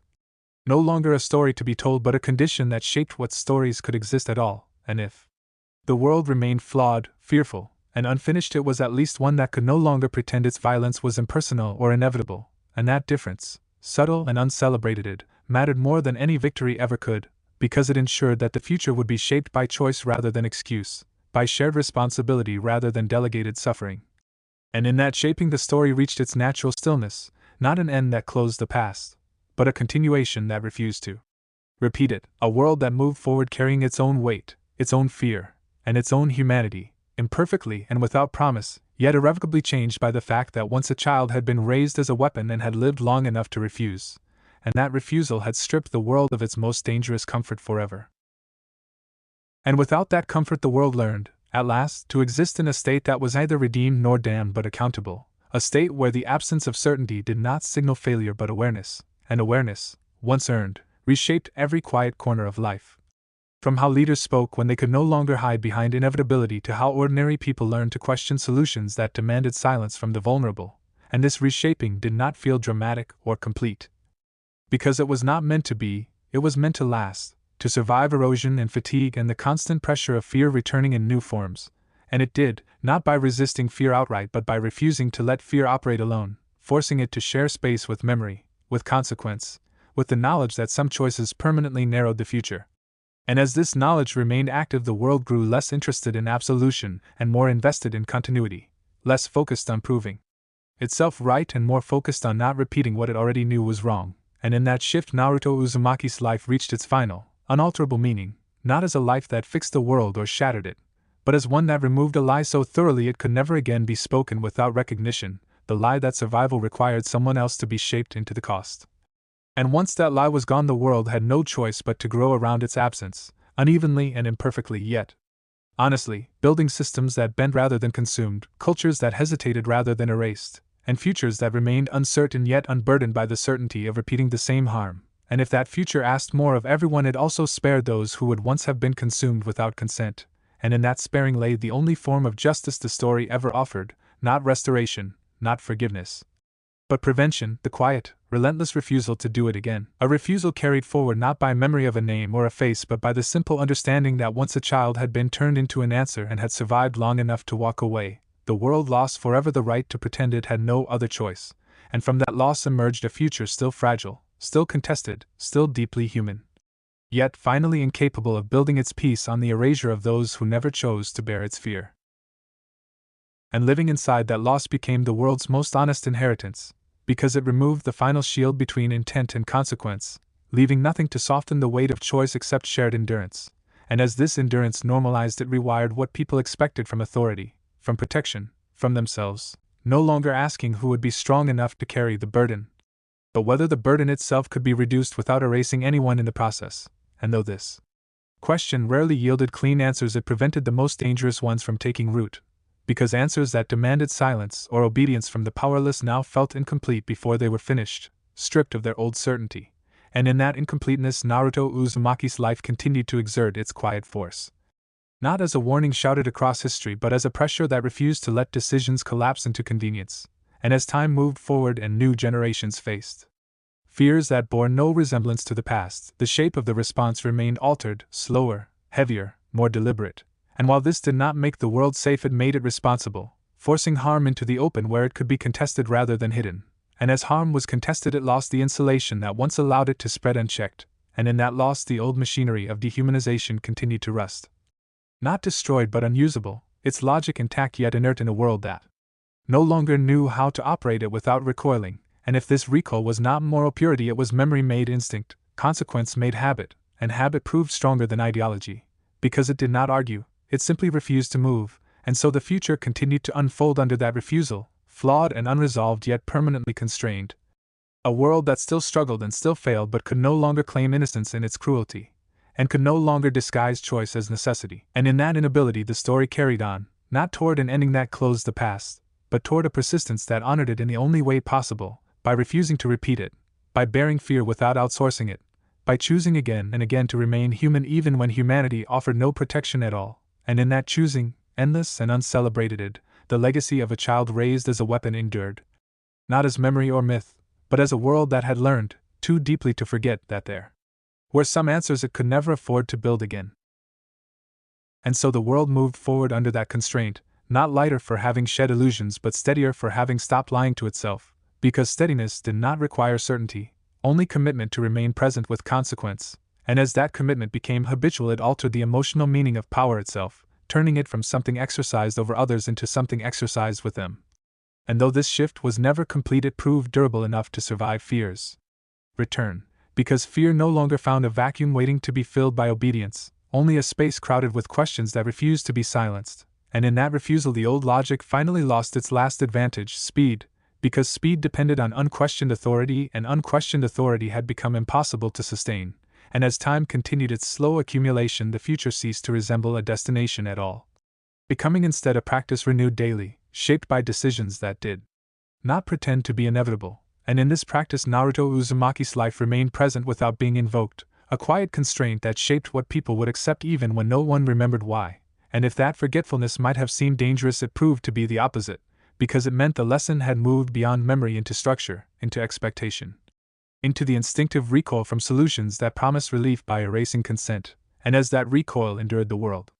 discovered that it could survive without such promises, unevenly and imperfectly, yet honestly enough to continue, and if this honesty offered no redemption it offered continuity, a future that could be argued over, revised, and lived within rather than sealed by doctrine, and in that openness the story found its final persistence, not an ending that resolved its themes but a condition that preserved them, a world that carried forward without the lie that someone else could be shaped to endure its worst impulses, and if that world remained fragile it was at least self-aware, capable of seeing what it was choosing and who would be affected, and that sight alone changed everything, because it meant the cost of cruelty could no longer be hidden, and once seen, cruelty lost the simplicity that had once made it attractive. And in that loss Naruto's life achieved its last and quietest effect, not to save the world or condemn it, but to make certain harms unrepeatable without acknowledgement, and acknowledgement, once unavoidable, proved enough to slow the future into something livable, something shared, something that no longer demanded a child be turned into an answer, and in that refusal, renewed endlessly and without ceremony, the story finally rested, not concluded but sustained. A world moving forward without excuses, bearing its own weight, and choosing, again and again, to remain human even when fear insisted it could not afford to be. And that insistence, quiet and unyielding, became the last thing fear could not take away, because fear thrived on isolation and speed, and the world no longer offered either without resistance, having learned that isolation was how suffering became invisible and speed was how it became irreversible, and as both were denied their former authority the shape of catastrophe itself began to change. No longer erupting as total collapse but unfolding in fragments that could be addressed, argued over, and sometimes mitigated before they consumed everything, and though this did not spare the world from loss it altered how loss was carried, spreading it across many shoulders rather than burying it inside one life designed to break silently, and in that spreading Naruto Uzumaki's absence continued to do its work, not as a void demanding to be filled but as a limit that redirected force outward instead of inward, ensuring that no single body could ever again be optimized to absorb what others refused to face, and as time continued without punctuation the world grew accustomed to this redistribution, finding in it a harsh fairness that offered no relief but no erasure either, and if people still longed for certainty they learned to recognize that longing as a warning rather than a guide, a sign that something was being simplified too quickly, and this recognition slowed the march of old ideas dressed in new language, forcing them to justify themselves under scrutiny they could rarely survive, and in that failure the past remained where it belonged, not erased but contained, unable to dictate the future by default, and as generations inherited this containment, they treated it not as wisdom but as normalcy, simply understanding that some paths were no longer viable, not because they were impossible but because they were understood too well to be acceptable. And in that understanding the final transformation took hold, the realization that humanity was not something to be protected after survival but something survival depended on from the start. And once that realization settled, there was no returning to the logic that had once shaped a child into a weapon, because that logic required forgetting what had already been learned, and forgetting had become the one thing the world could no longer do without destroying itself. And so the future remained open and constrained at once, fragile yet real, a space where choices still hurt and mistakes still mattered, but where no one could claim they had been forced by inevitability alone. And in that space the story did not end so much as it thinned into life itself, into the countless moments when fear pressed close and someone chose to pause instead of obey, to share instead of delegate, to remain human instead of efficient, and in those moments, repeated endlessly and without recognition, Naruto Uzumaki's life continued to matter in the only way it ever could, not as a hero remembered or a weapon feared, but as the reason the world could no longer lie to itself about what survival cost, and as long as that truth remained present, however quietly, the story would continue forward without needing another ending, because it had already reached the one point beyond which it could not go back. And beyond that point there was only continuation, not progress measured in victories but persistence measured in restraint, a world that had learned that the most important things did not announce themselves when they changed, and that the absence of catastrophe was often the result of choices no one would ever notice, and this understanding settled into the background of existence like weather, shaping behavior without demanding belief, and as the world lived inside it the temptation to return to simpler answers never fully disappeared, but temptation no longer carried authority, meeting instead a resistance born of experience, the quiet knowledge that some paths, once taken, could never be made harmless again, and this knowledge altered how people spoke of necessity, because necessity now demanded proof not just of urgency but of humanity. And proofs that relied on erasure failed more often than they succeeded, not through prohibition but through fatigue, because the world was tired of solutions that promised relief by creating wounds that never closed, and in that weariness Naruto Uzumaki's life found its final diffusion, spread so thin across time it could not be traced back to a single source, yet present everywhere in the way the world hesitated before hardening, paused before acting, and questioned before obeying. And as generations continued to inherit that hesitation, they treated it not as caution but as common sense, simply the way things were done now, a world where power moved slowly because it had learned what speed once destroyed, and if this slowness frustrated it also preserved, allowing space for correction where once there had been only collapse, and in that space the future remained unsettled but alive, shaped by participation rather than design, and though participation was messy it was honest, because it forced everyone to carry a portion of the weight rather than concentrating it into a single, silent body, and in that distribution lay the last safeguard against repetition, not law or memory but shared consequence, and as long as consequence remained shared the logic that had once created a weapon from a child could not regain its footing, and so the story continued, not as an arc seeking resolution but as a condition sustained through effort, through the ongoing refusal to let fear decide alone. And in that refusal the world carried forward the only ending it could ever hold, a future that remained imperfect and uncertain yet no longer built on the lie that someone else could be shaped to endure what it feared to face, a future that moved on without excuses, without certainty, and without weapons made from children, choosing instead, again and again, to remain human even when doing so demanded more than the world had ever wanted to give. And in the end, without declaration or ceremony, the world reached the only conclusion it was ever capable of sustaining, not an answer that solved its fears but a posture that refused to let fear rule unchallenged, a way of living that accepted uncertainty as the cost of agency and responsibility as the price of survival, and though this posture never brought peace in any absolute sense it brought something rarer. The refusal to pretend that peace could be built on the disappearance of the unwilling, and as that refusal endured it became indistinguishable from the world itself, shaping generations who would never know why certain paths felt closed, only that reopening them would require a cruelty no one was willing to own again, and in that quiet unwillingness Naruto Uzumaki's life found its final and irrevocable meaning, not as a story remembered or a sacrifice redeemed, but as the moment the world lost the right to lie to itself, the moment it learned that once a child was turned into a weapon and that weapon lived long enough to choose, nothing could ever make that act clean again, and so the future continued forward carrying its own weight, flawed, fearful, and unfinished, yet honest enough to endure, a world that no longer searched for answers shaped from children, no longer hid behind inevitability, and no longer claimed innocence in its choices, choosing instead, again and again, without certainty and without absolution, to remain human, because there was nothing left to save if it did not.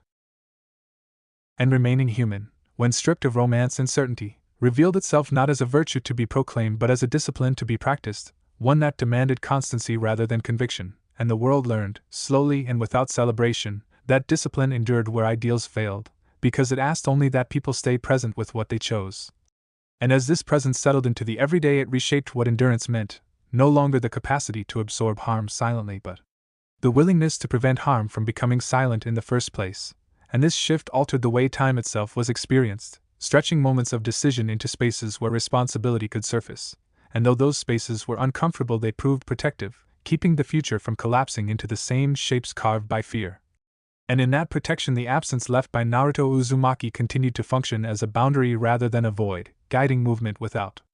instruction. And as generations lived within that guidance, they did not feel constrained so much as grounded, aware that some choices were no longer available because their cost had been paid once and could not be repaid without loss beyond measure. And if this grounding slowed ambition, it also preserved continuity, allowing the world to move forward without demanding obedience from the young or silence from the vulnerable.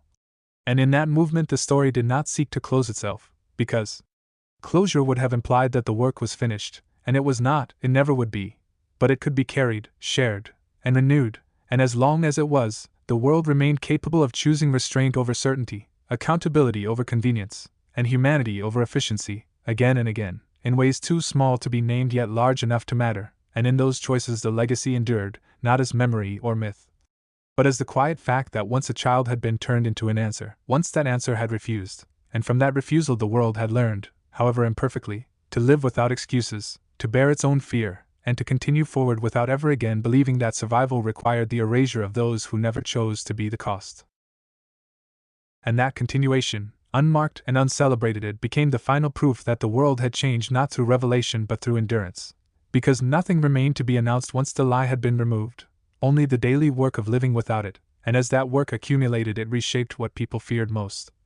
No longer uncertainty or conflict, but the possibility of slipping back into a comfort that demanded someone else be shaped to endure what they would not, and this fear, quiet and grounding, proved more protective than any wall or weapon ever had, because it guarded against repetition rather than attack, and in doing so it preserved the future not as a promise but as a responsibility that could not be handed away. And as generations accepted that responsibility without understanding its origin, they lived inside its consequence all the same, building lives, systems, and failures that reflected the absence of a choice the world had once made too easily. And if those lives were imperfect, they were at least their own, not purchased through obedience engineered into flesh. And in that ownership lay the last transformation, the shift from survival as extraction to survival as participation, from peace enforced to peace negotiated. And though negotiation never ended and often exhausted, it remained preferable to certainty that erased consent. And so the story did not resolve into silence but into practice, into a world that moved forward carrying the weight it once tried to hand away, choosing again and again, without assurance or absolution, to remain human even when fear made that choice costly, because there was nothing left to protect if it did not, and that understanding, once reached, required no ending, only continuation, sustained by the quiet, relentless refusal to ever again turn a child into an answer. And in that refusal, finally accepted as irreversible, the world discovered the only kind of ending it would ever be granted, not one that closed the past or redeemed its damage, but one that prevented the future from inheriting the same shape, a conclusion measured not in peace achieved but in harm no longer permitted to masquerade as necessity. And if that conclusion felt unsatisfying, it was because it offered no absolution, only responsibility carried forward without illusion, and yet that was enough, because enough did not mean perfect, it meant survivable without erasure. And so the world went on, still fearful, still flawed, still capable of violence, but no longer able to pretend that violence was inevitable or impersonal, no longer able to shape children into answers without seeing itself clearly in the act. And that clarity, once unavoidable, changed everything that followed, not loudly or cleanly, but permanently, and in that permanence Naruto Uzumaki's life reached its true and final resonance, not as a hero's journey or a tragedy redeemed, but as the moment the world lost its most dangerous excuse and was forced, at last, to live with the weight of its own choices, a weight it would carry imperfectly, endlessly, and humanly, into whatever future remained. And carrying that weight without the promise of relief became the final, defining rhythm of the age, because rhythm endured where resolve faltered, shaping behavior even when belief wavered, And as that rhythm settled into the everyday, it transformed restraint from an act of resistance into an act of maintenance, the quiet upkeep of a world that no longer trusted itself with easy answers. And this maintenance was not heroic or inspiring, it was repetitive, tiring, and necessary, like tending a structure that would collapse if neglected, and in that necessity the world found a strange steadiness, not the steadiness of certainty but of attention, the constant awareness that what was ignored today would return tomorrow with greater cost, and as this awareness persisted it altered how people related to failure, allowing it to be confronted rather than concealed, repaired rather than denied. And though repair was never complete, it prevented the rot that secrecy once allowed to spread unchecked, and in this prevention Naruto Uzumaki's life continued to matter without ever being spoken, embedded in the instinct to stop and ask before acting, to hesitate before declaring necessity, to consider who would be changed forever by a decision and whether that change could be justified, and when the answer was no, to accept limitation rather than manufacture compliance, and this acceptance, repeated countless times across years and lives, reshaped the future more effectively than any single victory ever could, because it did not rely on memory or myth, only on the lived understanding that some costs were too great to pay again, and as time continued its indifferent passage the world remained imperfect and unresolved, yet incapable of returning to the simplicity that had once allowed it to turn a child into a solution, and if that incapacity felt like loss it was also protection, guarding against a repetition that would have hollowed out whatever survived. And so the story did not close itself with resolution or peace, but with persistence, a future carried forward by people who would never know why certain choices felt impossible, only that making them would mean becoming something they no longer wished to be, and in that unwillingness the legacy endured, not as an ending reached, but as a line that held, ensuring that whatever the world became next, it would do so without pretending that its survival required the erasure of those who never chose to bear its fear. And that line, held without force or proclamation, became the quiet boundary that defined the age more clearly than any treaty or monument ever could, because it was enforced not by fear of punishment but by recognition of consequence, and recognition proved harder to escape than law, following people into moments where no one was watching and no justification could be shared.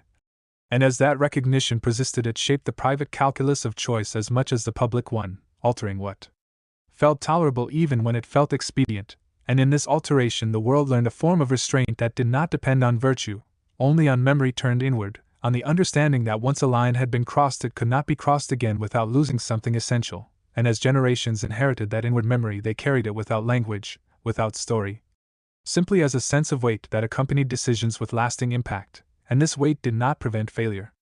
or cruelty, but it slowed them, exposed them, and made them harder to justify, and in that difficulty the future remained negotiable rather than sealed, shaped by participation rather than design. And though this negotiation never ended it preserved the one thing the world had nearly destroyed, the ability to choose without manufacturing obedience, and in preserving that ability the story finally thinned into silence. Not the silence of forgetting but of absorption, a world moving forward under a truth so deeply internalized it no longer needed to be said that once a child had been raised as a weapon and had lived long enough to refuse, and from that refusal the world had been changed in a way that could never be undone, only honored, by choosing again and again, without certainty and without excuse, to remain human. And honoring it required nothing dramatic, only consistency, the quiet resolve to keep that boundary intact even when fear tried to blur it, even when pressure mounted to treat people as means rather than ends, and as that resolve endured it reshaped the world's sense of time, because urgency no longer justified haste and delay no longer implied weakness, instead becoming tools for reflection rather than excuses for inaction. And this shift did not make decisions easier but made them truer, grounded in the recognition that consequences did not vanish when ignored, only multiplied, and as this recognition settled deeper it altered how people spoke about sacrifice, stripping the word of its false nobility when it was imposed rather than chosen, and in that stripping the old logic lost its last refuge, unable to cloak itself in virtue without being exposed, and exposure, once unavoidable, drained it of power, because power had depended on silence and speed, and neither could be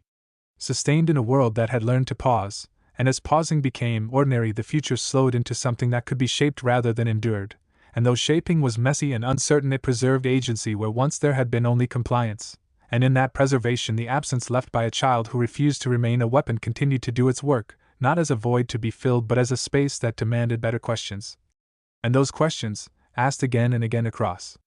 generations, kept the world from forgetting what it had already paid for, and if the answers were never perfect they were at least owned, carried by those who chose them rather than imposed on those who could not refuse, and in that ownership the story finally found its quiet continuation, not an ending sealed by resolution, but a life sustained by restraint.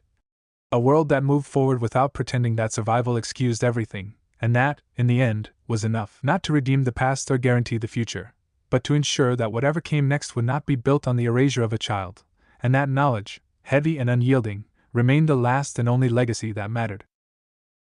And that legacy, heavy precisely because it could not be set down, became the final constant against which everything else was measured, because it denied the world the relief of forgetting and the temptation of believing that time alone could absolve what choice had done, and as that denial persisted it reshaped how people understood both guilt and responsibility.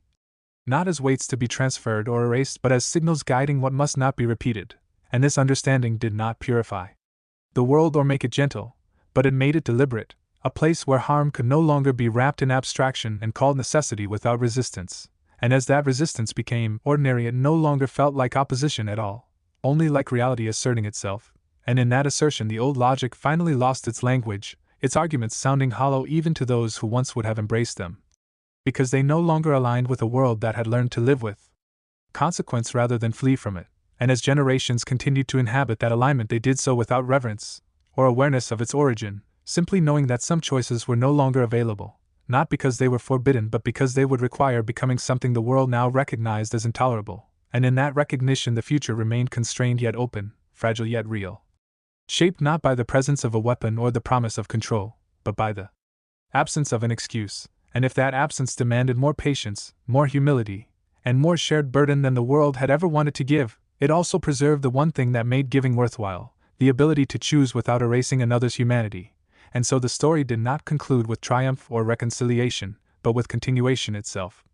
A world moving forward under a truth it could not escape and no longer wished to, choosing again and again, without certainty and without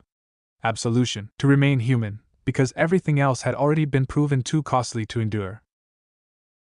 And remaining with that truth, without seeking to soften it into something more comfortable, became the quiet act of courage that replaced all the grand gestures the world once relied on, because courage no longer meant doing what was decisive but doing what was difficult to live with afterward, and this redefinition changed how strength was recognized, no longer in domination or endurance alone but in restraint maintained over time. In the refusal to let fear decide faster than conscience could respond, and though this kind of strength was rarely visible it accumulated, shaping outcomes long before they became visible as history, and as that accumulation continued it rendered certain futures unreachable, not through prohibition but through incompatibility, because a world that had learned to carry its own weight could no longer justify shaping others to bear it instead. And if that made survival slower it also made it truer, grounded in participation rather than projection, and in that grounding the last echo of the old world finally faded, not erased but absorbed, its logic rendered inert by a reality that no longer had use for it, and as time continued forward without punctuation the story dissolved fully into the ordinary, into lives lived under an unspoken understanding that some costs could not be paid again, and that understanding required no memory, no hero, and no ending to sustain it, only the ongoing willingness to choose restraint over certainty, accountability over convenience, and humanity over efficiency, again and again, wherever fear demanded something easier, and in that endless choosing the world found its only durable future, not guaranteed, not redeemed, but honest enough to endure, a future carried forward by people who might never know why the line existed, only that crossing it would mean losing something that could never be rebuilt. And so they did not cross it, and that quiet decision, repeated across time without applause or resolution, remained the final continuation of the story, a world still unfinished, still fragile, yet forever changed by the simple fact that once a child had been turned into an answer, and from that moment on, the world learned that no answer was worth that cost again. And with that realization fully absorbed, the motion finally slowed enough to rest, not because the world had solved itself but because it no longer needed to justify continuing, and that was the last transformation, the shift from survival as reaction to survival as intention, a state where the future did not need to be conquered or secured, only entered with eyes open. And in that openness the story reached its natural stillness, not an ending that closed the past but a present that refused to be built from it, a world that carried forward the knowledge that some acts could never be made clean and therefore must never be repeated, and if this knowledge weighed heavily it also anchored everything else, keeping fear from drifting into command and power from dissolving into abstraction, and so the world went on, not redeemed, not innocent, but awake, choosing again and again to hold its own uncertainty rather than forge certainty out of another child's silence, and that choice Endlessly renewed and never complete, was the final state the story could reach, a future without answers shaped from children, without weapons built from lives, and without the lie that humanity was optional, a future that did not promise peace or safety, only responsibility honestly borne, and in that honesty the story did not need to continue further, because it had arrived where it always had to. A world that would never again be able to say it did not know the cost. And knowing the cost did not paralyze the world, it clarified it, because clarity did not demand certainty, only accountability, and accountability, once accepted, reshaped what it meant to move forward at all, turning continuation into an act of care rather than conquest, and as that care became habitual it softened nothing yet stabilized everything. Allowing people to live with contradiction without needing to resolve it through force, and though this way of living was never easy it proved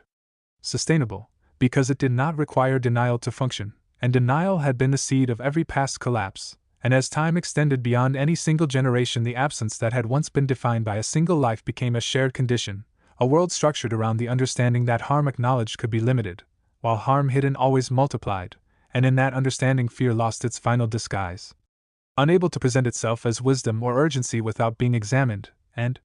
examination slowed it enough to prevent it from hardening into doctrine again, and as doctrine faded the future remained open not because it was safe but because it was honest, and honesty, though unforgiving, allowed correction where illusion never had, and in that allowance the world continued to exist not as a triumph of morality but as a practice of restraint, repeated endlessly, imperfectly, and without reward. And if this repetition felt exhausting it was because it was real, demanding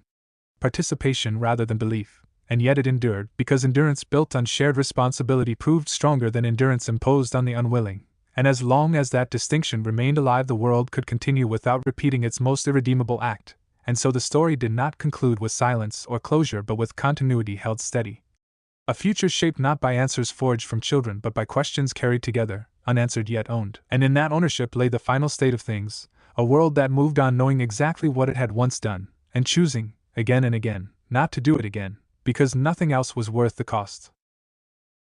And with that choice reaffirmed often enough to become instinct, the world finally accepted that there would be no final page, no moment where the burden lifted and history declared itself complete, because completion had never been the goal, only continuity without erasure, and this acceptance altered the way people thought about legacy itself, no longer as something left behind but as something lived through. Sustained in what was not done as much as in what was, and as that perspective settled it stripped the last urgency from the desire to be remembered, because remembrance had proven less important than prevention, and prevention required anonymity, patience, and restraint rather than names carved into stone, and in that anonymity Naruto Uzumaki's life reached its quietest and most enduring form, not as a figure preserved but as a condition maintained. A world that had learned to distrust answers that arrived too quickly and solutions that required silence from those least able to refuse, and if this distrust complicated every decision it also safeguarded the future from collapsing into the same shape as the past, and that alone was enough to justify the effort, and so the world continued, flawed, fearful, and unfinished, yet no longer capable of claiming ignorance, no longer capable of pretending that humanity was negotiable. And as long as that remained true the story did not need to go further, because it had arrived at the only place it could ever hold, a future sustained not by weapons or heroes or certainty, but by the ongoing, difficult, and unremarkable choice to carry responsibility together, to live without excuses, and to remain human even when nothing else promised to save it. And so that choice persisted, not as a resolution but as a posture the world returned to whenever fear surged and certainty tempted, a way of standing that acknowledged fragility without surrendering to it, and as this posture endured it reshaped even the meaning of failure, no longer proof that restraint had been mistaken but evidence that restraint had limits that required care rather than abandonment. And this reframing kept despair from hardening into doctrine, allowing repair where once there would have been replacement, dialogue where once there would have been command, and though none of it was sufficient on its own it accumulated into something durable, a future that remained negotiable because it was never sealed by absolutes, and in that negotiability the last shadow of the old logic finally thinned beyond usefulness. Unable to promise what it once had because the world no longer believed in promises that required silence, and as belief shifted from certainty to accountability the mechanisms that had once shaped obedience into flesh lost their coherence, their designs intact yet uninhabitable, relics of a time when fear had spoken louder than conscience, and as those relics faded into irrelevance the world did not celebrate their passing, it simply moved on without them, and that unremarkable continuation was the truest sign of change, because it meant the cost paid by a single life had not become a model to be repeated, and repetition had been the greatest danger all along, and so the story carried itself forward without needing further words, embedded in the rhythm of days where choices were made with eyes open and consequences were not outsourced, a world that remained unfinished yet awake, capable of harm yet unwilling to pretend it was unavoidable, and in that unwillingness the narrative found its final state, not an ending that resolved pain or redeemed history, but a future held in balance by the quiet, relentless decision to never again turn a child into an answer, a decision renewed endlessly wherever fear demanded certainty, and humanity insisted on something slower, heavier, and worth carrying. And in that insistence the world learned to breathe differently, slower and deeper, no longer gasping for solutions that promised immediate relief at any cost, and this change in rhythm altered how crises were met, not with the expectation of resolution but with the commitment to engagement, to staying present long enough for complexity to be seen rather than erased. And while this presence did not guarantee wisdom, it prevented the worst simplifications from taking root, and as time passed, those prevented catastrophes never became stories, never entered memory, yet their absence shaped everything that followed, because the future they would have destroyed remained intact, and in that intactness Naruto Uzumaki's life continued to exert its final influence, not by being remembered but by making remembrance unnecessary, by ensuring that what had been done to him could not quietly become normal again. And as generations lived inside that protection without knowing its source, they treated it as the natural order of things, a world where some choices simply did not exist, not because they were forbidden but because they were understood too well to be entertained, and if this understanding felt like restraint it was also freedom, freedom from the compulsion to solve fear through domination, freedom to accept uncertainty without converting it into violence. And though this freedom was fragile it endured because it was shared, carried collectively rather than imposed on the voiceless, and as long as it remained shared the old logic could not return without resistance, and resistance did not need banners or slogans to persist. Only people unwilling to cross a line they could feel even if they could not name it, and so the story reached its quiet horizon, not an end marked by closure but a continuation marked by refusal, a world that moved forward without excuses, without answers shaped from children, and without the lie that survival demanded the erasure of humanity, choosing instead, again and again, to live with the weight of its choices, because that weight, heavy and unrelenting, was still lighter than the cost it had once forced a single child to bear. And living with that weight, once it became unavoidable, reshaped what the world understood as strength, because strength could no longer be measured by how much suffering could be absorbed in silence, but by how little suffering was required to be hidden at all, and this redefinition quietly dismantled the last admiration for systems that prized efficiency over care, exposing them as brittle rather than formidable. And as that exposure settled in, it changed the aspirations people held for the future, not toward dominance or permanence but toward resilience, the ability to endure without consuming what made endurance possible, and though this aspiration was less glamorous it proved harder to corrupt, because it demanded presence rather than spectacle, and presence resisted abstraction, and as abstraction lost its hold the world found it increasingly difficult to justify cruelty without naming it directly. And naming it stripped it of the false neutrality it once enjoyed, and in that stripping the past remained present not as a wound reopened but as a boundary reinforced, a reminder that some acts reshaped the moral landscape so completely they could never be repeated without recognition, and as recognition became reflexive the old logic continued to wither, not attacked or dismantled but simply in use. Its premises incompatible with a world that had learned to live with consequence rather than flee it, and as time continued forward without milestone or memorial the story thinned further into practice, into pauses before decisions, into questions asked too early to be ignored, into refusals made quietly when fear pressed hardest, and if these moments never added up to certainty they added up to continuity, a future that remained open because it was shared, constrained because it remembered, and human because it refused to pretend otherwise.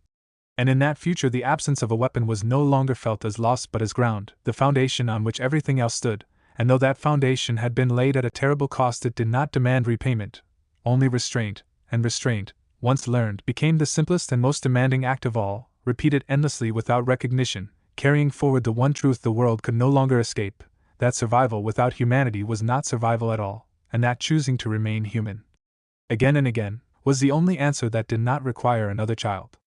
to disappear into silence.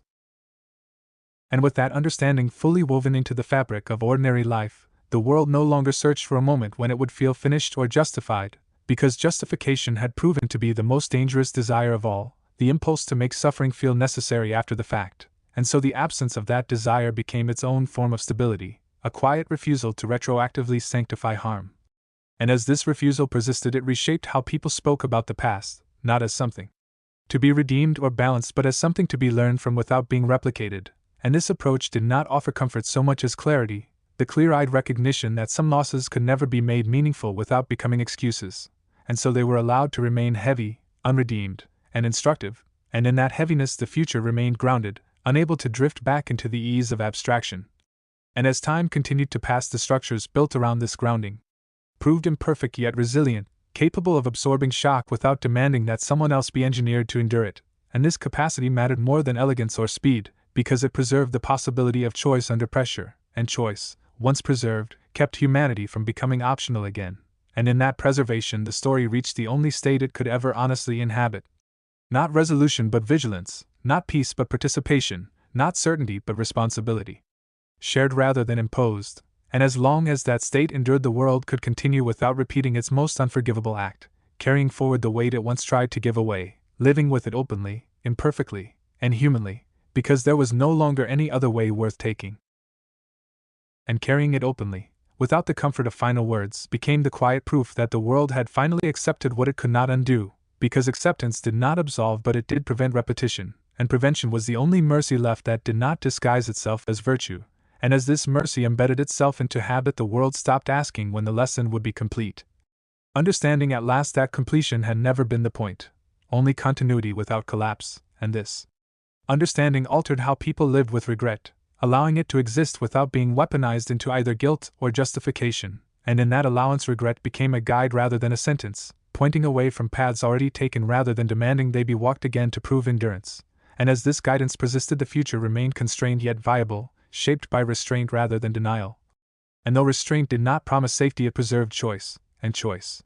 preserved humanity, and humanity, once protected from erasure, proved resilient enough to endure uncertainty without seeking refuge in cruelty. And so the world continued, not cleansed or complete, but awake, carrying forward the one truth it could no longer ignore, that survival demanded care as much as strength, attention as much as action, and responsibility more than certainty. And in that demand the story finally settled into the only form it could sustain, not an ending written in triumph or sorrow, but a living condition renewed every day, wherever fear pressed close and someone chose, quietly and without witness, not to turn another life into the cost. And as long as that choice continued to be made, imperfectly and without guarantee, the world remained altered in the only way that mattered, unable to forget what it had done, and unwilling, at last, to ever do it again. And in that unwillingness the motion finally eased into something like rest, not because the burden had grown lighter, but because the world had learned how to carry it without trying to set it down on someone else, and that learning marked the last meaningful change, the point where the future no longer needed to be justified by the past, only protected from repeating it. And so the days went on, ordinary and demanding, shaped by choices that rarely felt heroic and never felt clean, yet held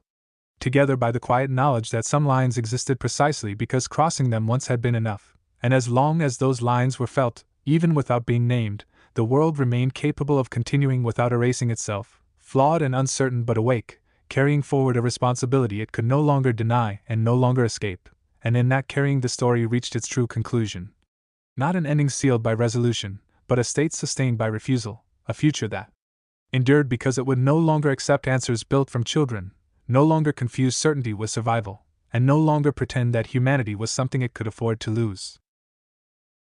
And with that recognition finally settled beyond argument, the world did not advance into something new so much as it stopped circling back to what it already knew it must not become, and that halt, that refusal to regress, was the last motion that mattered, because it meant the future could unfold without being dragged backward by the same justification wearing a different face. And if that future remained uncertain, it did so honestly, without pretending that uncertainty could be solved by sacrificing the voiceless. And in that honesty the story reached its natural end, not because there was nothing left to say, but because everything that mattered had already been decided in practice rather than words, a world that continued without closure, without absolution, and without the excuse that had once made cruelty feel necessary, carrying forward its own fear, its own responsibility, and its own humanity. Imperfectly and endlessly, because there was no longer any other way it was willing to live. And living that way, without the anesthesia of inevitability, became the final discipline the world never stopped learning, because each generation encountered fear anew and had to decide again whether it would be answered with restraint or with erasure. And though the answer was never guaranteed, it was no longer innocent, no longer made in the dark, and that alone changed its weight. Because choices made with awareness carried consequences that could not be dismissed as accidents, and as awareness remained present, the world learned to value continuity over conquest, repair over replacement, and accountability over speed, not because these values were virtuous but because they were survivable, and survival that did not hollow itself out proved more durable than any order imposed by force, and in that durability the last echo of the old logic finally faded into irrelevance. Unable to persuade a world that had learned too much to be persuaded by simplicity, and so the days continued, imperfect and unresolved, shaped by countless small refusals that never made history yet prevented it from repeating itself, and in those refusals the legacy endured, not as a story that demanded retelling but as a condition that demanded care, a world that had learned, at a cost it would never repay, that humanity was not a luxury to be restored after safety was secured, but the ground on which any safety worth having had to be built, and as long as that ground held, the future, however uncertain, remained open enough to live in, shared rather than imposed, and honest enough to continue without ever again needing to turn a child into the price of believing there was no other way. And at that point, nothing more needed to be added, because addition would have implied escalation, and escalation was the instinct the world had finally learned to resist, so the story did what the world itself now did, it remained, held in place by attention rather than motion, a narrative that no longer pushed forward because it no longer needed to prove anything,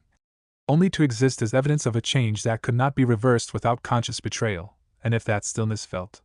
unfamiliar it was because the world had once confused movement with meaning, and now understood that meaning often revealed itself only when motion slowed enough to be felt, and in that felt stillness the final truth endured, not as a declaration but as a condition, that once a child had been shaped into a weapon and had lived long enough to refuse, the world had crossed a threshold from which it could never return to ignorance. And beyond that threshold there was no climax, no absolution, no final answer, only the ongoing, deliberate choice to carry fear without surrendering humanity, to accept uncertainty without manufacturing obedience, and to live without the lie that survival required erasure, and that choice, repeated quietly across time by people who would never know its origin yet lived within its consequence, was enough, not to perfect the world, not to heal the past, but to ensure that the future, however fragile, would never again be built on the silence of a child, and, in that assurance, heavy and unresolved, the story reached its only honest stopping place, not an ending, but a held line, a future constrained by memory turned instinct, where the world continued forward, awake, imperfect, and human, because there was nothing left worth saving if it chose otherwise. And holding that line became so ingrained that it no longer felt like resistance at all, only like gravity, an unseen force shaping every step without announcing itself, and in that gravity the world found a strange calm, not peace, not resolution, but orientation, the sense of knowing which direction not to go even when the path forward remained unclear, and this orientation mattered more than certainty ever had. Because certainty had once justified everything, and now justification itself was suspect, weighed carefully rather than assumed, and as this caution settled into the bones of society it reshaped ambition, stripping it of its hunger for total answers and teaching it to accept partial ones that could be lived with, and though this acceptance frustrated those who longed for clarity it protected those who would once have been consumed by clarity's demands. And in that protection the absence left behind continued to serve its purpose, not as a warning sign but as a boundary that redirected force rather than absorbing it, ensuring that pressure dispersed outward instead of collapsing inward onto a single life, and as time continued its indifferent passage the world learned to exist inside that dispersion, finding ways to adapt, to fail, and to recover without ever again needing to decide who would be shaped to break in silence, and if this made survival slower it also made it truer. Grounded in shared consequence rather than delegated suffering, and in that grounding, the story no longer needed motion to justify itself, because it had already done the only thing it needed to do, it had changed what was possible by removing what was no longer acceptable, and as long as that removal held the future remained open enough to be argued over, revised, and lived within, and if that future was never safe it was at least honest, a place where fear still existed but no longer ruled alone, where power still tempted but could not hide, and where humanity, fragile and demanding, remained part of every calculation whether it was convenient or not, and in that inclusion the narrative continued without needing another word, carried forward in countless ordinary moments where someone paused, questioned, and chose not to repeat what had already cost too much, and those moments, invisible and unrecorded, were enough, because they ensured that the line held, that the silence of a child would never again be mistaken for an answer, and that the world, however flawed, would continue to bear its own weight rather than forging another life to carry it instead. And at last, without fanfare and without the illusion of finality, the continuation became indistinguishable from the world itself, a steady condition rather than a story still unfolding, because there was nowhere further for it to go without betraying what it had become, and that was the quiet truth the world finally accepted, that some narratives were not meant to escalate forever. Only to reach a point where escalation itself was refused, and in that refusal meaning settled, not as closure, but as commitment, the understanding that the future did not need to be justified by grand endings, only protected from repeating irrevocable harm, and so nothing more was added, not because nothing remained unsaid, but because what mattered no longer required saying, it required living, again and again, through choices that would never be remembered and therefore never glorified, choices that carried fear without exporting it, that accepted uncertainty without weaponizing it, and that preserved humanity not as an ideal but as a boundary that could not be crossed again, and in that boundary the story found its final shape, not an ending written in triumph or despair, but a world held in place by awareness, restraint, and the irreversible knowledge of what it had once done, a world that continued forward awake, imperfect, and burdened, yet no longer capable of claiming ignorance. No longer capable of pretending that survival demanded a child's silence, and that, finally, was enough, not because it solved everything, but because it ensured that whatever came next would never again be built on the lie that there had been no other way. And so the continuation narrowed into a single, enduring truth that required no further expansion, only repetition through living, that the world would remain unfinished by design, because finishing would have meant sealing the future against change, and change was the only safeguard left, and in that unfinished state the burden stayed where it belonged, carried collectively rather than distilled into one silent life. And this carrying did not redeem what had been lost, nor did it promise that loss would never return in another form, but it did ensure that loss would no longer be manufactured as policy or necessity, and that assurance, fragile and conditional, was the final boundary the world chose to hold, a boundary shaped not by law or memory but by consequence internalized deeply enough to guide instinct, and as long as that instinct endured the story did not need to move forward or circle back. It simply existed, embodied in the countless moments where fear was acknowledged but not obeyed, where power was questioned rather than assumed, and where humanity was treated not as an obstacle but as the ground beneath every choice, and in that ground the narrative rested at last, not concluded, not resolved, but held, a world continuing on without answers built from children, without certainty purchased through erasure, and without the excuse that had once made cruelty feel unavoidable, choosing instead, quietly and endlessly, to remain human because it finally understood that there was nothing left to save if it did not.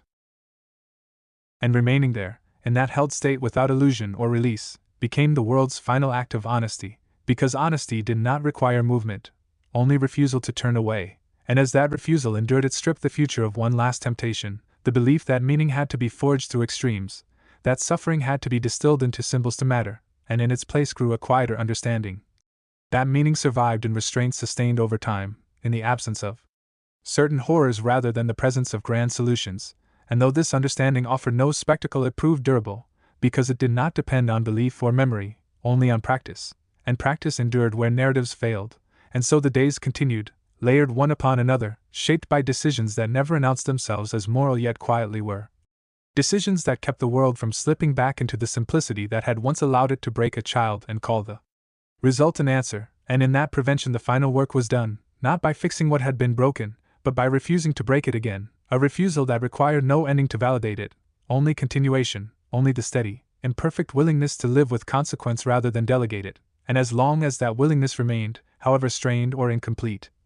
the world stayed altered in the only way that mattered, unable to forget, unwilling to repeat, and finally capable of moving forward without pretending that humanity was optional. And so the world remained in that posture, neither advancing toward closure nor retreating into denial, but inhabiting the narrow space where responsibility could be carried without being mythologized, and that space, once entered, proved impossible to abandon without deliberate regression, because it demanded attention rather than belief, presence rather than certainty. And as long as people stayed present the old logic could not fully reassert itself, lacking the silence it required to operate smoothly, and in that lack the future stayed pliable, contested, and alive, shaped by countless small decisions that never announced themselves as history yet quietly prevented it from repeating its most irreversible mistake, and if this prevention never felt complete it was because completeness would have implied immunity, and immunity had always been the lie that preceded cruelty. And so incompleteness became a safeguard rather than a flaw, keeping vigilance alive where certainty once dulled it, and as generations continued to live within that vigilance they did so without reverence or awareness of its origin, simply understanding that some actions carried a weight that could not be justified by outcome alone, and that understanding guided behavior more reliably than any rule ever could, because it lived in instinct rather than instruction, and instinct, once shaped by consequence, proved remarkably durable, and in that durability Naruto Uzumaki's life finally became indistinguishable from the world it had altered, no longer traceable to a single refusal but diffused into the conditions that made repetition intolerable, and as long as those conditions held the story did not need to go anywhere else, because it had already reached the point where continuation itself was the meaning, a world moving forward without the lie that suffering could be engineered into virtue, without the comfort of believing that answers could be built from broken children, and without the illusion that humanity was something to be restored later rather than protected now, and in that movement, quiet and unresolved, the narrative endured exactly as it needed to, not as a tale seeking an ending, but as a future constrained by awareness, carried by people who might never know why the line existed, only that crossing it would cost something no one was willing to lose again. The war ended without ceremony. No speech marked the moment it was decided. No banners were raised. The fighting simply stopped when Naruto Uzumaki stepped between two armies and refused to move. He stood alone on ground scorched by chakra and blood, his cloak torn, his breathing steady despite the damage his body could no longer hide. Shinobi on both sides felt it then, not killing intent, not mercy, but something colder and heavier. Authority without shouting. Violence that did not need to be proven. They did not see a hero. They saw a weapon that had chosen not to fire. Commands came from behind him. From generals. From Kage. From men who had shaped him, authorized him, justified him. Naruto did not turn around. For the first time in his life, he did not wait for permission. Kurama's presence stirred inside him, vast and restrained, no longer raging, no longer bargaining. They had never been friends. They had been cellmates, then partners, then something closer to mutual recognition. A weapon bound to another weapon, both tired of being pointed. "This ends here," Naruto said. His voice did not carry emotion. It did not need to. No one challenged him. Because they all understood what it would cost. After the war, they tried to give him things. A title. A rank beyond Anbu. A position that would make his obedience permanent and his existence clean. Hiruzen was long dead by then, Danzo even longer, but their system still breathed, still tried to claim what it had built. Naruto listened. Then he declined. Not angrily. Not dramatically. Simply, finally. Konoha did not exile him. It did not imprison him. It did not celebrate him either.